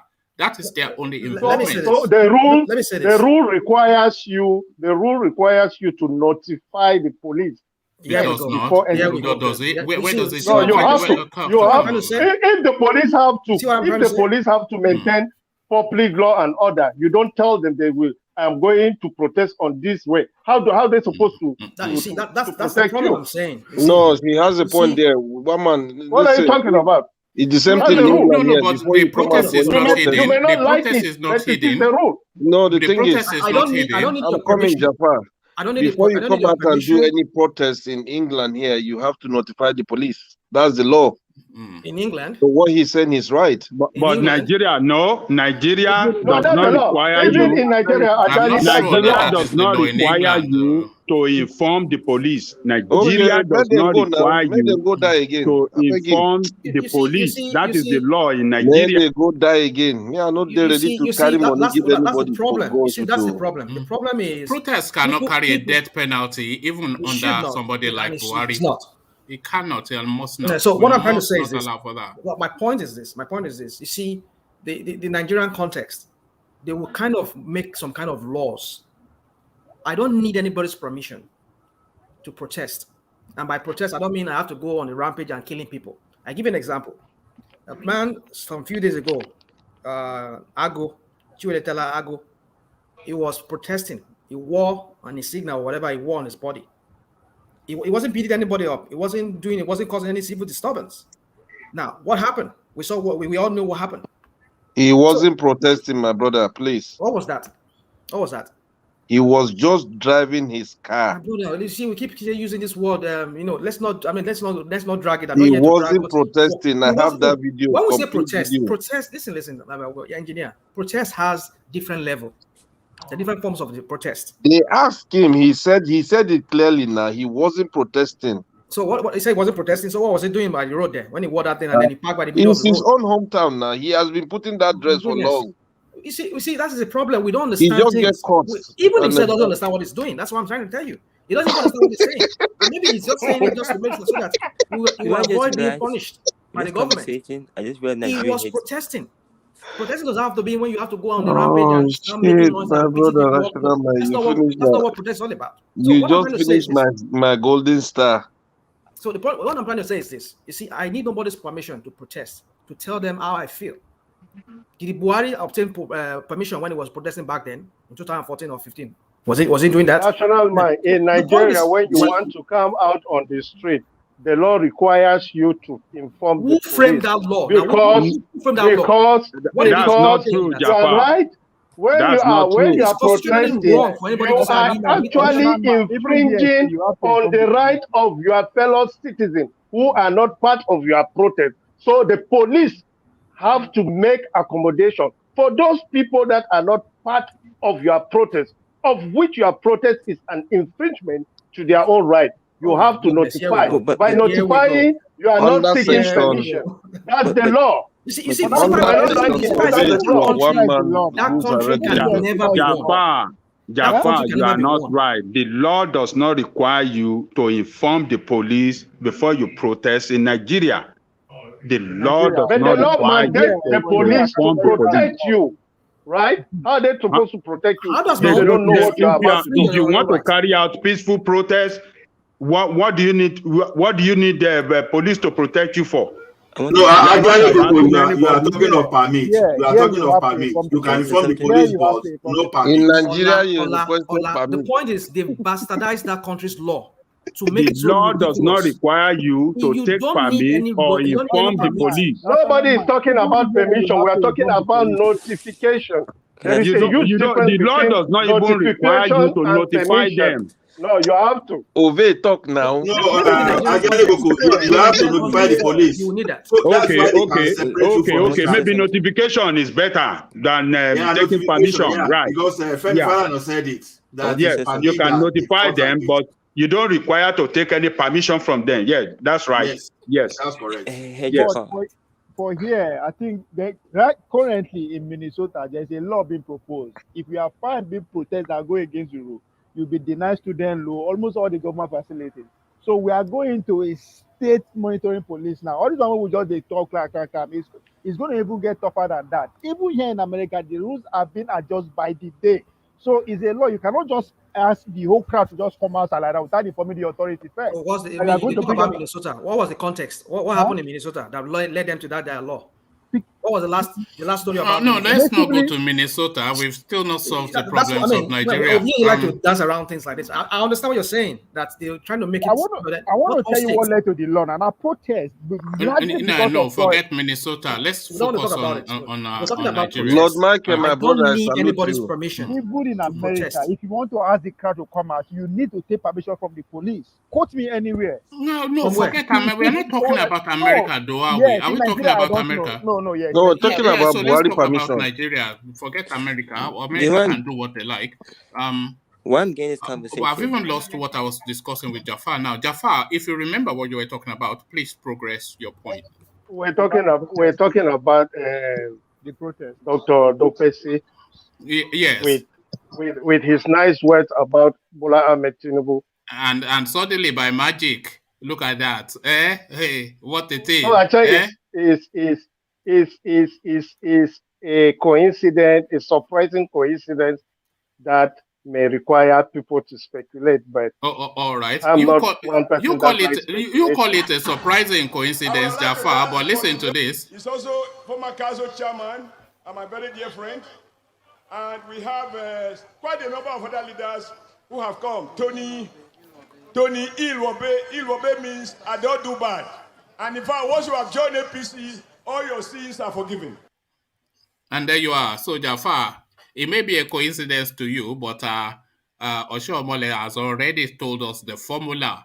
So go and rob a bank and then just go to your nearest APC.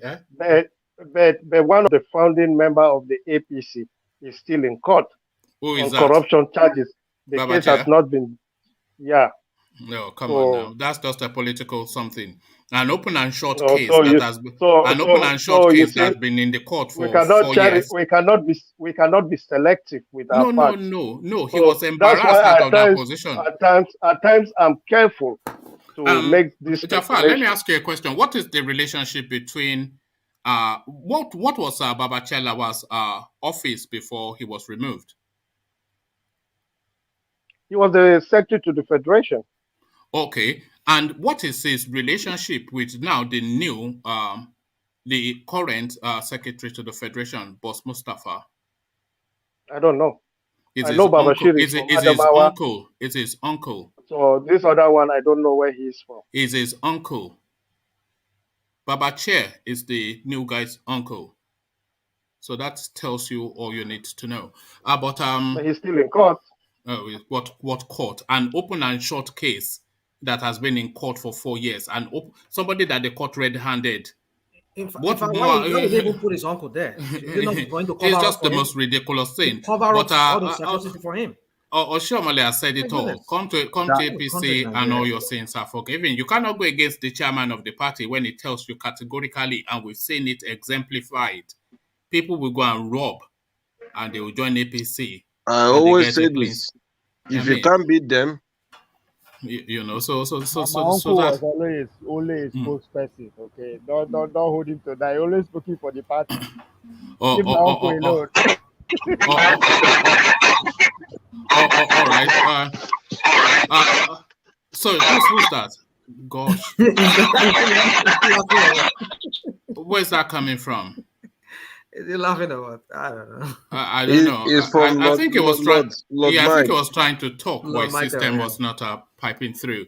Well, so thank you, Jafar. So we go from Jafar, we go to Ola. So Ola, now, you know what the talking points are, but let me land you on this. Ajanle Koko's buddy, his best friend, Peter Obi, If you're not about to say something, just put yourself on mute because of just the cracklings.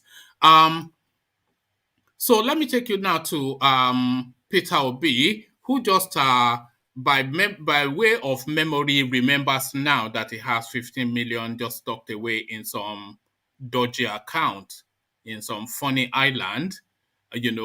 Just random figure. He came up with 50 million. They accused him of having 500 million tucked away.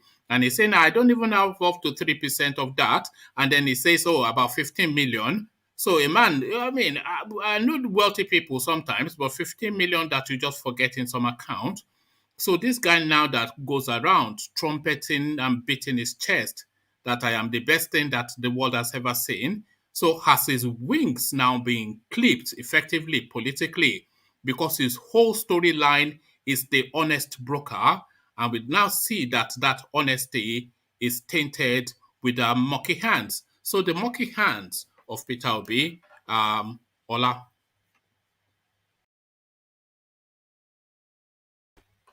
Sorry, are you there, Ola? Can anyone hear me? Yeah. Can hear you very Ola, are you there? Okay. Call to order by Tudor. Ola is drinking burkutu. I hope I didn't mute Ola. No, I didn't mute him. I think he may well be otherwise engaged. So let's go then from Ola to Black League, who has just joined us. Black League, are you there? I'm here. So did you hear the question then, Ola?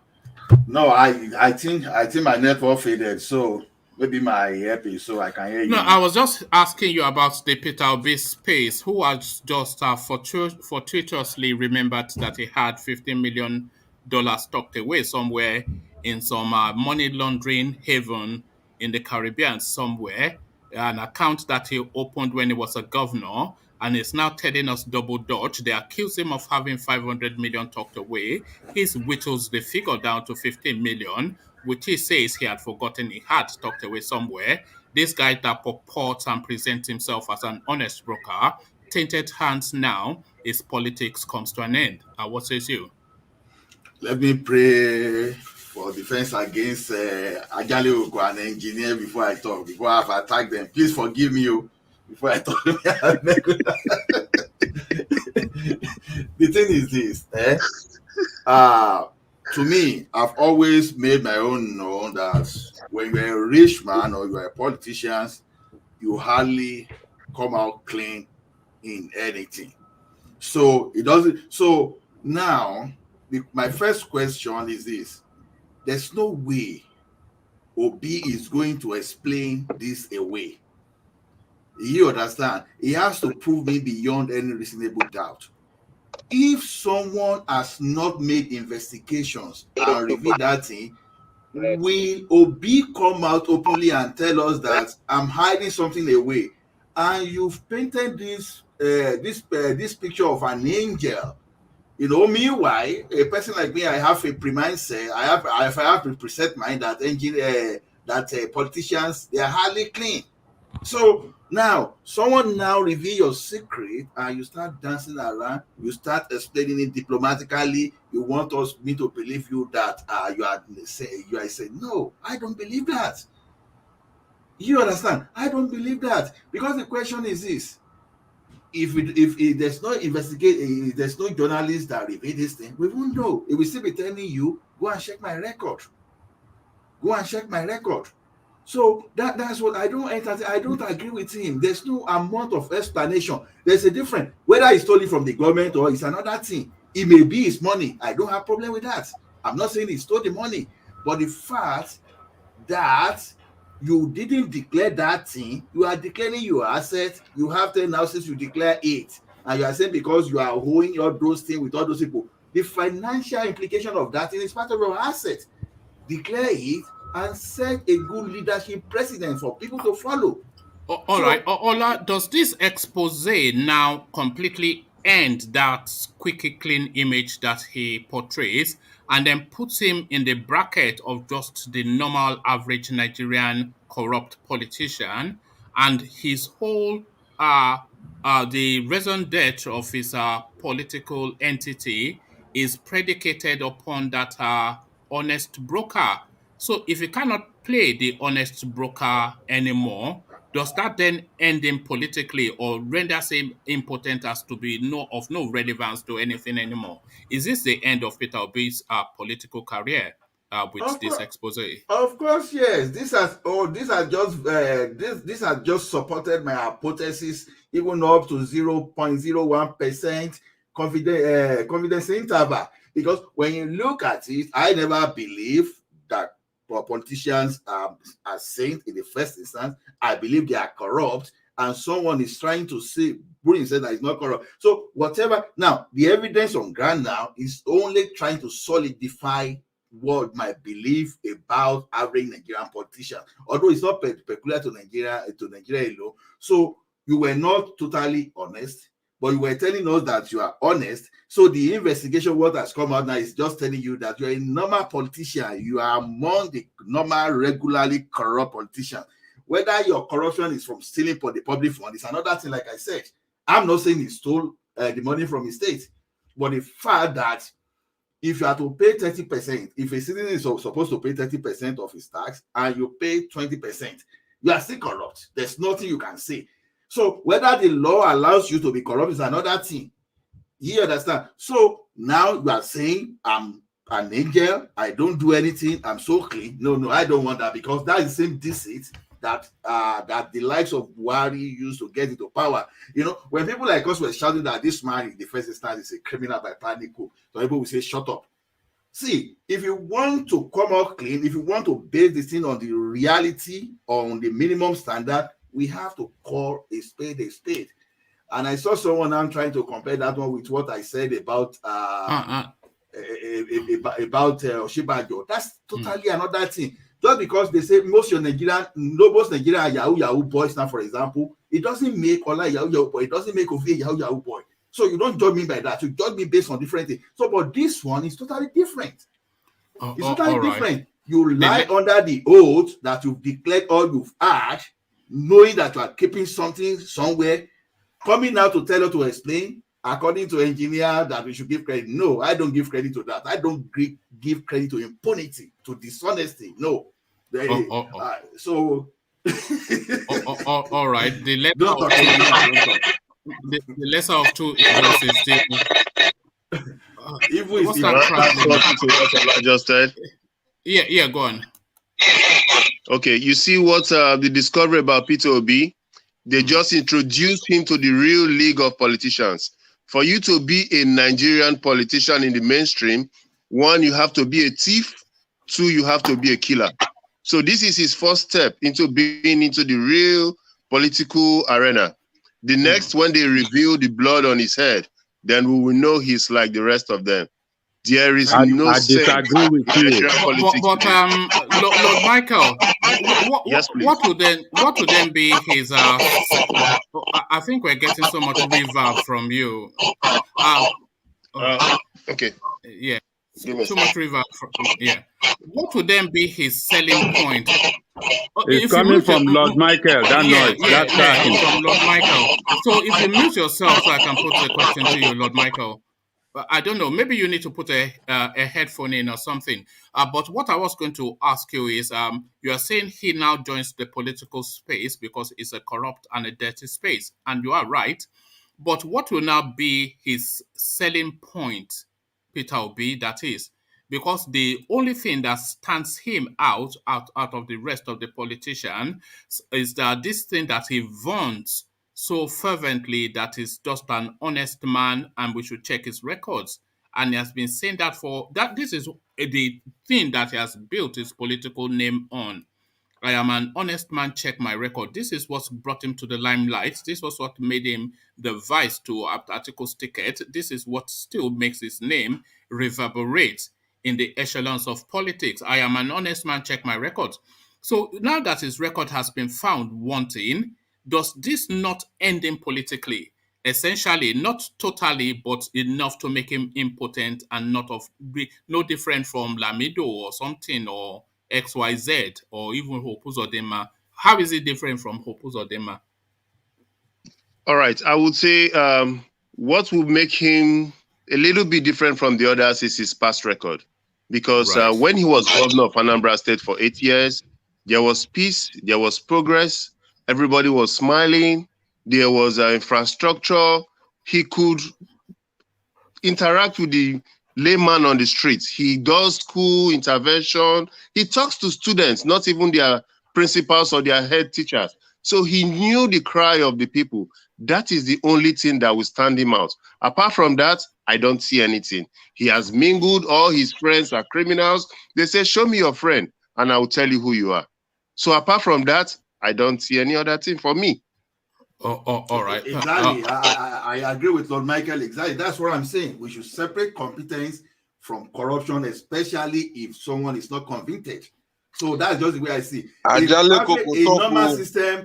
normal system recognizes there will be some abuses, and they put check and balance in place.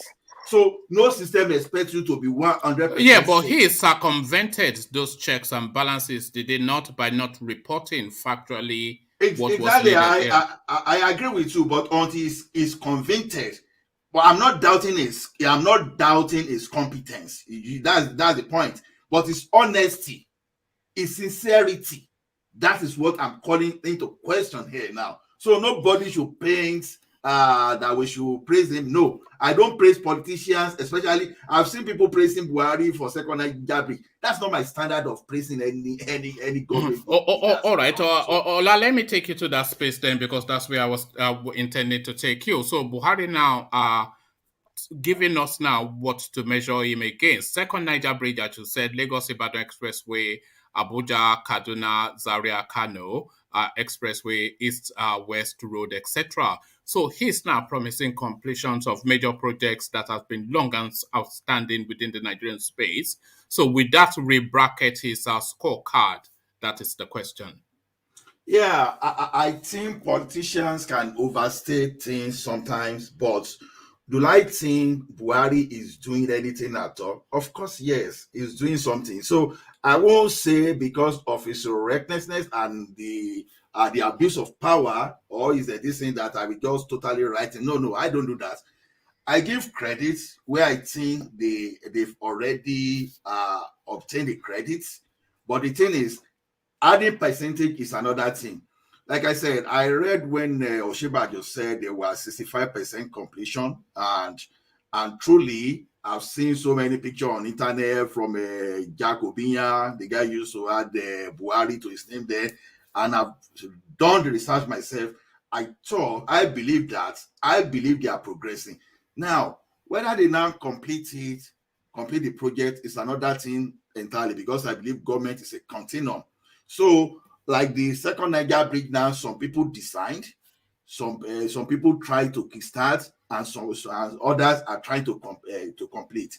Now, where credit is due, we need just to give that credit. So I will not take the credit away from them. But with that second Niger Bridge now be enough now to say now, I probably shut up. No.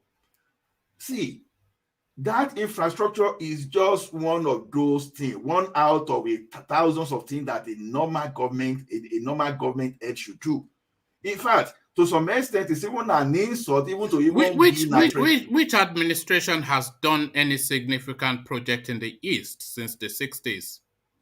No. I agree with you. I agree with what you are saying. It's not even about project now. It's all about fairness and equity, which is is that not what that bridge addresses? No, hold on. Is that not what that bridge addresses? Fairness and equity, a space that has been largely lamenting of marginalization, and that marginalization infrastructurally, and this now one of the most important infrastructures to ever go into that space.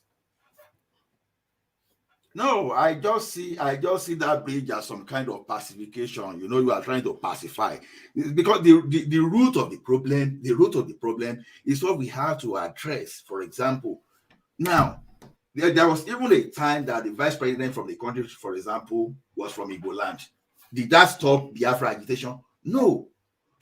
So the thing is this: when you are as a Nigerian, I want to see myself equal to my colleague from the southwest, from the north, any part of the northern this thing.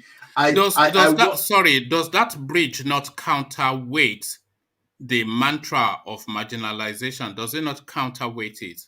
It does not it does not counterweight anything. It doesn't. How does that bridge solve the problem of a young kid from let's say Anambra State, for example, that scored 280 in no, forget all that. You are strawman. Don't go around some rabbit hole. So what I'm saying is that bridge will not be enough. Constructing one bridge will not be enough. The bridge would not be enough, but the bridge, it goes, because that bridge is not just a bridge, it's an economic opportunity. It opens up commerce into the space and out of the space. And what do the what are the Easterners fundamentally known for? They are known as traders. What facilitates that trade more than that bridge? That bridge essentially $1 billion, if not more, economic value to that space. Just that bridge alone. No, I'm not disagreeing with you. You understand? Now, what if you construct the bridge now, for example, and now FIRS now say, okay, I really want to be collecting VAT from your state, for example, and now redistribute it to somewhere else. That's part of the. What has VAT got to do with the bridge? I know I'm talking about because what I'm telling you is this: bridge will not be enough because we have. No, I'm not saying the bridge is not of course, nothing is enough. Lagos needs the Fourth Mainland Bridge. XYZ needs ABC, but that bridge, it goes directly to the heart of the Eastern agitation, which is essentially marginalization. And marginalization is, of course, being divested of opportunity. And the opportunity that is that bridge, it cuts into that narrative. It's essentially where I'm going. So I'm not saying they don't have other needs that are not being met, but I'm saying that the bridge, I'm suggesting that the bridge cuts into that go-to mantra that they have in the East, that they are marginalized. If I want to be categorical, with that bridge solve the issue with that keep IPOB quiet? No, it won't. Because there was no issue of second Niger bridge even when Biafra agitation started. So the ideology behind Biafran agitation is what needs. What's the ideology? Self-determination. Self-determination. What are they predicating? What are they predicating that? Why do they want to self-determine? Okay, for example, let me give you an example now. Let's say the Ijaw people now, they may not be as vocal as a larger Biafran group, for example. You go to someone's land, they cannot even farm, they cannot do anything. You exploit their oil, you destroy their land, and you are now saying, okay, this is what we are going to give you, and we take your money to go and do something somewhere else. For example, it's just like in Abata now, you are taking the oil from Abata, you are taking the oil from Texas, and you are using that thing, you now use that thing to develop another entire region entirely. And you're not saying, okay, out of that your money, I will give you 5%, and 5% should be enough for you. And when they now even have the reporter ministry, you understand that these people should occupy, we are not even allowing them to do that. And meanwhile, these guys cannot farm, they cannot do anything, for example. And you are saying these people that took a 5% should not keep them quiet. Or yeah, but I thought we were talking about the Niger Bridge. It's not. That's why I'm saying, because I have already said that Niger Bridge will never keep IPOB quiet.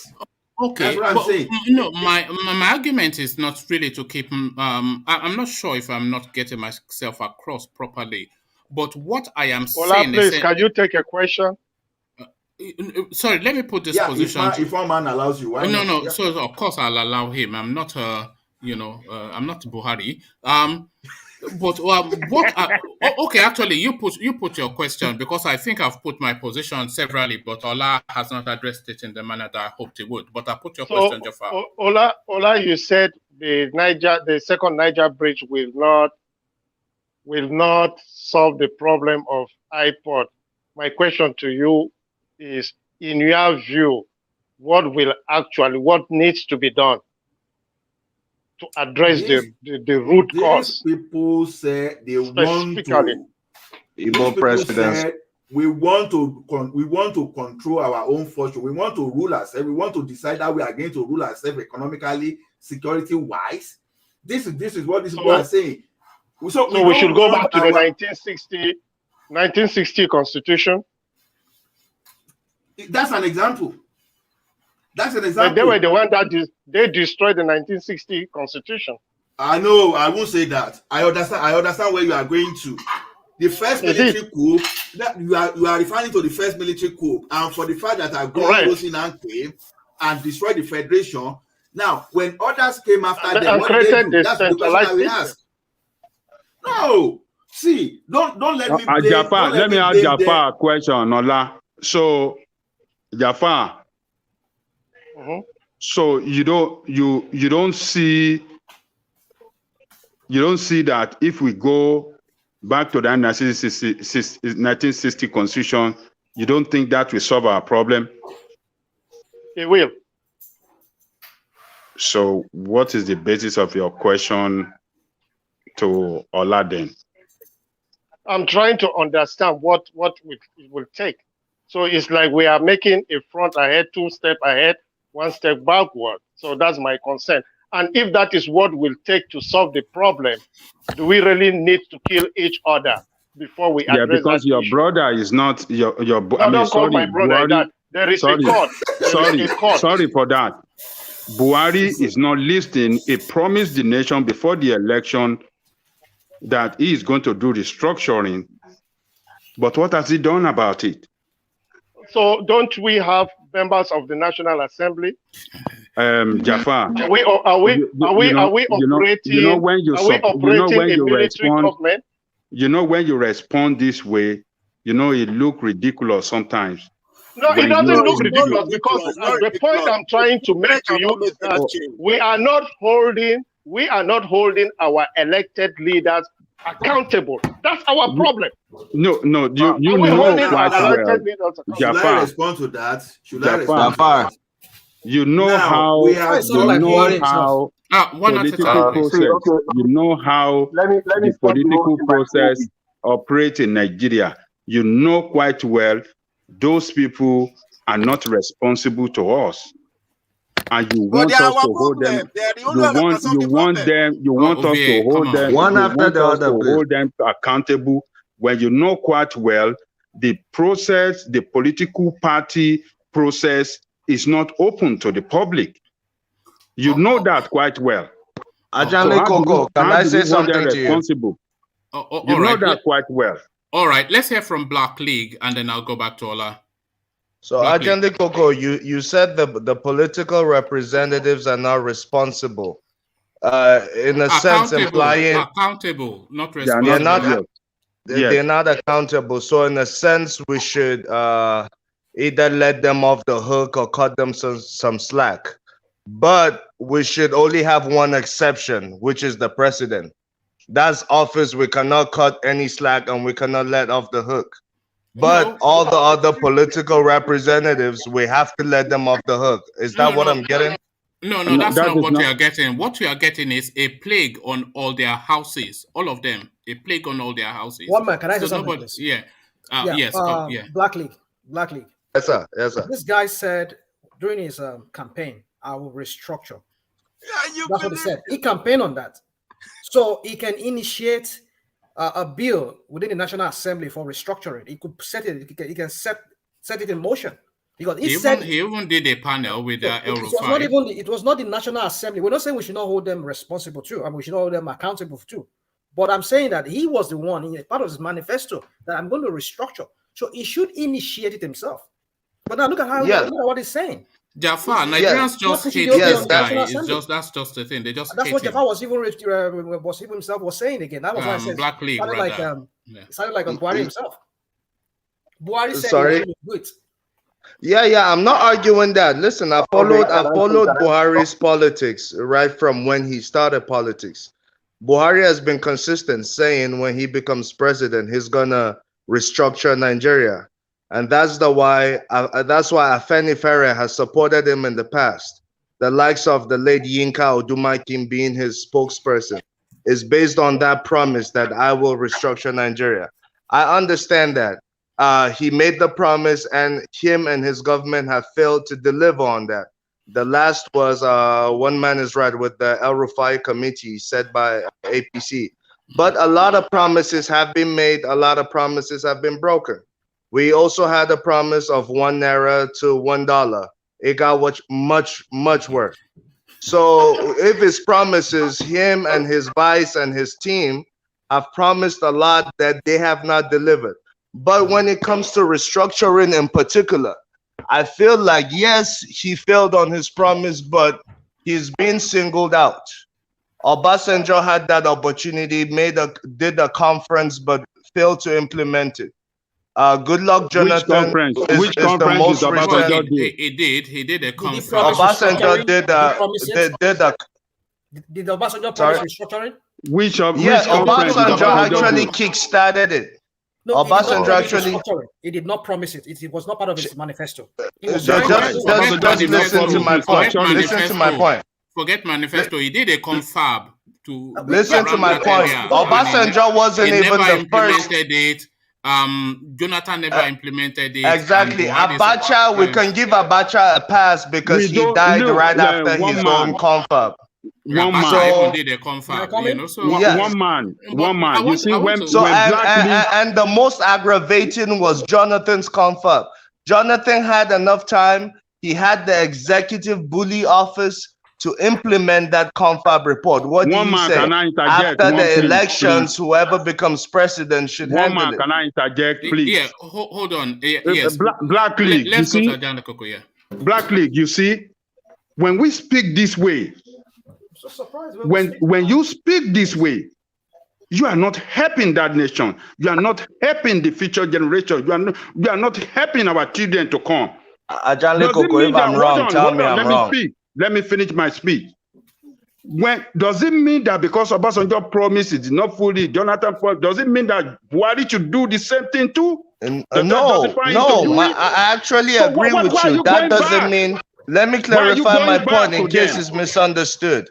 I started by faulting Buhari first for making the promise, knowing he's not going to fulfill it. Let's base the point. Yes, but why can't we? Why can't we look at the throne now? Jonathan is gone. Buhari is gone. Why can't we go to the root? Do anything about them. Okay, my point to you is, why can't we go to the root of the issue? Since we can count at least 4 presidents who have done exactly what Buhari has done. It's relevant. Let me say mine. Okay, I understand your point. We cannot exonerate Buhari simply because we can count 3 presidents before him who have done the exact same error he's doing right now. But what I'm telling you is, we're missing the point. Let's look at the issue. How come restructuring seems to be the elephant in the room that nobody wants to tackle? Everyone finds a way to avoid it. If we keep going after personalities, in 1.5 years from now, Buhari will be out of the way. We will still be left with the same problem. That's what I'm saying. That's how we left Abacha off the hook. We let Obasanjo off the hook. We just kept talking about personalities without actually facing the issue. That's all I'm saying. You're just delivering a speech. No. Hold on. Can everybody hold on? Can everybody hold on? Can everybody hold on, please? What Black League essentially has just said is that there's a trajectory up to this Buhari administration now. Yeah, going as far back as Abacha. And the thing really that we have to understand is, I think I've said it here on this platform before, the Nigerian presidency is probably the most powerful presidency on the planet because it gives almost a godlike power, to the president. You cannot move a needle in that country without the president approving or his nod. So that is the sort of power. You see how they all fawn to the presidency. So any and everybody will say that they want to confab, but when they sit on that seat with all of the power that is at their hand, because that restructuring essentially whittles down, just waters completely down the power of that presidency. Very few of them, going back to Abacha all the way to this now character we have in Aso Rock, none of them want to give up just the allure and the luster and the majesty of the position. So it is power drunkenness that is essentially what is in play. So that's just my own opinion. Okay. And your opinion is The very thing correct. is this. Very, very The correct. thing is But this. I want to add this. Sorry, lastly. let's hear from Lord Michael. Yeah, go on. Okay, you see, they can shift the goalposts all they like, but let me bring us back to what we were saying. You were talking about the second Niger bridge, right? Yes. Good. So Nigeria has gone past rhetoric and speeches because if I remember, in Buhari's inaugural speech, when he said he was going to clean up Ogoni land, this is 6 years after. Nothing of such. No apparatus for that. What has that got to do with Niger? Good. No, you are skipping the Niger bridge. No. Stay there. I'm telling you something. Because if he has not done what he promised 6 years ago, then coming now to say, I will finish this bridge, nobody will believe him. You know, that's why. Yeah, but you are seeing it with your own. Are you not hearing reports back from home? Are you not hearing reports back from home? Oh, come on, man. You come on. We've seen it now. Is it not building what have it? You seen? But we played all the videos. Have you not seen all the videos we played? Wait. How long did it take the construction of a Forget how long it took whatever to XYZ. He broke. Hold on. Forget. Why are you doing this, man? Forget. Charles, please. No, don't do that. Give credit where credit due. This guy broke the ground for that project. Even your Igbo brother is running around celebrating, and you are saying that, what about? What about the Niger Delta Bridge that is building? What about that? You don't allow people No, but you are going to Ogoni land when we're talking about Niger Delta Bridge.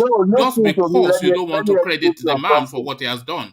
No, you see, that is where when you don't listen, you make people look stupid. But if you allow somebody finish, I was even going to give Buhari some credit. But from what you are saying now, you just cutting me halfway, make it look like nothing is working.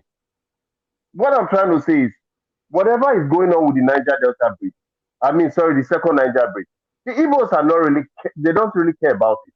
If Buhari does it, it's credit for him. They don't want to listen to what people have to say. People have been giving promises from time memorial. What they want to do is, they want to have their own government. They want to be able to tackle their leaders who are in front of them. Because the federal government prevents them from tackling these so-called governors and senators that will not do anything but collect money. When the people rise up to their governors and senators, they have the federal might clamping on them. The average Igbo man does not care what is going on in Abuja. The average Igbo man cares what is going on in his own state. But the problem like is... the second Niger Bridge. They don't even care. They care about what is going on. Igbos that are traders, they open a portal that will facilitate trade for them.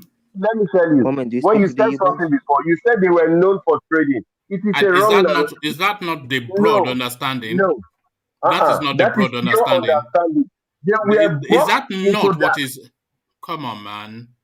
Colloquially in Nigeria. The way other people are giving opportunities, you will still let people trading. Trading can be for anybody. Ijaw man trades, Yoruba man trades, the Hausa man trades. Is Dangote not a trader? So trading is nothing. It's anybody's preference. No, it's not a disparaging term. It's not a disparaging term. Like you said, Dangote, the richest black man on the planet, a trader. But hold on, Lord Michael. Colloquially in Nigeria, in broad strokes, is that not the perception that the Igbos are traders, the Northerners are cattle people, and the Yorubas essentially work in insurance, etc.? Is that not the broad understanding of Nigeria? Do you know it differently from that? No. Is that not the broad understanding? That is not.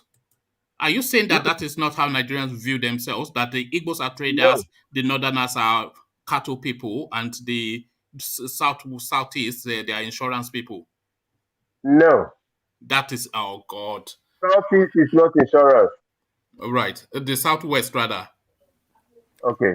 Okay, So in broad strokes, how do Nigerians... No, I'm what, asking you that now. In broad strokes, how do Nigerians see each other? In broad strokes. the broad strokes, Nigerians see each other as enemies because the government has made them so. No, forget it. Okay, let me go back to Ola. You are not talking about... Okay, thank you. I'll come to you in a moment. But you see, you are running away from the point. You challenged me on a point, and I've put it back to you. Are like nicknames. How do Nigerians see each other in broad strokes? Okay, I say no.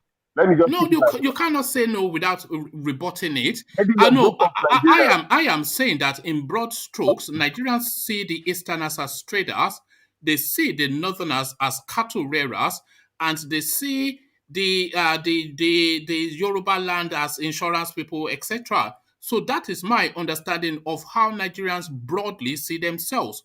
So you are saying I'm wrong. So now you now tell me broadly how you think Nigerians see themselves.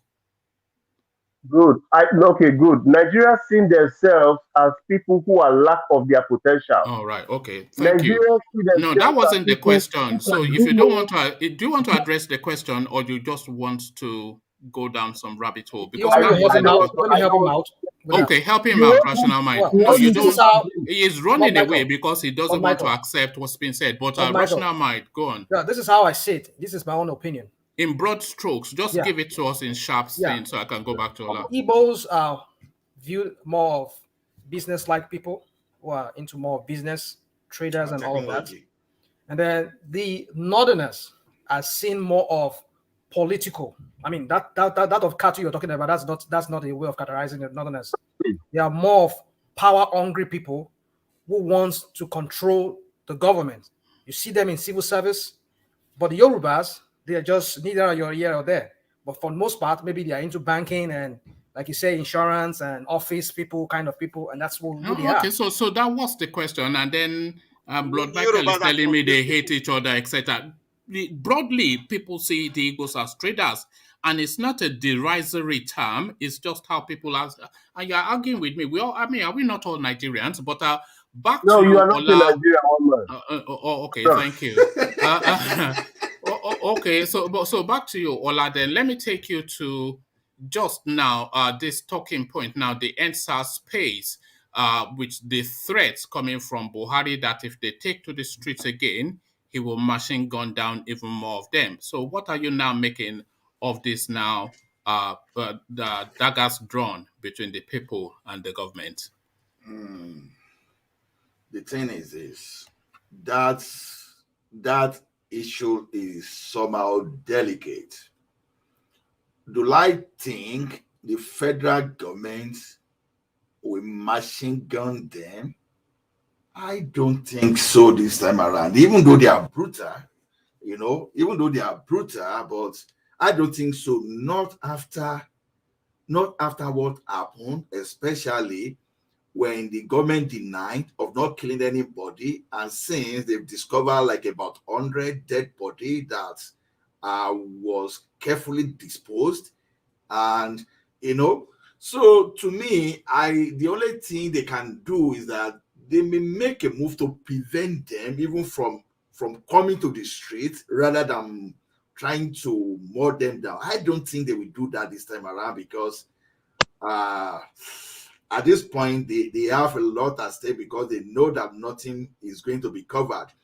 Not on Sanwo-Olu this time around, that even I still have 8 of it, and even for the prayer from those people that happen to be alumni from Harvard University, co-alumni from Harvard University.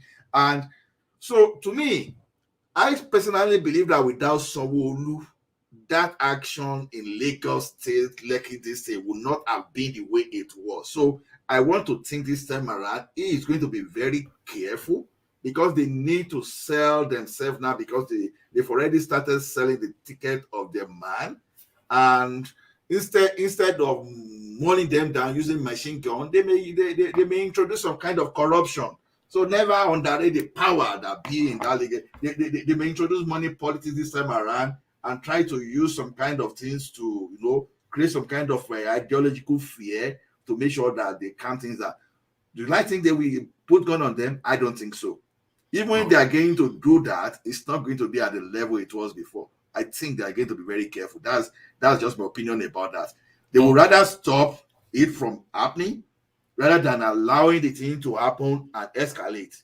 That's the way I feel. All right, thank you, Ola. Let's go on to Ovie now, who has been interjecting but now has the floor. Ovie, are you there? Yes, sure. Oh, okay, thank you, Ovie. So now, Ovie, to that space, let's start you from your own quarters. DOKPESI, of course, joined the APC, all sins are forgiven. He praises TINUBU and gives him his backing, and in return, he's been left off for the countless billions of dollars that he's under watch for. So, Oshomole's words re-echo again, join APC and all sins are forgiven. I think if I say that Oshimele comment was actually directed to DOKPESI, I would be right at that time. I think it's a good deal. It's not surprising. And I mean, it's not coming to. It's the norms. It's the season. But the echo what I said in the morning, the man is not just an ordinary man as we claim to be. He has something to offer, and that is his media. It's important in this space that we are in now. We all need media to. The politicians need it most. I think it's one of their number one tools. If you actually want to get what is playing the evil state. Ovie, we're losing you somewhat. Really? Yeah. Now. Do you want me to come back to you? His network is smoking. No, I think he may be driving or something. That's what I suspect. You guys are very clear. I'm actually driving. Oh no, that's better now. Yeah. Okay. Are you driving? Yeah, but I'm yeah, no, I suspected that. Yeah, carry on. So now that's exactly what is playing out within the Igbo space. I mean, if you look, the media space are gone with the two, imaginary presidential candidate, which is TINUBU and his son. My thinking is that where is the Southeastern quarter media in all this Burara? And you can't help it but to give it to Nnamdi Kanu. He's missed. Imagine him being out there lose what he will be dishing out. So yes, what has he ever dished out rather than just shout a fulefu on Radio Biafra? I mean, what exactly? People more weight. Bullet inside. Rattle everyone. He point out to there's something in it. I mean, that's the way you are seeing now. If DOKPESI successfully move to APC, don't finish now. The three big medias is on the APC. So how they want to do, I don't know. So when they say the other quarter are very smart in what sense? I don't understand, because they are totally out. It's just we are here like less than 2 years to the game and nobody's talking about that place. So I understand the move about DOKPESI. Yes, we can say, just like as Mr. Alexander said, that he's broke in this money. Well, if that is the move too, I mean, I'm not glorifying it, but it is what it is. That was the time we are in today. He's very smart. All right. Ovie, let me move you on to Buhari's scorecard. And he is presenting this as what to George Imon.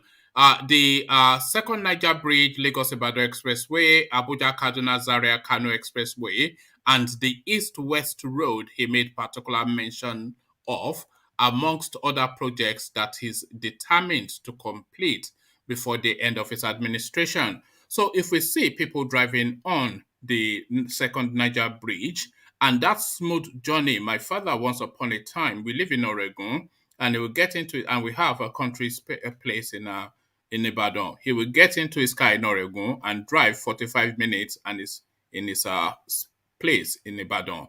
So if we are able to make that journey again as we once were able to, if we complete Lagos-Ibadan Expressway, complete second Niger Bridge, complete whatever it is that he says is building in the north, alongside the railway service from Lagos to Ibadan, will we then be forced to revisit the Aboki's scorecard? Ovie. Oh God. Ovie, are you there? I mean, the word there, as you said, is if. Yeah, I mean, can anybody hear me? One man is gone. No. You paused for a moment, and I thought we'd lost you. But carry on. Go on. Thank you. Yeah. The word there is if. Yes, if indeed complete the project. I mean, I don't see how anyone will not, give the administration that credit. That means everything that is going on. If he pull it off, yes, I will have no choice than to say, yeah, I'll give him credit. And to those that are saying that the Igbos don't care about that Niger Delta bridge, yes, I understand if they are turning a blind eyes to it right now because of what is happening. But trust me, as soon as all this bar are settled down, that bridge, if it did get completed, they will celebrate it. That's a good. I mean, just who in right man will say that is of no use? That is a major in and out of that region. It's of use. I mean, if people who saw it 40 years ago, I don't think they are stupid. We might not like the person who is in charge now, who is actually doing what has been in mapped 40 years ago. But I think they have a reason why they saw it at that time. Yes, if that's the word, it's a big if. It's almost more when than if at the rate of it's when, not if. If we're being fair, it's when he completes it. When because from the progressions that we've been seeing, there is no indication to say that he would not complete it. All the indications are that he will complete it. Because those are major landmarks. If he complete it, they will be with us for as long as we can remember. So yes, when he complete them, nobody. I don't think anybody. I shouldn't say nobody. There are people who actually see beyond that, and people who expected more from him who always. But people like me don't expect anything from him. And if he actually end up doing that, I would say cut him that slack for Nigeria. That yes, he did something, but overall, it's a good thing. The bridge in particularly, again, I think it will go ahead. It will go down in history. The history of that region will not be complete. Either referendum, either they get their independence tomorrow without Buhari name being printed. If he complete that bridge. Okay. Okay. When he completes that building, does that then, if it doesn't totally, but does that then significantly cut into that mantra of marginalization that they love to chant so fervently in the East? So that storyline of marginalization, how much of it would that bridge take away from them? I mean, it will. I think it will take a lot, because considering the fact that the region only gave Buhari 5% of vote, if I'm not mistaken, that's huge. So for them getting them getting that bridge for 7%, I'm offended as an Edo man. What am I getting for all our effort? Yes, the issue of marginalization will be revisited, because as a member of this small community, I've been marginalized from day one up to two. So if and when that bridge gets completed, I think yes, that conversation will be adjusted to to exclude this administration for all the misdeeds. Because this administration play their part. If and when that bridge is completed, the man himself can say yes. The bridge doesn't forgive. Yes, the bridge does not, of course, forgive everything. Python dance, all the killings. It doesn't forgive even one life that was lost. But certainly that bridge, as you said, it adds to the narrative of the East permanently. Yeah, as I said, no. Why I'm narrowing down to this administration, because as I said, they only give this administration 5%. I'll be 7%. Somebody corrected me, and they get a bridge. Come on, one man. You can say that region is Buhari. Yeah, come in, Lord Michael. Buhari came to power. If that bridge is completed, world history will not be complete without the mention of Buhari. You know, when people say he's a tyrant, he did this, he did that, they will not say, but he built the Niger bridge. And I want to tell you something. You people should stop blaming Buhari for Niger Delta problem. I know they blame your government. That man with scatter teeth. gets, I think he gets maybe the highest allocation or second to the highest allocation in the whole country. And he has done nothing for Delta State. You see, my problem with the federal government, when the people, the indigenous people, want to tackle their governors and their senators, the federal government comes with their military to protect these people. That is my only annoyance with them. Leave these people to their governors. Go take a tea break. Let them deal with their governors. You will see everything will be fine. Most of the problem is not even Lord Michael. Lord Michael, do you know what my issue is with that Edo space? Lord Michael. What is your issue with us? Are you going, Lord Michael? Do you know what my issue is with that Edo space? My main issue with that Edo space is that all the men, they look like Obaseki and Oshomole. What is in the water in that space that the men, they look like Obaseki? Look at that. They look like Obaseki and Oshomole. No. This is the real problem. That is the biggest problem you have there. Yeah, all the people, not the women who are gorgeous, but the men, they look like Obaseki. One man, Igbinedion is different. Igbinedion. He's even weirder looking, isn't he? He looks weirder, doesn't he? Just weird What of looking. Chris? What of Chris Oyakilo, man? Is that one even? That's the star boy. Star boy. Who is he? Yeah. All right. In the comment section, somebody said he said the bridge will come with us, Roslyn. We'll come with military checkpoints. This is it. But thank you, V. Let me take you. No, I have a question though. Jafar, is Jafar still here? How many military checkpoints is going to come with that railway station that goes to Niger? No, they don't have checkpoints in the north. They only use that to traumatize the southerners. They don't have checkpoints in north. Again, I know you don't want to ask me about Peter Obi. No, I mean, one man, there are checkpoints in the north. There are none. One man, I can agree if you say there are more checkpoints in the south than in the north. I can agree with that, but there are checkpoints in the north. There's none. No, have you been to the north? One man. You are funny sometimes, man. You funny. Those they are used to. I'm giving you back. Those they are used to bring to Abuja. Checkpoint plenty. Yes, there are a lot of checkpoints in the north, but there are more checkpoints in the south. I'll agree with that. I know you want to move on, but let's about the Peter Obi. Now the guy that No, I was going to take you there. Yes. 15 million. Only 15 million I get.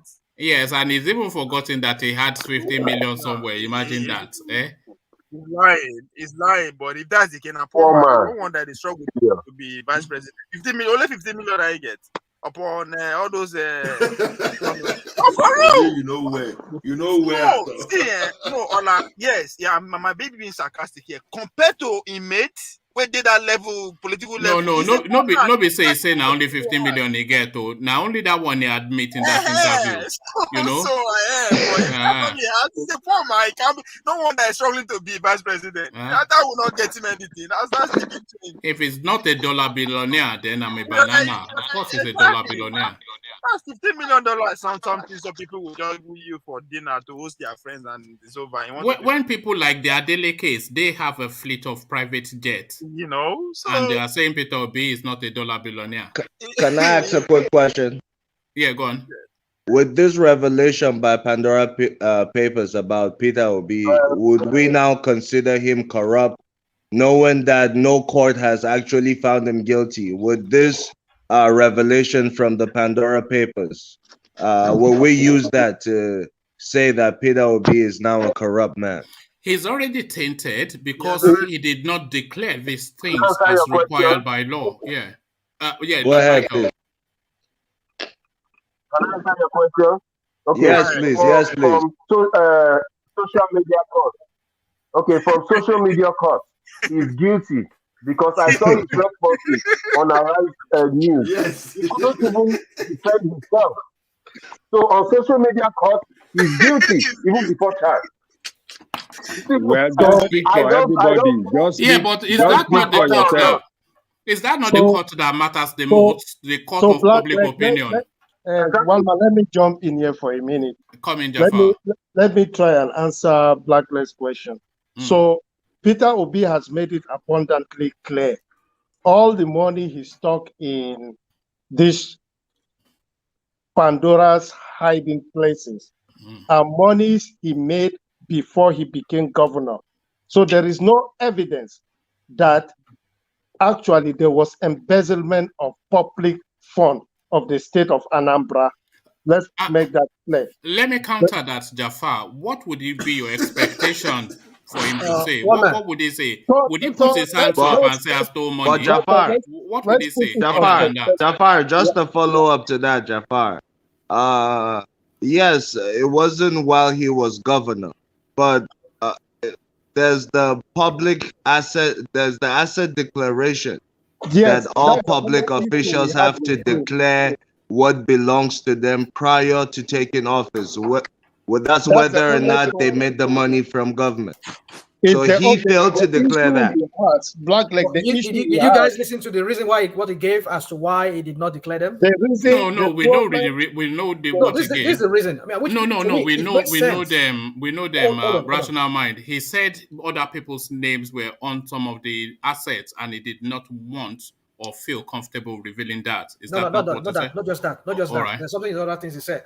All right. In addition to what you said, one other things he said is for tax purposes, because he felt that there's no need of him declaring it because he pays tax already in the UK or whatever the shell companies are. Is that tenable? Is that tenable? Is that a crime? Is that a crime or not? Tax evasion. It is a crime. No. He doesn't have to pay tax in Nigeria. Yeah, but he has to declare his assets. No. We understand double taxation, but he has to declare his assets so that then the authorities can then audit. He should have declared it. He should have declared it and say he's paying tax in another country. But the law says declare. It makes sense that way too. Still, yeah. Well, So he has said it publicly that he has not done anything wrong. It is left for Nigerian state to pick him up if he has done anything wrong. But he keeps saying he has not done anything wrong, and he's saying it confidently. He's saying it confidently to the face of Nigerian authorities. I have not done anything wrong. But just to answer Lord Michael's position, Lord Michael, the court of public opinion is the final arbiter. Perception is everything. Perception is everything, and it is as you are perceived. That is how you are deemed. So the court of final public opinion is the court that matters the most. Now, see, if we actually go ahead and interrogate which business, what are these business? Because the last time we checked, he was a banker here in Nigeria. If I'm not mistaken, in Nigeria. If I'm not mistaken. So somebody asked me that question and he replied. What are these business that is running that yielded $15 million and for span of how many years? He said he was selling big beans. He said he was selling big beans. This is it for Heinz. Do they even eat baked beans? They don't eat baked beans in Nigeria. What is it? To answer Ovie, look, he was a sole distributor to hams. You know, these people that tomato, what did you call it? No, they are known for baked beans. German company that makes baked beans. Yes, beans and all those stuff. Yeah. Yes, I know those things. And we don't eat baked beans in Nigeria and in the whole of West Africa.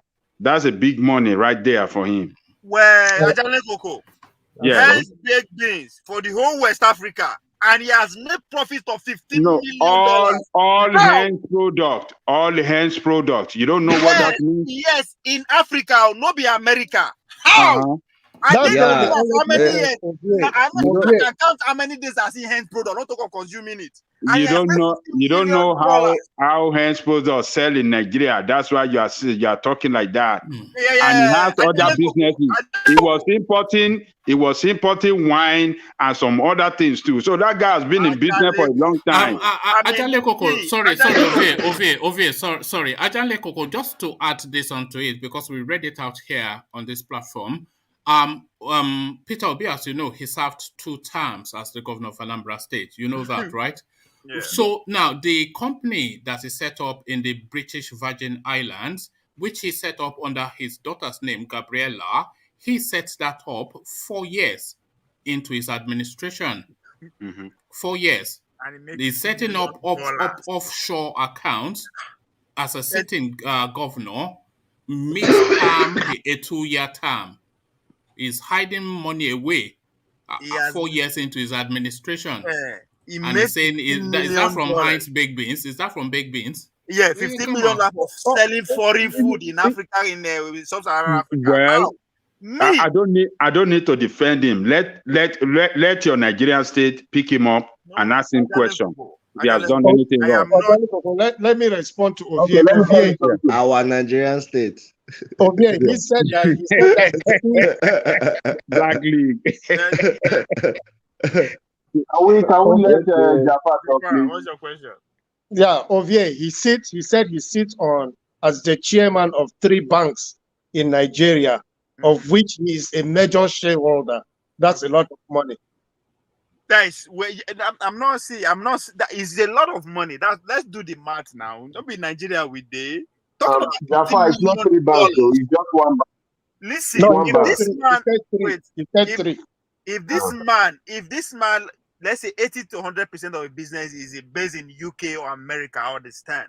You are doing your business, earning your large share of the income in that part of the region, and you are stacking up $15 million as profit. Do you know what $15 million is as profit? Give us a break. 50 million is not much in Nigeria. You won't know if you don't know the size of the market. It's possible. What are you talking about? It's possible to make it, so you can't say you don't know the size of the market. It's possible. Yes. Not be Nigeria, all of us are talking about. Tell me, with that product you are selling, with that specific amount of money, you are acquiring a profit of $15 million. Not profit, that's his worth. That's what he said. Oh, that's his worth. That's plus investment plus profit, 50 million. That is net worth. He cut it down from 500. They were asking him about 500 million. Yeah, and he cut it to 15. And he now said, if they find anything more than that, they should confiscate it. We are waiting. Ovie, are you saying that money is too much for him to make? Or what are you sorry, Ovie, let me answer that question by just giving you this short paragraph, which may well give us an insight into his wealth. So this is Peter Obi, his career.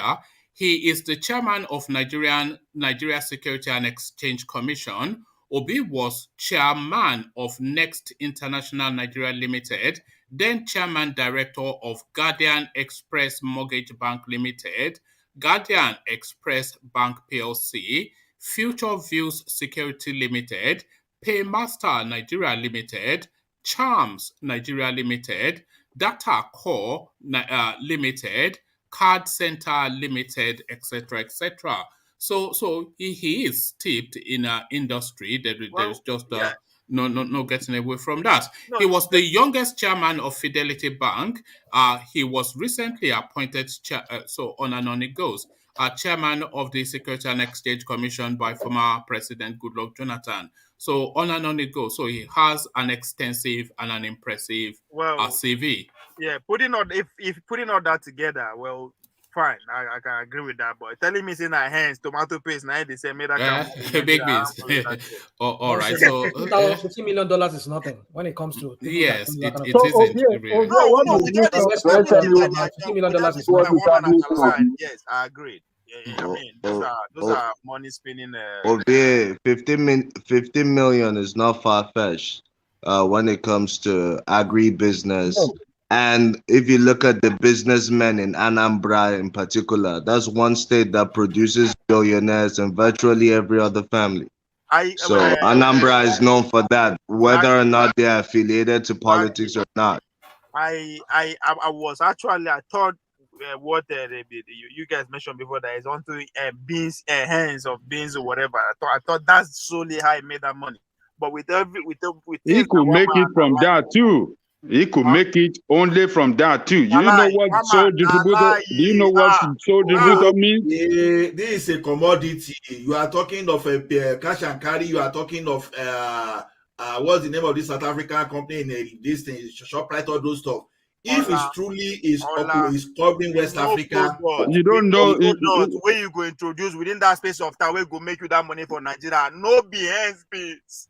Look at you, are just if you have never run business before, you wouldn't know. It's no money. I don't think Haynes is limited to Nigeria alone in terms of big beans. It's not limited to big beans. But the sole distributor for the whole West Africa. Thank you, Ove. So, Ove, okay. let me go on to rational mind because I know you probably had to park to just to be able to concentrate. So, rational mind to you, still staying with Peter Obi. It says declare state of emergency in Nigeria before Anambra. So he's clapping back at Abubakar Balami, who is saying that they're going to introduce martial law in Anambra State. So the banker versus the lawyer, whose side, which argument chimes with you the most? Well, I think everybody has come out to say that what the Attorney General did by declaring, saying that there's going to put state of emergency in place in Anambra State, that it's something that was not necessary, and that statement, it was reckless. Even from what Obiano said himself, he said even the president himself concurred with him that he shouldn't have gone that route, declaring that.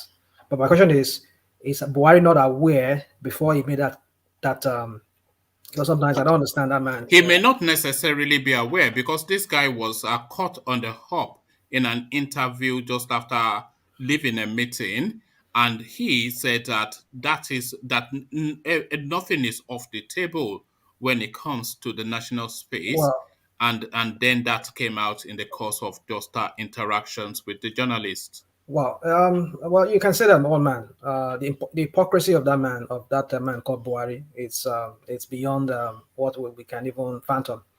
That's what I know for sure, that man is hypocritical. He gives this facade of one person in public, and then in the private it's another person. I don't want to believe that at any point they have not discussed that with the president or the presidency or whatever. That is Attorney General. Well, let's just leave that. That is just all our opinion. So what I'm just trying to say is we all agree. Yeah. No, sorry. Let him land. Carry on our rational mind. We all agree that. One question before he continues far. Okay, go on. Have you met Buhari in private? How do you know he's different in private? Yeah, that's the thing, But you see, this is the thing. I think sometimes we're clouded by our prejudices. He said, "Have you met Buhari? So how do you then know that he's different in private?" All right, that's a good question you ask. By private, what I meant was that he has one face that he shows to the world. He has another face that he uses in private. I mean, we guys can be sitting here, we'll be talking. I mean, these guys, they have, these are people that have, he has visitors that comes. We're getting feedback. I mean, Jafar, we're getting feedback from you. Carry on, yeah. I've muted him. Carry on. Yeah. This is a man that, he tells us look at it. We were talking about the headsmen and the bandits and everything, and then he kept quiet all this while. And we were like, nobody really knows his position, where this man stands. Does he really want to deal with these people or not?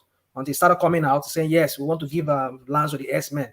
Yes, and this and that. And he never did anything about it. So does that tell you that that's an hypocritical man?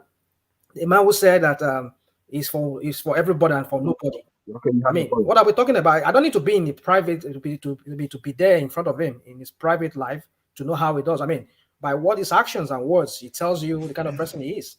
That's what just the answer to your question. And so, moving on, talking about the discussion we were talking about Obi. Well, I mean, by saying what he said, I mean he's right. Even though we know he has his own comma. I mean, he has his own question mark too, with regard to his the Pandora Papers, which, in my own opinion, I want him to go. I want him to go clear that first. Let him clear himself first before he ever decide. I mean, he ever says he wants to vie for any political office in that country. If he doesn't clear that, I tell you that will hang on him. And for me, I will always look at him as a corrupt person, even though nobody has ever, proved that to be wrong. Because for such a paper to have indicted him, I'm sure. I mean, himself is saying, and then from his rambling this morning from the interview, you can tell that he has some things he's not really saying. He's just trying to, is it publicity? Is he going to call it publicity stunts? Against the 2023 election, maybe he's trying to, launder his image, make himself look good. That okay, he has not done anything wrong. But we shall see how that plays out. So on Malami, everybody knows that Malami was wrong by making that statement. And in fact, if there's any place that needs that state of emergency, Plateau State is one of those states. Kaduna is one of those states. Even the president states, Borno, all of it needs that. So why? So we know it's all about the 2020. The election of Anambra election is what is playing out. We know that's what they are trying to get at. Maybe they're trying to use that because that was the same thing that this man used. We all forget that election of 2019. Forget states. Yeah, I'm talking about the election of 2019, the presidential election. Right. It was supposed to have been held at a particular time, but they have to shift it. And even though they did not really declare a state of emergency, but there's a way they used the security apparatus and everything because that election was looking like it was going to go in favor of Atiku. Or even the Kogi State election was heavily militarized. So you can imagine that too. When they were shooting from the air, they even shot at that Natasha woman from the air. So this is just their usual technique. Yeah, so it could be one of those state tactics that you're trying to employ to be able to rig the election in favor of their own candidate. And they did that in Ekiti State as well when they rigged whenever they use the military. They will do that. It's not because this guy happens to have a good rapport with the president. What's his name? Edo State governor. I tell you, they would have skimmed him out. They would have skimmed him out from that election. They would have even, they would have put up that machinery in place whereby they would just, because the whole world was just being, they have their beam on that state and everybody was just talking about that election. That was why they could not really do that. Because I tell you. So just to answer your question in conclusion, Obi was right if he chimed in. He said what he said by saying Malami should not have said that. That was wrong of him. That's what everybody's saying, and that's it. And to the NSAS space, it looks as though it's a rinse and repeat is looking like, with everybody talking tough. The protesters are not going to yield, and the authorities are not going to give way. So what do you then anticipate playing out then? Like we said here on this platform, everybody have said, and I've said myself, there's nothing wrong with protesting. Like Jafar said, we need to respect other people. But in the Nigerian context, there's so much, I don't know, that country has a way of making people just think from the way everybody thinks internationally. But it's okay. But what I'm just trying to say is that there's no harm. There's no crime in protesting. And I don't need anybody's permission to protest. But that country, the way that country has kind of put things in place, has made it look like it's a crime to protest. In fact, as far as making some kind of law or making some kind of assertion or insinuation that you need some kind of permission or some kind of notification, what kind of a crap is that? If I have to go through that route, where's my freedom then to express myself at any time I like? But I'm not saying I should respect my freedom at the detriment of other people, or go on a rampage and start killing people or start beating people up or start committing acts of violence because I just want to get myself. I want myself to be heard. No. But then do you think Malam Buhari will use this window to try and institute laws to ban protesting in Nigeria? Do you think Malam Buhari will do that? It's gradually getting that way. We're gradually approaching that state whereby they'll put. They already. It's already in motion. They already set the thing in motion whereby it's trying to silence anybody that tries to protest in any way. You see, sometimes I get headache with even trying to analyze that country. Sometimes I just kind of even not put my thoughts together, because sometimes it's just so here and there, so fragmented. It's for you to even just put the whole thing together and just analytically, analyze the whole thing in a more concise way. It's just difficult for you because that space is just the bottom line is this. It defies logic, doesn't it? Yeah, it defies logic. You cannot have a rational mind. That's why I try to be rational, but then there are times within the Nigerian space.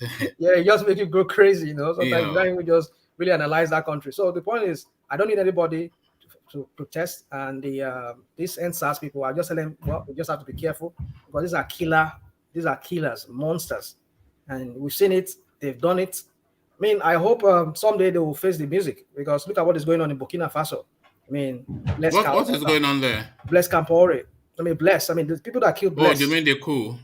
The coup leaders. Yes. He that What killed Thomas Samuel Sankara. Doe. Yes, Thomas Sankara. Yeah. Yeah, so Thomas Sankara. Bless Campore now is being arrested. You know, and he was once a strong man of Burkina Faso. Yeah, but how many years on was he arrested? Well, that's 20 years ago, wasn't it? Thereabout. Well, I think it was removed. I think they toppled him. Was it a protest or something? Like, was it a coup too? I don't know. I can't remember too. But I know he was removed. He had to run for his life. He ran to the Ivory Coast. Anyway, so what I'm trying to say is we should put accountability in place whereby people should be held accountable for what they did. So I just hope those people in Buhari's government and even Buhari himself will be able to face and give account. Even this, what's his name? The one in Benin Republic there, the butcher, the Burutai butcher there. I mean, himself should be able to face the music because he was the one who asked the military to go on those people that very day in the Lekki Toge there. He must have received the order from either from the president. I don't think we might be able to get justice against Buhari because it's just so old and so frail. Well, but like you said, Burutai and people like that, they still have a long life ahead of them. Not to wish ill on Buhari, but it looks as though it's people like Lai Mohammed, Burutai, the police chief, and especially the person that led that platoon that opened fire in Lekki Toll Gate. Those are the people, if we are ever going to get anybody held to account. Do you remember, is it Pinochet? Is it the Chilean? That was arrested in London. And it's the Serbian. I mean, how old were they? You see how old they were, and they brought them to ICC. So let's not use this thing. You see, people should be accountable for their actions. If we don't start holding people for accountability, they will always go free. I mean, that's why Nigerian politicians, they feel they can always do things with impunity. So, but we have to pressure the international space for that to happen because, of course, that would never happen. At this point, we don't have to look at what Burkina Faso is doing. You're not using ICC. It is the country itself that is prosecuting this case. That's what I'm saying. We need to set institutions in motion in that country that will be able to prosecute people like that. I mean, we can't wait for ICC to be doing this for us because the ICC politics sometimes is just you don't want to deal with it because they will frustrate you. Look at the one in Sudan there, Omar Bashir. I mean, up to now, ICC have not been, despite the whole evidence of the war crime and everything that the guy did, genocide. I mean, so the point I'm trying to say, the countries themselves should be able to prosecute their own felons, their own.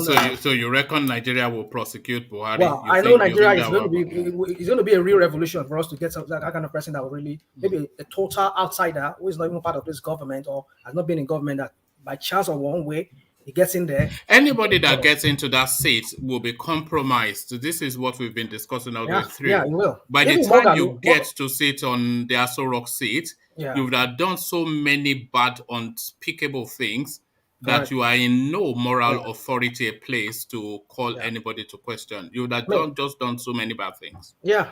You'll compromise in one way or the other. You'll be compromised so that way you also have, some kind of dent on your record whereby if you want to point finger at other people, you see the other one pointing at you too, So that's how Nigerian politics is. So the answers, I just say, well, please, you guys should just be careful. I would say if you can't go out, I would just say don't go out because these butchers are still there. They still have them in the government. They are strike force or whatever they kill them. They are people that they send out to kill people. They tag them on non-gunmen and then they work for the states. We saw the clips of the DSS. Asking Agberos or whatever thugs to enter into their Prado SUV or Jeep, and then they start driving them around to go and cause mayhem. So what else can anyone do? What else can this country, this government not do? This criminal government of our we saw them buying people in America to counter protests. Abuja style. They took Abuja style to America. That is it. So that is the politics of the Buhari and his people there. It might not really be Buhari himself doing it. Maybe he has some people that are doing this or coaching him, or I don't know. People who work for him there will still have some kind of authority, whereby they will use his authority and then say, okay, the president says do this. Who knows? So for me, I'll just say this guy should be careful. They're going out to protest. Yele Sowore should rethink about this whole thing about protest. No, Yele Sowore should go and sit down somewhere. Really, well, I won't say she should go and sit down. I won't say she should go and sit down, but his noise making. He needs to. He needs to recalibrate. Yele Sowore is part of the problem we have in Nigeria. He is part of the problem because he's one man. Tell me why he's part of the problem. Yes, he's part of the problem because for reasons of ego and self-aggrandizement. No, listen, because this is something that I feel people like One man. him and that the Jadenyoju or that category of persons and Nande Kanu as well, those category of people for reasons of self-aggrandizement, therefore for ego reasons, they are occupying a space that real change should occupy, that real potency should occupy. So they are occupying the space of protest, which should be occupied by real protest, but they are not occupying it for protest. They are just occupying it to massage their ego. Showore is essentially just a Nollywood activist. Another question I have for you. Are they on the street for a purpose or just for aggrandizement, or what are you saying? No, yes, that is essentially what I'm saying. So they are not on the street for any other purpose? No, they are on the streets for the just self-aggrandizement, yes. Oh my, yeah. Well, no, that is what I feel, though. Yes. That's you are not fair to those guys by saying that. No, those guys are fighting for everybody. Yeah, we know they are trying their best, but then you see, when you use one tactics and it's not really working, you just need to sit down. I'm not saying they should give up on rational mind. Suggest to me which other tactics they need to use. You see, sometimes I don't know if you had the phrase or the saying, you need to do a little good. I mean, you need to do a little evil to accomplish some good. You get it? So that is how it is. The problem with us in that country. Hold on. You see, sometimes in life, I'm not saying evil in the sense that you need to do outright evil, but what I'm saying is this: sometimes in that kind of Nigeria where you find people that they've taken over that space, these bad people. Sometimes I need to penetrate them a bit. Walk into rational man. You just said some few minutes ago that protest and demonstration is part of democracy. Yeah. And that is exactly what Showore is doing. Of course. To sensitize Nigerian people, to wake them up to fight for your right. And you are telling him to change another. Which style do you want him to? Hold on. I'm not saying, you understand me very well. I'm not saying you should give up protesting. But you see this protesting every time, and at the end of the day, we're getting no result from it. There's no result from it. That's just the point. It's just because people he is fighting for that supposed to stand up themselves to join him and not really joining him Ajale Koko, sorry, rational mind. Ajale Koko, would you concede that Showore is a showman? He's not a showman, he's a freedom fighter. He's fighting for the right of Nigerians. To court to make a hoopla. What is wrong about? Is it wrong for Babala? Is it wrong to be a Babalawo? No, is that not a showman move? No, is it wrong to be a Babalawo? Is Babalawo is unconstitutional? To be a Babalawo, is it unconstitutional in Nigeria? No, not unconstitutional. Don't you see important matters? He wanted to use that to provoke. He wanted to use that to provoke. He represents us an opportunity. Hold on now, Ove. He wanted to use that. He used that Babalawo regalia to provoke an opportunity so that he can preen and peacock, which is really what he likes to do, to preen and to peacock.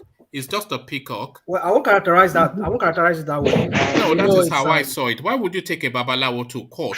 It's only to excite something so that you can then do some scripted thing that you've already plotted in your head so that you can puff and pontificate and preen and peacock. He's just a Nollywood guy. You see, one man, you see, the problem with us is that we Nigerians are looking up to some other people or waiting for other people to fight our cause for us. And that is why we remain where we are in that nation and nothing is changing. We don't stand up to join the fight against this criminal running that state. Look, in America here, we saw what these people did during Trump. Every time the Black Lives Matter, they use Antifa on all of them, jumping on the street, Those are political movements. Those are political movements. Until when they run Trump down for racism, for some action that was unconstitutional, they fought him to the ground. And that sensitized everybody to rise up and vote against Trump. But we are waiting for Sowore alone to fight. We're waiting for some other people to come and fight for us. We want to sit at home, eating rice and pop-off, and eating chin-chin and pancake. And then sitting on our armchair and blaming, what is he doing on the street? His own is too much, Jali. What is wrong with him? Let's not go around the circle. We all know all of this, but the point is, you just highlighted the problem. People are not ready now. So sometimes that is why if people are not ready, the question is, when are they going to be ready? So in the meantime, let me make this point. Let me make this point. In the meantime, that they are not ready, why don't you look at other strategies you can use to bring about this? This change. You know, one ethics of that profession, those that are what do you call them, activists. One ethics of their profession is that never tired. Keep doing this. That is one thing that you never give up. Keep pushing and keep pushing. How long are they going to be doing this? Rational mind. I do not concede that people are not ready, but the space that revolutionary change should use to punch through, that space that is needed for it to come through, is being occupied by too many posers. Deji Adeyanju, Nnamdi Kanu, Sowore, etc. These people are just crowding this space with their ego and their attention-seeking behavior to the point that real revolution cannot punch through to break through. Yeah. So they're just posers. It's just another problem. Peperimpe guy. Yeah, that is another hindrance. One man, I have a question for you. Go on. Now putting Showore's ego aside, can you concede that Sowore has changed the psyche of Nigerians regarding politics? And knowing that they could be involved in politics without being a rich person, or although Sowore is rich, but he's seen to be a common man who is not related. No, you are going too far. Let me tell you where I am conceding. I conceded that I'm only saying that you are going too far because you are going to an area that I totally disagree with. But where I am conceding is that he changed the paradigm of the Nigerian politics to the point that he opened the eyes of the masses to possibilities. There would have been no NSAS if there wasn't Sowore. It was the Sowore narrative that culminated ultimately in our NSAS. But that is incidental as opposed to consequential. It wasn't a consequence of it. It was just an incidental happenstance. It is just something that just happened, just in the pathway of that thing, rather than as a result of the destination of that journey. So Sowore just is like, a real actor. Yes, so there's just I understand what you mean, but you can still give him credit for changing the psyche of Nigerians and making them understand that they could be involved. No. And that's and that's why today the likes of Deji Adeyanju, Duro Toye, and the rest of them. Please don't mention Duro Toye, please. If there's one name that is bad, oh God. God. If there's a person worse than Sowore, it's not even God. That one is just God, man. All I'm saying is I have studied Sowore ever since he was an activist for the Niger Delta, clean up Niger Delta movement and all that. I understand his politics and I understand his stance on civil rights and human rights. And I also understand he has international sponsors. So whatever he does... Is it an unfair comment to say that he's an attention seeker? Would that be an unfair thing to say? No. No, knowing what I know about Shore, I don't think that's unfair to say. He's an attention seeker. Do you think it's propelled You primarily by but a lot of hold on. of good has come. Sorry, Black League. Do you think it's propelled primarily by that need for attention? Is that the overarching thing that drives him? Just that need for attention?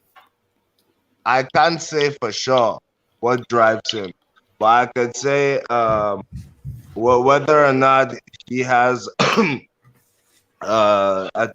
attention-seeking characteristics or not.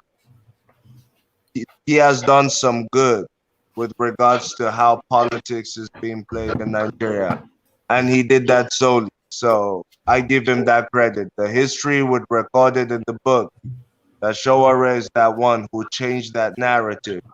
At that time, he did, with Sahara reporters and him coming himself to register a political party and stand for election. So that alone is history.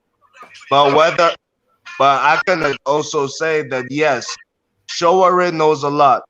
He has schooled in Nigeria. He and outside Nigeria, he has enough exposure to know what it takes to lead such a movement. That's why I agree to you to some extent that he is an attention seeker because of the strategies he has used so far. You just preparing stuff. But thank you, Black League. Actually, coming to you now. Thank you. No, so let me just progress it on because I want to now just hurtle through. So thank you, Rational Mind. So with you now, Black League, and to the Buhari scorecard, he has given us the parameters by which he should be judged. Do you accept those parameters? And do you accept then that if he scales that hurdle, we have to revisit his administration and reassess his success or not? So Buhari sets the parameters. What are your thoughts on that? Yes, Buhari's parameters are now, as he says, centered on the road construction and the railroads. It's mostly infrastructure development. And yes, I give that to him. Infrastructure development, he has done above average, especially when comparing it to past administration performance. But I think we're missing the point because the main core of his campaign, the main point of his campaign was the insecurity in Nigeria. Has insecurity gotten worse? Yes, it has. So I think that would overshadow his achievements in infrastructure development. But Black League, will it though? Because at some point the structures will get a handle of this insecurity, and then at some point it will settle down, but then those infrastructures will still be there as a beacon, as a marquee, as a signature of the Buhari administration. So at some point Nigeria will come out of those insecurities, but that Niger bridge will still be there, the Lagos-Ibadan Expressway will still be there, and the attributions will still be there to the Aboki in Aso Rock. I am hoping that the issue of insecurity will be dealt with and he can add that to his scorecard before he leaves office. Then if he does that, then I can agree with you that yes, he will be remembered for the infrastructure development. If not, the nature of insecurity itself, you don't know what infrastructure would be left when the damage is done. All right. Okay. Let me take you to this space. Also, we're talking about the NSAS, which you have been chiming in all the way through the discussion. So now you have the floor. Now give us the full flavor of your thoughts on that space. So it's the perfect storm now. I shan't agree, I shan't stop. The people almost certainly categorically are going to turn out on the streets, and the authorities are telling them woe betide. So Annie gets the gun. Is it machine gun season again, the 20th of October? Is it Yamoto again, Black League? Well, with Nigeria's constitution, 1999, as amended, you do not need any permission to carry out any form of protest as long as it's peaceful. But we know what reality is on ground. So the police say they need to be informed before any protest. I'm guessing so that they can help protect the protesters and the other citizens who are not part of the protest in case some thugs, they say, infiltrate the protest. But we've also seen in Nigeria where the government itself sends thugs to infiltrate protests so that they could come spray everybody or do whatever they do. So it's just about information, knowing the information on ground that yes, we could go carry out a peaceful protest, but how do we define a peaceful protest? Can people be paid to come infiltrate our protests, turn it from peaceful to violent, and then we could be charged guilty of committing a crime? So it's just about looking at reality. I personally would not be in that protest even if I was right there in Lagos for that reason alone. All right, but it's an Ajebota protest now. You are an Ajebota, so if we expect people like you to be on the street. Well, I don't even agree with you on that, but Ajebota or Bako, it doesn't matter. Isn't SARS not an Ajebota protest? It is an Ajebota protest now. You see them well, in Gucci and Amani. It's affecting the Ajebotas, it's affecting the Pacos, it's affecting the Yahoo boys, it's affecting everybody. So it's not secluded to Ajebota only. If it was Ajebota only, trust me, they won't be in the streets like that because they know what happens on there. Yes, a few Ajebotas will join. You're seeing the faces of it, the likes of Mr. Macaroni and just the celebrities who join. Yeah, they made the faces of it. But no, I saw a protest. A lot of girls in high heels, trousers so tight you don't know where the cloth stops and the skin Davido. starts. And Davido, champagne in why are you highlighting how tight?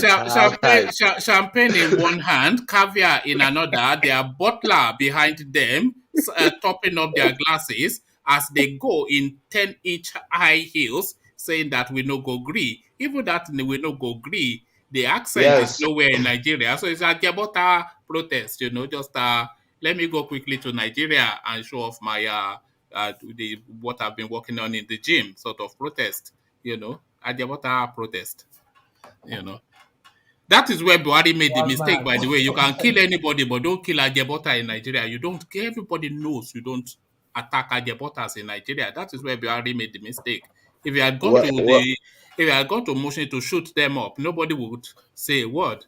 But don't go to Lekki and shoot people, Well, knowing that the Lagos State NSAS panel has suspended its sitting indefinitely, I wouldn't go out for that protest.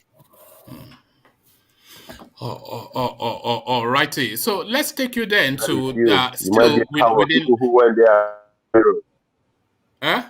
A coward. There's no coward when you are facing AK-47, Lord Michael.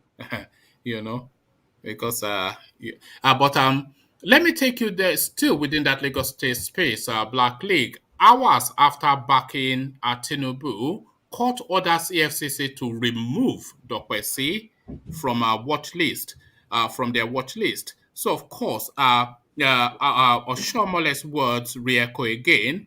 This is the thing. It's just a literal thing. It's not even a metaphor. It's a literal thing. Join APC and all your sins are forgiven.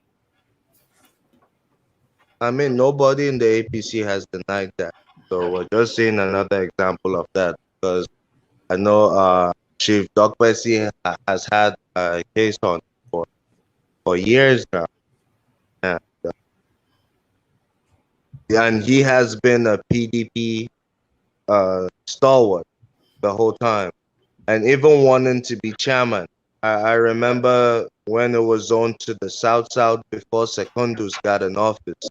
One of the contenders was Raymond DOKPESI, but it didn't go to him because people like Wike supported Secondus over him.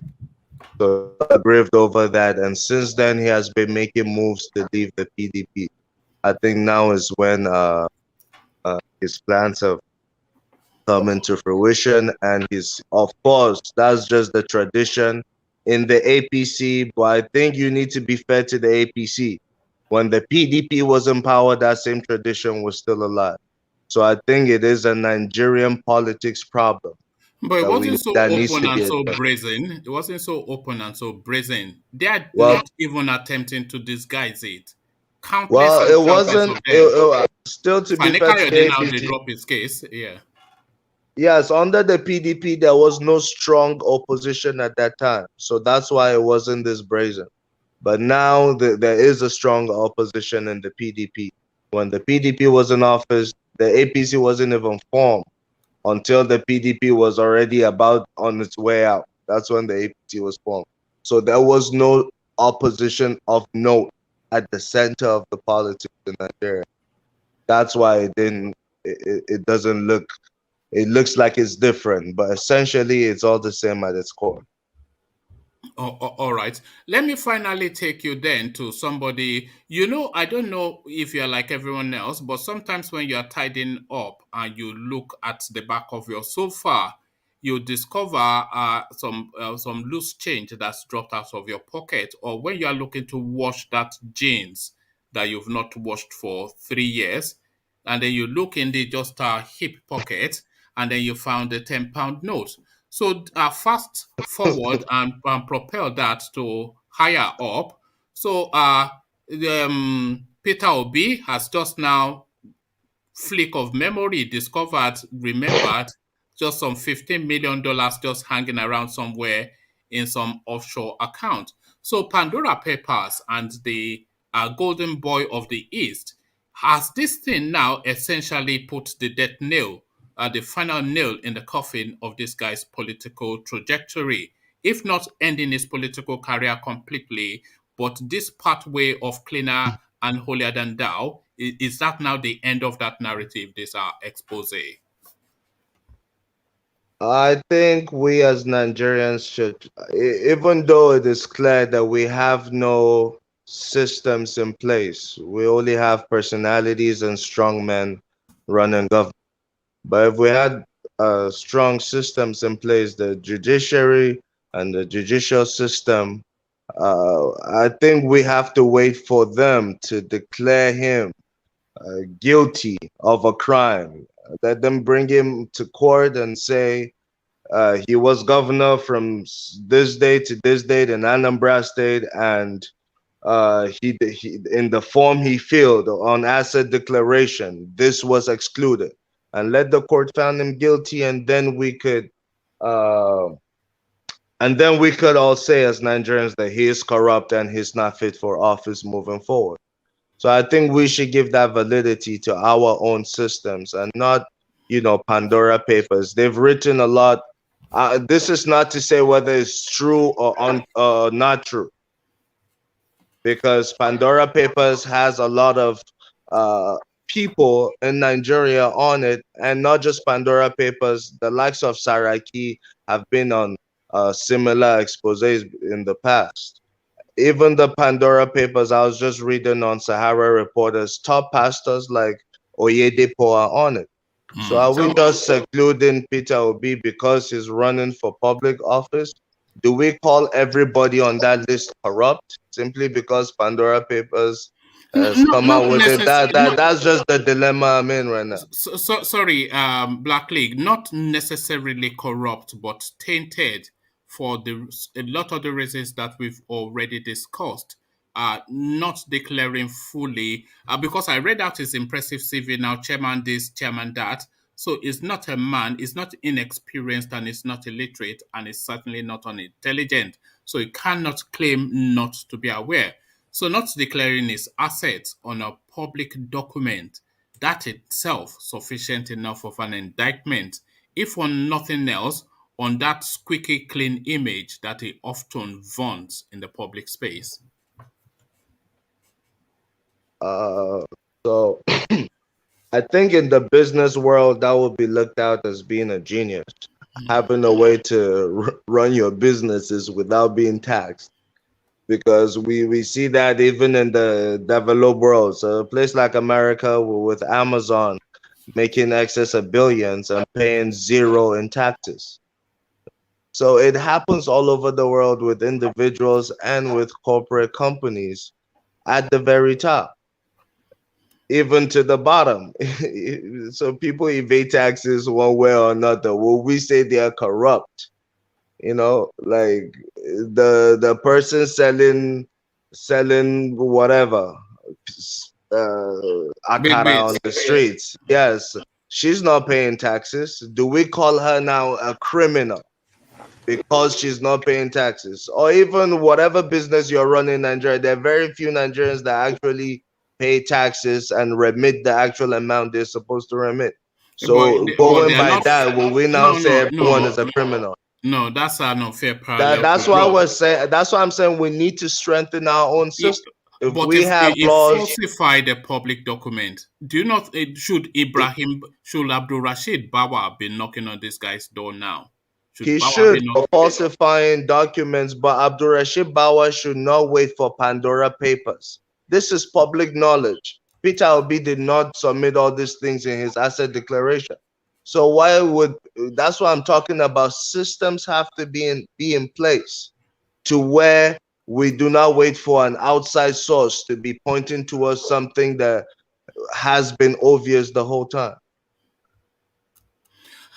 Before he's able, or by the time he's able to extricate himself from this particular palaver that he finds himself in, all the decisions for 2023 would have been made. So as this, at the very least, taking him out of the permutations for 2023, this expose. I don't think he was in the first place. Well, his name was being mentioned when there's, especially within the PDP, where there's a dearth of talent. There's, we can't name anybody in the PDP, so they're always putting his name forward. But now that name goes to the back burners. Yes. I don't think solely because of that his name will be in the back burner. Because as I said, Saraki was also mentioned in a similar manner, and Saraki is still relevant today in politics, and his name is still being touted for presidency. Yes, but Saraki is notoriously corrupt. Obi sells himself as a honest broker. Well, I don't know. I don't know what Peter Obi would do, but I know that no court has found him guilty of corruption, so he could stand on that. All right. Thank you, Black League. Stay with us just for as long as you can. We go finally to Lord Michael. So Lord Michael, then your homeboy Peter Obi, just there's so much money he forgets 15 billion naira dollars somewhere. So Pandora Papers, Peter Obi, and the politics of the East, Lord Michael. Okay, thank you very much, and hello everybody. Good to have you. Okay, all right. Can you hear me now? Okay, cool. So you see, for Peter Obi, I believe what is happening to Peter Obi is the master's warning. The people who have always predicated him and pushed him forward, I think he's trying to go a step ahead of them. So what just happened to him now is like, hey, boy, we got something on you. Don't move faster than you can. Apart from that, the man has done very good for Anambra State when he was in power as a governor for 8 years. I could recall he built roads, he removed the tiles from the streets, he went to schools. He was this kind of a shocker governor who would just go there and pop into a school unannounced instead of discussing with the principal or headmistress, depending on the kind of school he went to, or even to the polytechnics and universities in Anambra State. So we go and discuss with the students. And shockingly, some children did not even know who their governor was. So we just go in there, what a teacher teach. Those were the landmark things he did. He was close to the people, unlike his other governors like Rocha Sokorocha, who leaked almost a trailer of watermelon when he was begging to become governor. And the moment he became governor, he was pooping on a breakable plate. So for Peter Obi, I think they just want to give him a knock on the door. Hey, don't run faster than your shadow. Apart from that, he will be okay. Our politicians are used to corruption chants. So that is what I can say for Peter Obi.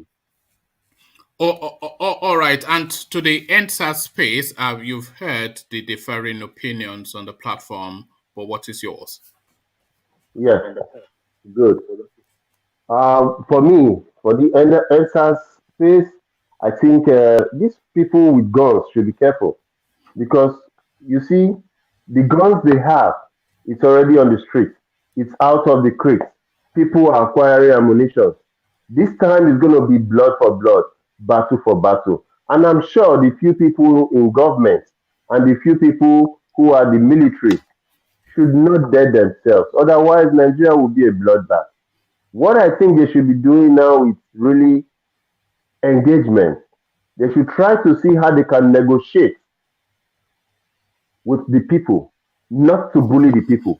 People are beginning to fight back. If the federal government knows they cannot do anything, they should allow these people deal with their local government chairmen.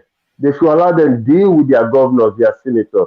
They should take away the backing from these corrupt politicians who are closer to the people. Let these people come to them. Let these people demand their human rights from these guys. This money is not meant for a few people. This money is meant for everybody. Lord Michael, there's one information that came in. Let me just land this point. You heard about that James, the one that used to be the present governor of Anambra State, one of his ADC, that was a SARS person who ran away to Ghana.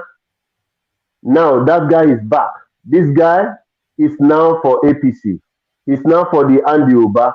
If he was for Obiano, we will not hear this. It's because he has now switched party that we now hear his back. He has a different look. He has dreadlocks. They are trying to circulate a picture about it. Be careful. And I'm like, what is going on?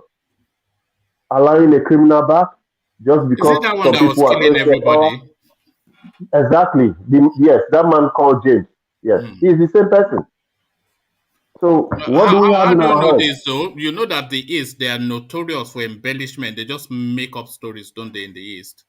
Well, it's coming from a governor, a government official, one of Obiano aides. Actually, it's a PA of security. So if the government is bringing propaganda, they said it. It's on record. It's on tape. So it's up to them. Government in the end of the day. All right. Just something you said earlier, Lord Michael, it just piqued a thought.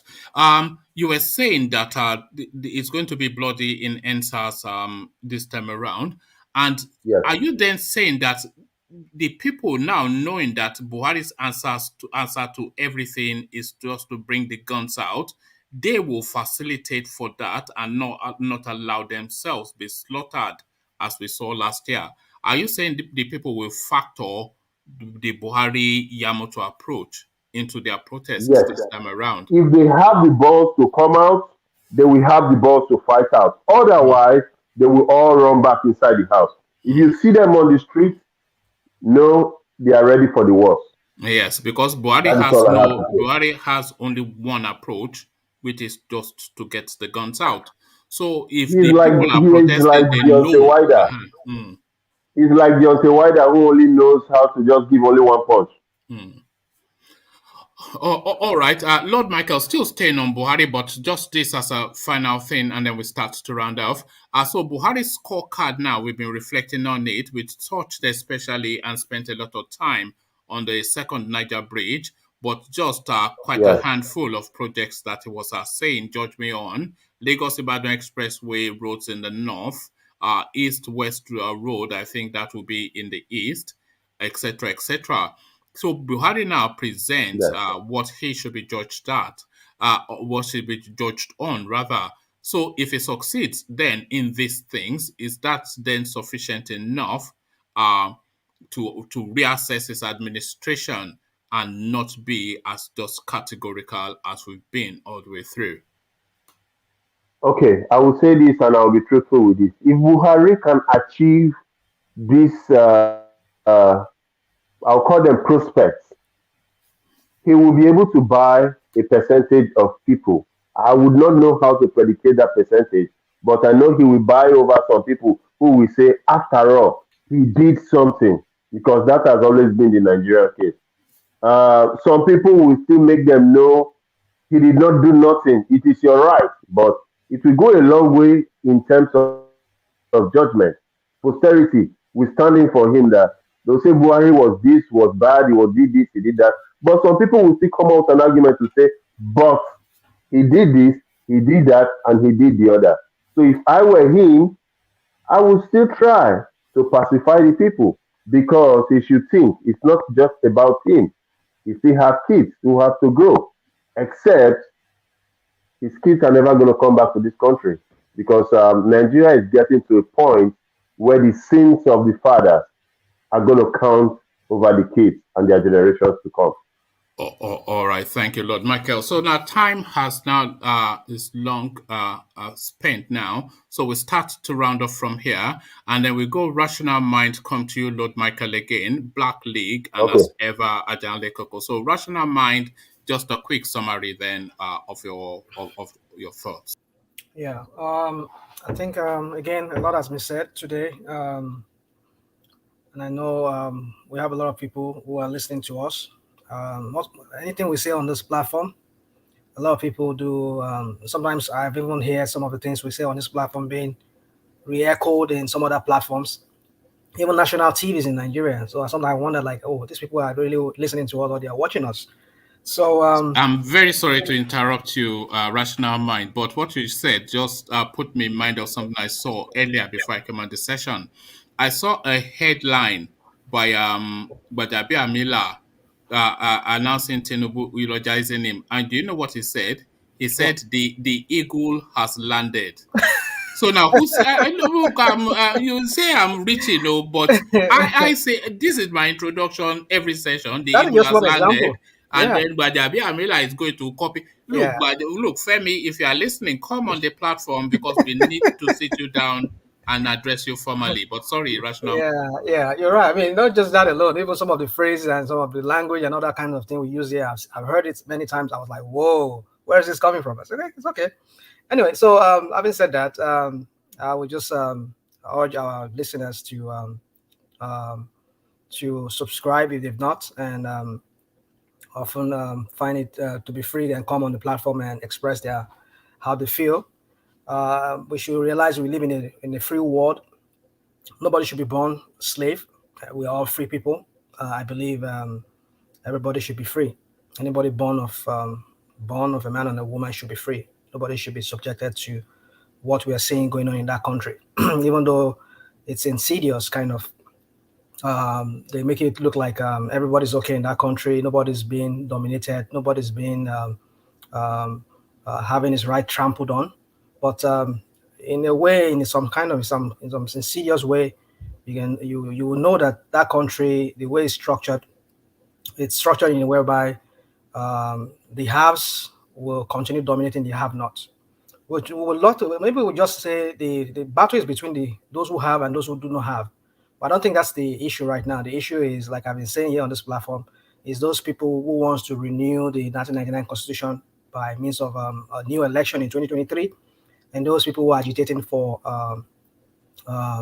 self-determination. And from where I see things, if that country is not restructured, which from my own view, I think it's at this point it's even beyond restructuring, because if I thought we're going to get any restructuring right now, I don't think we're going to get a full restructuring. It's going to be a restructuring that will be structured by those people we are trying to even chase out of the whole game, which is the politicians, the current politicians. They'll be the one that would sit in on that restructuring, perhaps, and you find out that we just have little or nothing from it, and they will call it restructuring. So for me, I would just say, if possible, let everybody just go their separate ways, because I don't see that country working with like I keep saying on your platform here. If some people have chosen to let one religion reigns supreme in their own area, forgetting that it's a country that is multi-ethnic and it's diverse and people are multi-religious. And then you want to promote one religion over the other, because it's going to be a problem. There's no country that is as multi-diverse as ours that has a religion reigning supreme. If it happens, it's going to be a problem. So for that, having said that, the only way for me, the way I see it, is if they can really restructure, when I mean restructuring, a full 100 restructuring, if it's not done in that country, sooner or later that country will crack, will break. I will continue going the same pattern of having to agitate every time if I thought we do not realize it. And so that's all I have to say for today. Thank you. All right, Rational Mind, before you leave, I want you to listen to this. This is now, bear with me 1 second. I did have it. Oh yeah, there it is. All right, I want you to listen to this. Thank you very much to me and to all of us. The text message only had 4 words. I sent a text message to somebody very close to me, who understands my passion and what Ashwaju is to me and to all of us. The text message only had 4 words. I said, the eagle has landed. There you are. You see? Yeah. So this is what is going on.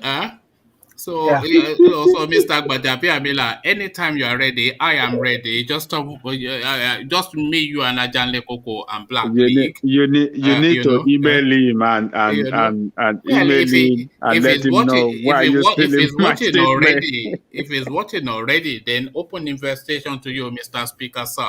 But thank you. Have a good night, everybody. Yeah. Thank you, Rational Mind.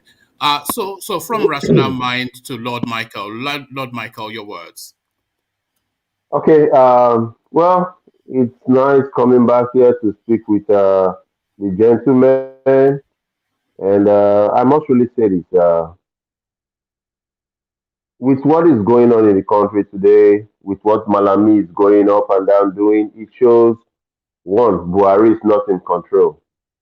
Two, with DOKPESI coming to support Buhari and all of a sudden his sins are forgiven, then it shows the bringing of FFK to APC is already yielding results. Then from somewhere we hear some backclap of people saying Osinbajo for 2023. Well, we're looking at them and we're still saying we don't want anything Nigeria anymore. If this same crop of people are going to keep polarizing us, are going to keep putting their fist on us and eating over our heads, while the rest of us sit there and scramble for crumbs. I mean, we are all meant to be from Nigeria, as said in the name of a country. But we are not Nigerians with the way we are going. Every day, people are getting broke. Every day, people are losing their jobs. Every day, people are dying. Every day, the so-called military who are supposed to protect the integrity of the common day-to-day Nigerians are killing their own citizens. What is going on? If you don't love a people, you let them go. I don't understand why the Nigeria form of PhD, which the foreign world knows it to be a doctorate degree, for Nigeria is pull him down. Why would you pull somebody you call your brother down? It doesn't help you. It only kills you. There's a saying in Igbo language that a warrior doesn't take pride in killing his brother. That is what is going on in Nigeria today. If you don't want people to be with you, let them free, let them go. If you want them to be with you, sit down with them, discuss with them. There's a group of people who are talking about pulling down the constitution. You can give them a hearing. These are called the Nina. Listen to them. If you want to change the constitution for everybody to be fine, good. If you want to break the country like Sunday Igboho and Mazi Nnamdi Kanu are doing, good. Stop killing the people and let the people go free. Otherwise, it's going to be bloody. I don't pray for blood. I pray that whatever happens, let it just come peacefully. Let us all know what we want to do. But at the end of this, those of us here, I want to tell us, let us try to stop tribalizing our sentiments and our speeches. Let us try to see how we can accommodate one another. If we can do this, then I think we are moving forward. I will try to be more on the station, and I will try to bring in more subscribers. I think I brought in a few people, like two or three. I think I'll try to do good job. This is a good station which people come and get educated. People learn a lot from here, and I know so many places have always referenced this channel, and I think it's a good one. Thank you, everyone, for having me here. All right. And Thank I you, hope to Lord talk to Michael. you soon. You know one thing, Lord Michael. An Igbo man's speech, and you're not a true Igbo man, an Igbo man's speech is never ever complete without that thing. There's a saying in my village, there's a saying amongst my people. You will think that it is only the Igbo people that have a saying. The only place that you missed Yoruba out is has it too. no, but this is just one thing I've noticed. Any and every, it's only Charles, because he's just more American than Igbo. It's only Charles that has not yet done it. Every Igbo person will say there's a saying, but where you missed out is they usually say it in Igbo and then translate it. But thank you, Lord Michael. There's a saying. There's a saying in my own village too. You're not the only I one. try to keep the balance. So next time you want Mhm. to do this, I know. I next time you know. want to do this, Okay. saying in my village, you have to give us the full originality and then translate it. But thank you, Lord Michael, Okay. a real Okay. delight. I will. I will. Thank All you. right, cheers. So now to you, Black League, your thoughts. Yeah, before I came on the show, I watched the Speaker of House of Representatives make a reference to, the eagle has landed. And I know for a fact that he must have picked it subconsciously from this show. But that aside, I know that a lot of them in government listen to this show too. So it's the only platform that brings together Nigerians. That is not a political platform, especially Nigerians in the diaspora and some Nigerians that are in Nigeria currently. So I've always told you, one man, about this. It's very important because as to the impact of it, it goes beyond how it is perceived by even you. So once again, I want to commend you for that. And also, that should also let us know that going forward, we have to be more solution oriented towards our approach. Because these people that listen, they are representing us. That's why they're listening. So we need to be more solution oriented in how we talk about issues, and especially because the 2023 elections is already around the corner. Campaign has started. They call it sensitization. I call it campaign. So anyone who understands the politics going on in Nigeria knows that campaign has started. We need to also place less emphasis on personalities, most especially Buhari, because Buhari is already on his way back home. There will be a new president that may stay for 8 years. So if we don't start to tackle issues and possible solutions, we may find ourselves in worse condition come 2023 and beyond. And I say God forbid to that. So we should actually start, those that can mobilize, start mobilizing and actually start dialoguing about the selection process for leadership in our country. Thank you. All right. Black League, you know what especially delights me just in recent times is now the established presence of Jafar. You know, we've been, I personally, and I think the whole platform has been yearning for that solid northern voice that can weather the conversation. And it's almost like we molded Jafar because it's at the right level with the right temperament to come into the space and sit down amongst his cousins and brothers and just share thoughts. So that completes the set. Everybody now represented on the platform. We may well have a northern person that I'm sure we'll have, but somebody that's categorically northern, Jafar. So now we have Easterners, we have the Yorubas, we have the South, and now we have the North. So all of the Nigerian conversations now we can now have is just so long as we're able to moderate the language and be civil to each other, and there's no reason then why we cannot evolve some sort of unique and peculiar positions and even solutions from this gathering that we have. And you, of course, a crucial element of that. So thank you, Black League. Always a delight to be in your company. So that was Black League, ladies and gentlemen. So as ever, the final word to the marquee name of the space, Ajan Lekoko, to you. I want to thank everybody that came on the platform tonight to express their opinion on the talking point with regard to the political situation in our country. It's been an interesting session, informative and educative.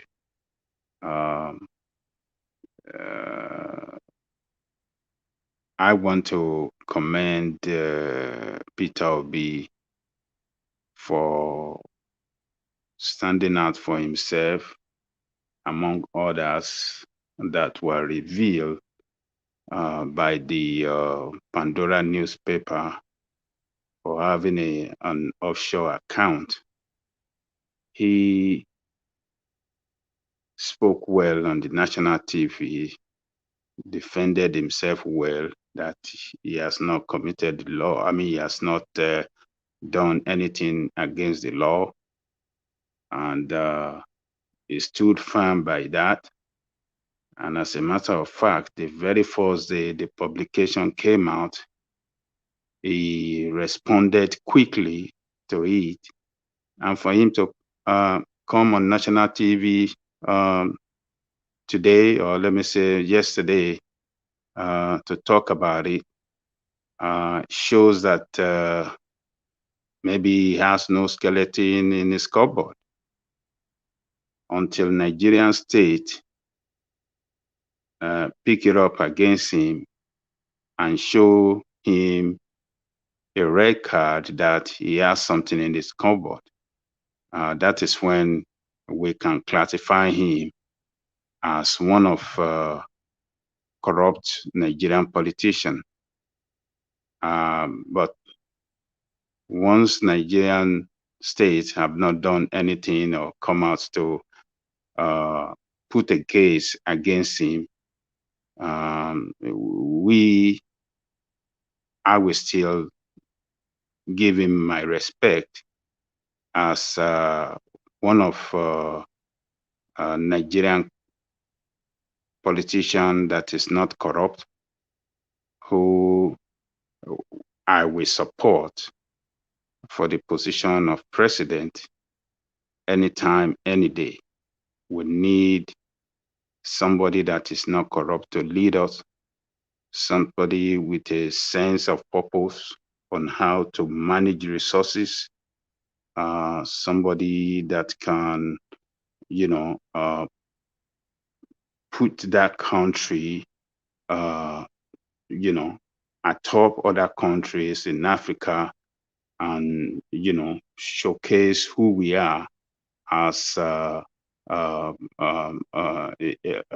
people of integrity, people that are intelligent people, people that are doers and not suckers, as what those that we have that are leading the country together today as portrayals. They portray us as suckers. They have borrowed that country almost to a point that it looks that we won't be able to repay the loan. Nigeria owe every international financial body, everyone. If it's Eurobond, we owed Eurobond, we owed IMF, we hold World Bank, we hold IDP, we hold every international financial organization. That is ridiculous. And we don't have any asset to show for it. It is ridiculous to have a nation that is blessed with abundance of resources, but only for criminal leaders to hijack the position of leadership and, mismanage the resources of that country and showcase us as people that are corrupt and showcase us as people that, with a terrorist tendency. These are not the people for us. Nigerians, we have to wake up. In the next election, we have a duty to vote against these people. Both parties, they are not fit for purpose. They are not fit for purpose. We need to vote against them. I'm suggesting to us, vote for smaller parties in your local government. Vote for those parties across the country. Whoever want to vote for AAC should vote for it. Whoever want to vote for PRP should vote for it. Whoever want to vote for the other parties that we know that are existing now, other than APC and PDP, let's vote for them. Then that will put us in a situation where we, the people, we be participating in the political scheme of things in our country. We need to participate by voting for a different party and not this party anymore. Other than that, I want to give kudos to all of you that are behind the scene, that are chatting, that always stay with us from the beginning of the show to the end. I give kudos to you and I respect you. I adore my heart to you all. You are the strength of this platform. Without you, we won't be nobody. This platform will not be a record that, a platform that is conquering everywhere, that even the speaker of Nigeria can steal the statement of one man went to mow. So I give kudos to you, one man. You are doing a great job, and I keep telling you, the award is coming. We shall all celebrate it together. I thank you all. Thank everybody. We see tomorrow, another day. Thank you all. All right. Thank you, Ajan Lekoko. God bless Ajan Lekoko ever. You cannot add on to the words of Ajan Lekoko. I certainly cannot. But then the Speaker of the House of Representatives, Ajan Lekoko, alluded to him. So let's give him the final word. Somebody very close to me who understands my passion and what Ashwaju is to me and to all of us. The text message only had 4 words. I said, the eagle has landed. And there we are. The eagle has landed, but now the eagle has to take flight.